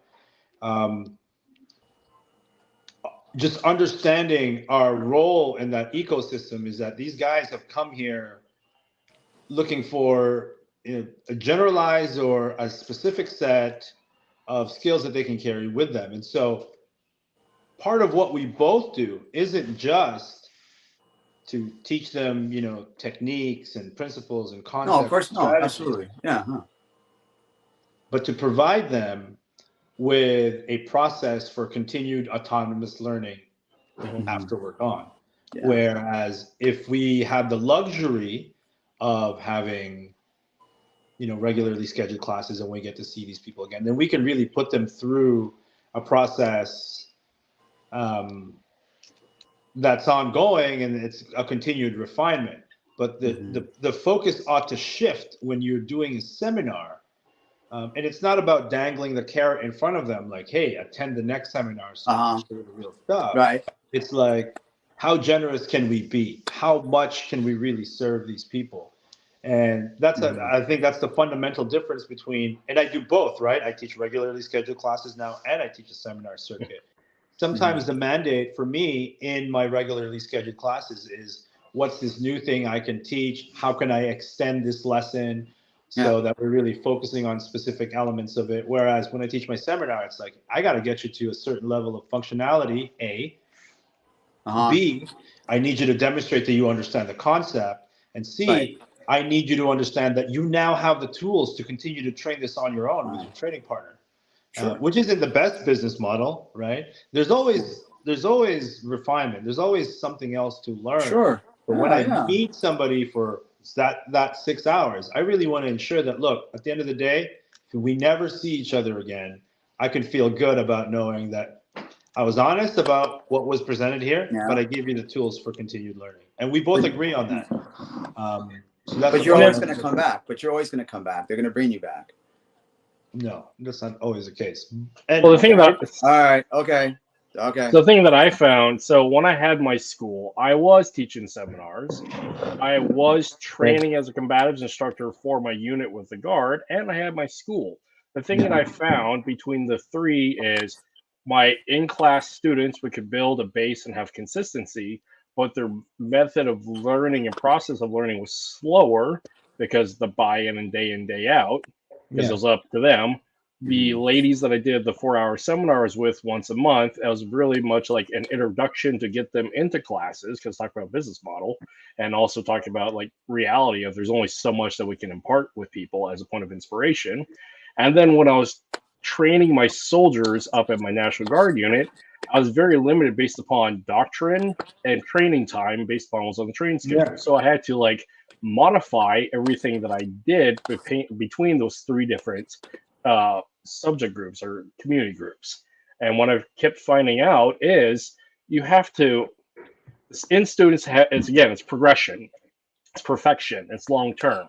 For those who are going to be immediately proficient, you have to condense and give immediate capability or immediate like understanding. So my challenge was, or my the choice that I made was like, hey, my regularly scheduled students or my regularly scheduled classes, those students also come and go. And so I've sort of taken the seminar philosophy of getting them functional first. And so that's how I teach my classes. And so, you know, there's pros and cons to that. Remember, we talked about how people learn different ways and they look for different things.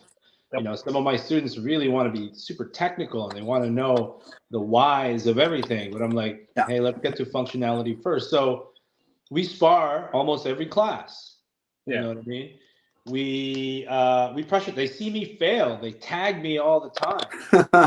And that's that's the reality of it. And here's the thing that I think some people who have been teaching for a long time maybe lose sight of is that your students will by default give you a level of respect that will disallow them from really giving their best when they're up against you.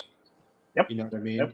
And this is why and I know this not just in observing other people, but in my own actions, right? Like when I met GT in Maryland and he wanted to show me these takedowns, he took me down. I didn't resist them. Mainly also because I understood the nature of that exchange without being, you know, being a go-do. Even though for him it was like, I'm going to prove to you this takedown works. Be a my go-do. mandate, my mandate wasn't, okay, let's prove it. It was like, okay, just show me. And so I really cultivate this in my students. When it's sparring time with me, right? Under specific parameters, when the safety conditions are met, you're really trying to get after me. And they get me. They hit me all the time. One of my students has been doing martial arts for a really, really long time. Greco-Roman wrestling, friggin' private lessons for 14 years with one of my instructors, you know, Steve, right? One of Coach Steve Dinamo's student for 14 years has now become my student because Coach Steve decided, you know, that he was going to take a little break. So I'm teaching this guy, but when it's time to go, like when we are like knife sparring and we're going, you know, from Largo to Corto to clinch fighting to takedowns to the ground game, there are some elements of that exchange where I'm being outclassed and I'm having to be crafty.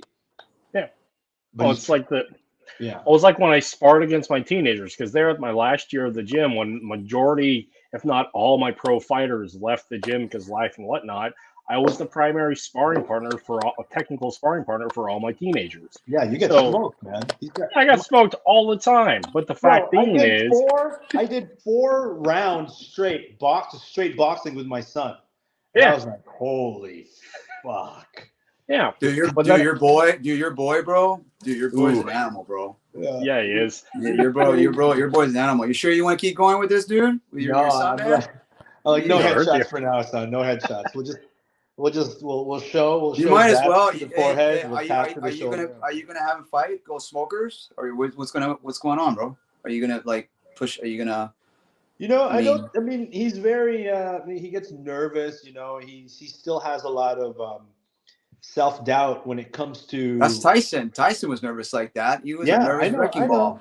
I'm trying, but he's gonna fight in the Philippines, full contact stick fighting in the PTTA. That he's ready for.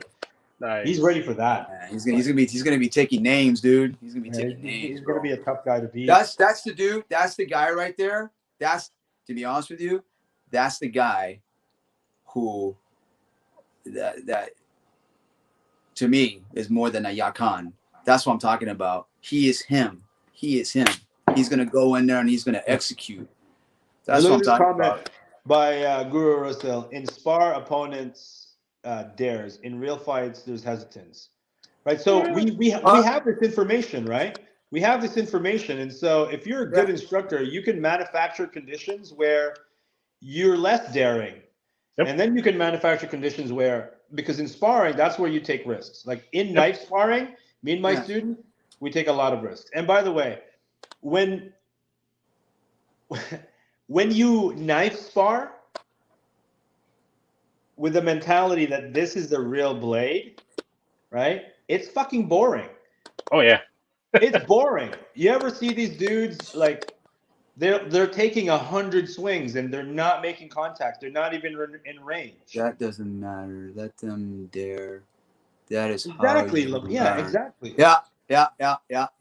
It's exploration and problem solving is what you that have is. to, man. So, you got. Yeah, I understand. There's hesitance. There's always gonna be hesitance to fight. That's why you be like, "What's up? What's up?" And everyone's like, they don't want to like, "Oh shit, who's gonna throw?" Right? It's just a matter. You're gonna get licked, and you gotta. Let's go. Yeah, Lamont's absolutely all right. the way. It's all the way. So and that's the only way you're gonna find out. But of course, it's hesitant. Even in like pulling the trigger. You're gonna take someone's life. You gotta be hesitant about like are you ready? Are you ready for this? You really do this? Yeah, there's always hesitancy. Yeah. You could train as much as you want sparring, but at the end of the day, when you have the oncoming silent at you, yeah, bro, you're gonna be hesitant as hell. But I bet, like Lamont's right in that sparring is where you take the risks. Sparring is where you dare to be courageous and brave. But a good instructor can manufacture a condition where it's like, okay, guys, let's not be so daring. Let's not be so brave. Let's be smart. You gotta be fucking smart, man. Those are important too, but that's not really where you learn. It's not where you learn. Well, I hear what you're saying, but at the end of the day, no matter how much you spar with the knife and everything, it will never get you ready for the outside in the streets. It will help you, but it's not. That's why I was telling you in the very beginning, if you want to do something like that, you go in the military, go and join Buds, go in a Green Beret selection, get out there, go to war, get some in there, and then that's it. Or you go to, I'm not kidding. I'm not going to kid you on that, man. Well, I mean, you don't know until you know. So and it's like you got these people that make institutionals like, okay, come learn at these shoot house where former Navy, hold on, let me finish. These former Navy SEALs and everything like that. They can train you to the point where they can take you, but that's it. They can't take you no more than that. That's somewhere you got to go and develop that the one you don't like is the mindset. Again, you got people spar, but these people have values with merits, loving husbands and fathers and everything like that. They're not fighters. They're not killers. Okay. They're human beings. Okay. So you could do so much to take them in a stress training or sparring, but at the end of the day, it can help. It will help for out in the street. But that's not a guarantee that like, oh, if you do this, you're going to be like fucking unstoppable and you're going to be like, you're going to win this. There's no way. Yeah. I think you're right. I think that when people, communicate, especially on social media, that we train for reality. Yep. The only thing that you cannot recreate appropriately in a training environment is fear for life. And so the guys who are like, oh, our mindset's different and blah blah blah, I'm like, yeah, and it's not a good thing, because you're trying to bridge this thing that cannot be bridged in a training environment. And you're telling your students that we're getting there. You can't do it. You can't. It's impossible. No way. Here's the thing. You talk about joining, passing buds and becoming a SEAL and doing all these things. I worked with enough folks. And again, I don't want to sound like an expert, but a part of my job was to hear people's war stories, to film, document, and to represent it. Right? And some of the stories that I heard was like, it goes along the lines of the toughest guy in training was in a fetal position, pissing himself in our first firefight. Because you don't know until you know. Oh, yeah, no, that's you don't know until you know. That's fine. That's a normality. You're going to piss. You're going to shit in your pants. If you went and you say you're not going to shit in your pants and piss in your pants, and you were not scared for the death of life of you, you're full of crap, dude. Every operator, everyone has piss in their pants and shit in their pants, dude.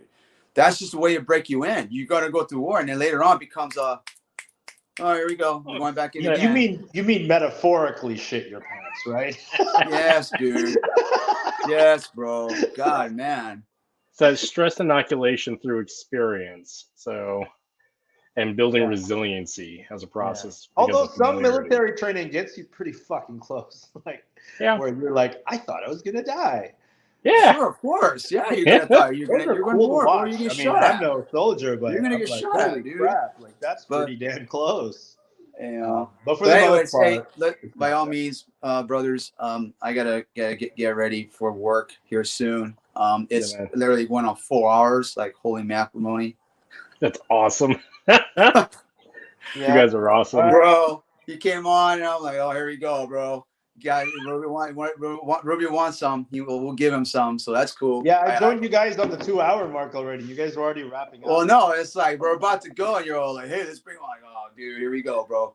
Dude, I'm bacheloring it up for. Hey, let me say this before I go. I say it's always an honor to be amongst you and talking with you. You guys are amazing, and again, the martial arts community is amazing. Just be honest with yourself, like I said, and. Hey man, if I broke someone's hearts and make people, I'm sorry, but you're allowed to have an opinion. You're allowed to have an opinion, and if you can't be real and you can't come up on here and talk about it because I don't know, you want your community to get pissed off at you, or you're gonna lose your rank, well then that tells me a lot about like who you are, man. You know that defies you. Yeah. I will always say this: if anybody has something they want to say and they want to voice their opinion, I'm more than happy to have a conversation with them. We may not agree, may cause some issues, but the fact is, I'm more than happy to have an interesting conversation with a cool person. So but it's not you, Kurt. Yeah. It's not you. It's not you. But it's their. They have to protect their they got to protect their thing, So, but anyways, take care. Peace. Love you both. Hey, Rubio, man, you're doing amazing. What you always do, bro. You know who you are. Kurt, you too, man. Love you all. Appreciate you. Peace out, brother. Good night. Yeah. Good night. More topless photos with double sticks. Sure. That will be it. That'll be the end of that. No more of that. Don't hate the player. Hate the game. Dude, my dad bod's not up for that kind of thing. All right, my man. There, brothers. See you. Peace out. Later, homie. I'll drop you out. So, what's up, man? Fucking Rob. Love that dude. Yeah. I don't know, man. I mean, it's great talking to you guys. I wouldn't say it's an honor. God. Yeah. Close enough. No, it's good. Yeah. You know what I did recently? There are some people that I've kind of gotten into it with on the FMA community, and I just sent them a private message. Yeah. And I'm just like, hey, look, man, I'm always open to resolve this privately. We could talk about it on a podcast. Yeah. I suppose that was a little bit for my own kind of, just to kind of go, hey, look, I reached out. I'm You're not responsible for you. Yeah, I'm not about holding grudges, and there's just too many things in Filipino martial arts to disagree with. But I just find like whenever we're in the same room, there's more to agree on, and, including where to go for dinner afterwards. Like let's go have Korean barbecue. You can always can't agree with your wife where to go eat. Yeah. So how's been your journey? Kind of stepping into. It's an interesting one, right? Because you've been gone for a while, and then all of a sudden, first of all, the landscape is different, right? Like social media, you can really plug yourself into different communities just by, rubbing a few nuts the right way, kind of, so to speak. And it's like, oh, I like the way you guys do Sinawali. Come right in. There's joking, but you know what I mean. How's it been? I mean. It's been good. I mean, I was a little troll on your live streams for quite a while. Then we became homies, and so that progression occurs. But like going away and coming back has given me some serious perspective, and especially the fact that I don't have. I mean, I have a platform, but I don't have a professional impetus or a school that I'm representing, so to speak. I'm a man. I'm technically a man without a flag, but I do have a flag. I have a flag myself and those who I choose. So the fact I'm not doing this for money anymore, I'm doing this for self-edification and a process of learning. And hopefully, like by talking about difficult things, it holds me accountable, puts context of things that I think about, and hopefully it helps for everybody else, because there's a lot of stuff that sounds naive from my part and foolish, but I'm asking the questions that people are that are afraid of asking because of those perceptions. So the stake that I have, I would encourage you to continue to do that, man, because I suppose and part of the reason why I was asking who would win in a fight, Jim Bobby versus this, I have to be demonstrative that I can't have these lines. I love all these guys. I respect practically every person that I mentioned in that conversation, right? But at the end of the day, it's kind of like it's pushing myself. And one of the things that I continue to do on my social media was to never be a slave to my own success. Yep. Where, you know, like but there's a line to that. Like, it's been a while since I've posted anything that involved me, you know, kicking dildos. You know what I mean? Like, it's Well, I mean, we go in cycles. We go in cycles of creativity, and we can go in cycles based upon what we're involved in. And I mean, talk about like those lines. To be truly a free agent, we have to be free of being attached to a thing or a structure. Now, of course, we have our inclinations and things that we prefer. Sorry. But no, it's fine. Of course, we have things that we prefer and inclinations and associations. But as a responsibility as social media guys, because that's what we are, we have, and being advocates for the entire community, we have to be literal free agents to say what we're going to say for the behest and benefit of everybody. Yeah. Well, I'm teaching kids. I have all of these professional eyes on me now. And what I mean by that, what I said is, like, you know, people tend to attach themselves to the persona that they think is truly representative of who you are. And for me, it's like, I mean, I feel like I can be a professional. I can turn on the switch in a classroom environment where I can be really serious, and at the same time throw giant dildos on a wall and spin kick it. Yeah. But that's a tough thing to because you're just like, you know, like a corporation is judged by every interaction that they have with the public, right? So if your greeter is grumpy and is a piece of shit, and they have an interaction with a customer who walks into a Walmart, that's how they're going to see the entire corporation. Yep. And the same goes with social media, right? If the first post that they see of me is, you know, telling an inappropriate joke, then they'd have missed all the other cool stuff that I had posted that may be relevant to what they do. So this is the thing where I kind of have to balance out. I have to regulate to what degree of authenticity I want to present. What's up, Brian? My man. By the way, are we on the Fight House Talks podcast or on your podcast? It streams to both, but this is primarily mine. So here's the other. To go back and answer your question on the second part, because I'm a free agent at this point, they can lead to the opportunity for me to be a jackass online, which sometimes I can be. But the fact is, it gives me the opportunity to do it. Whether or not I choose to do it, that's important, because where I'm choosing to be is not a jackass who's a troll. What's up there? Where I'm choosing to be. I saw you crossing on your scooter. On Markham Road and Highway 7. Sorry, that's it. I just want to say that. Sorry to interrupt.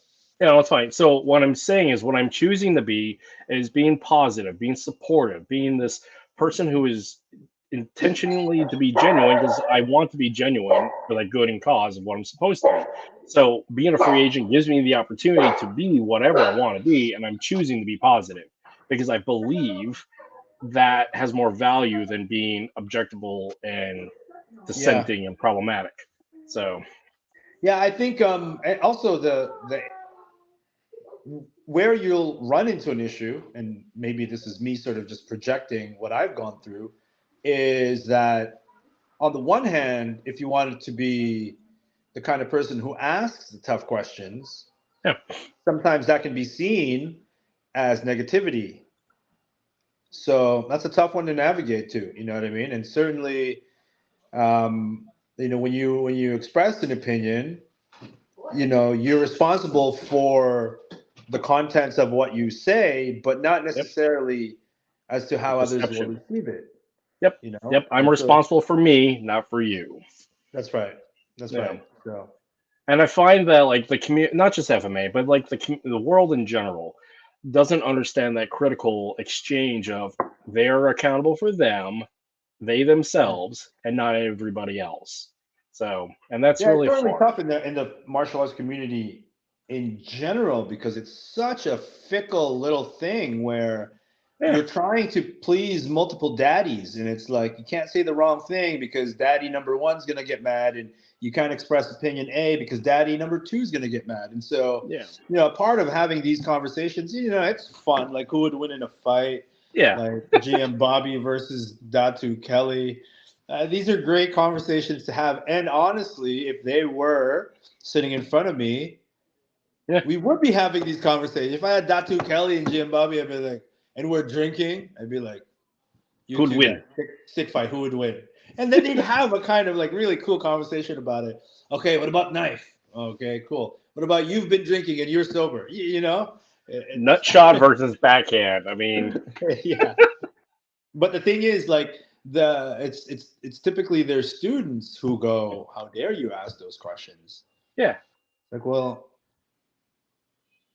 And that was a big part of the first half of this conversation with Roberto is this thing about loyalty and the projection of that loyalty to the instructor because of a cult of personality. This is a conversation we've all had a million times over, but it's that thing of loyalty to an instructor in a system because of a cult of personality, daddy issues, whatever.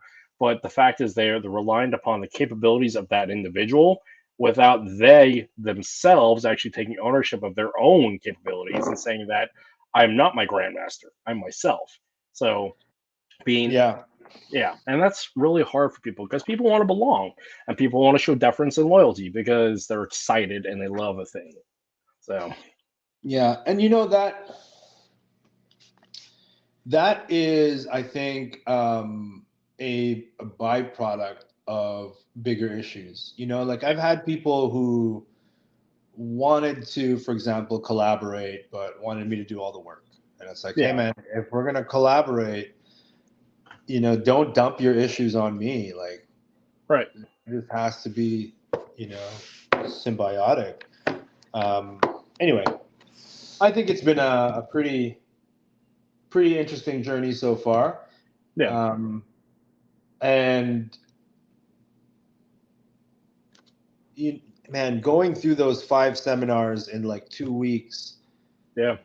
Really, it was so, first of all, it was exhausting. It was nerve-wracking. I was super, super anxious because each one was a different dynamic, different places, different hosts, jet lag.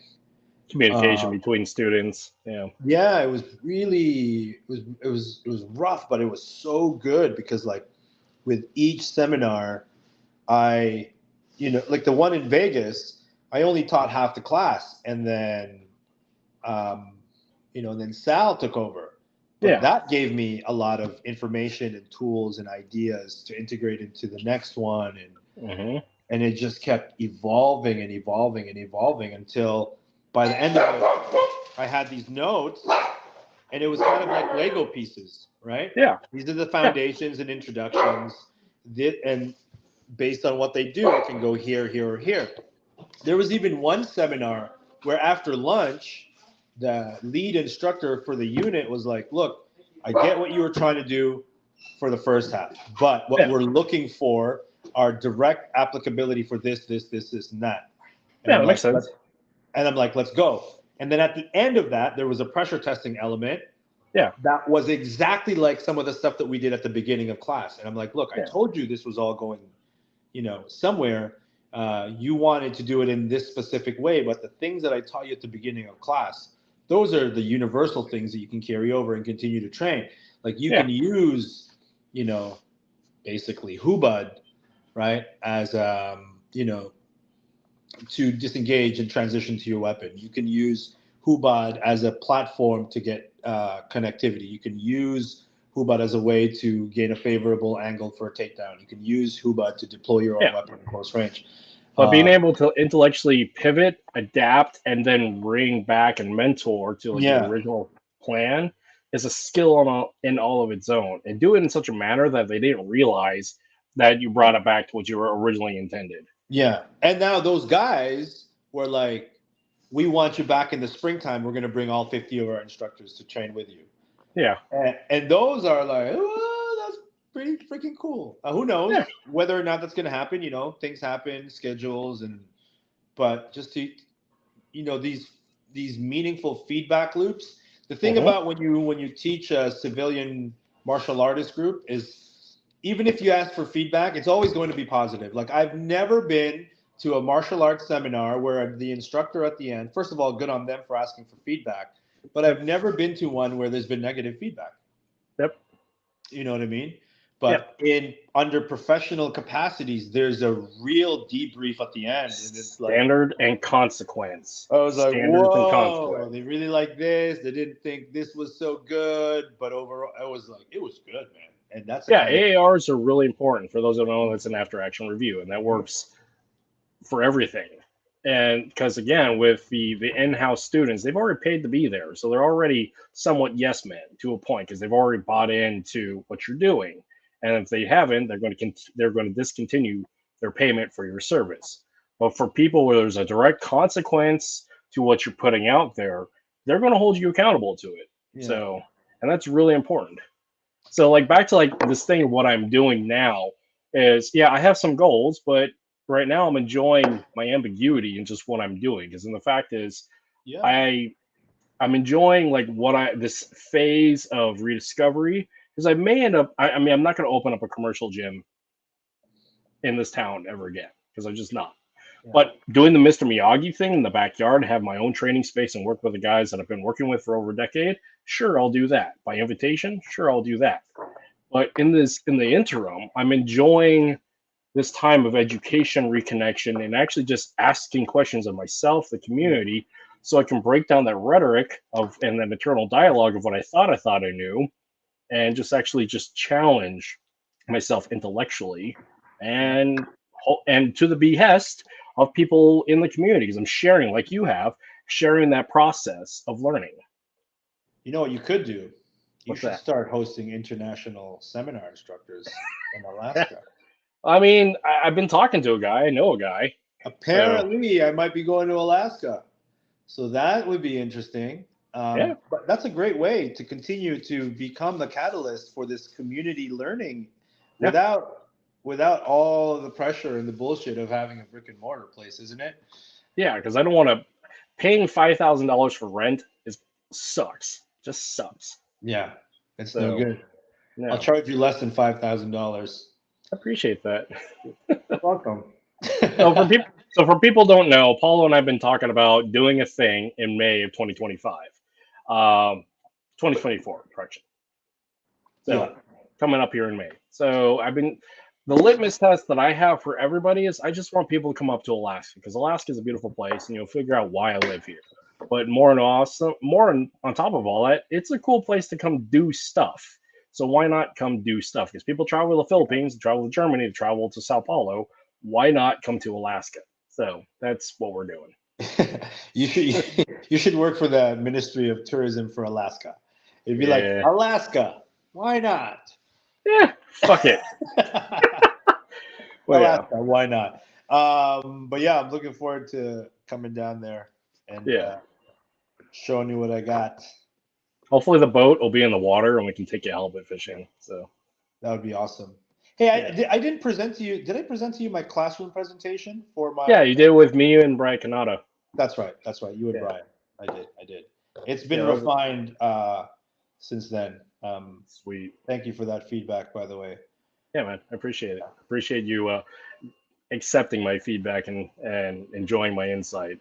So we're indulging my insight. We had a great conversation about it. And that's really what I wanted, right?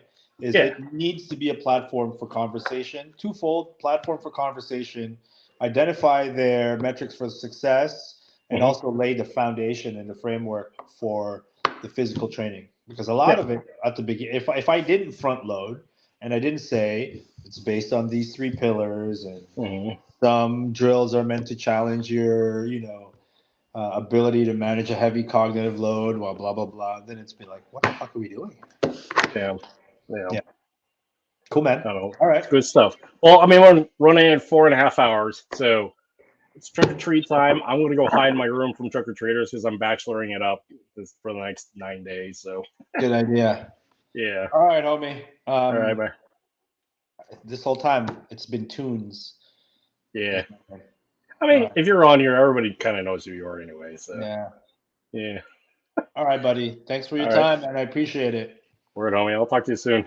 All right. Peace. Right. All right, buddy. That was a long ass podcast. So enjoy Halloween. No outro, no nothing. Enjoy Halloween. Later.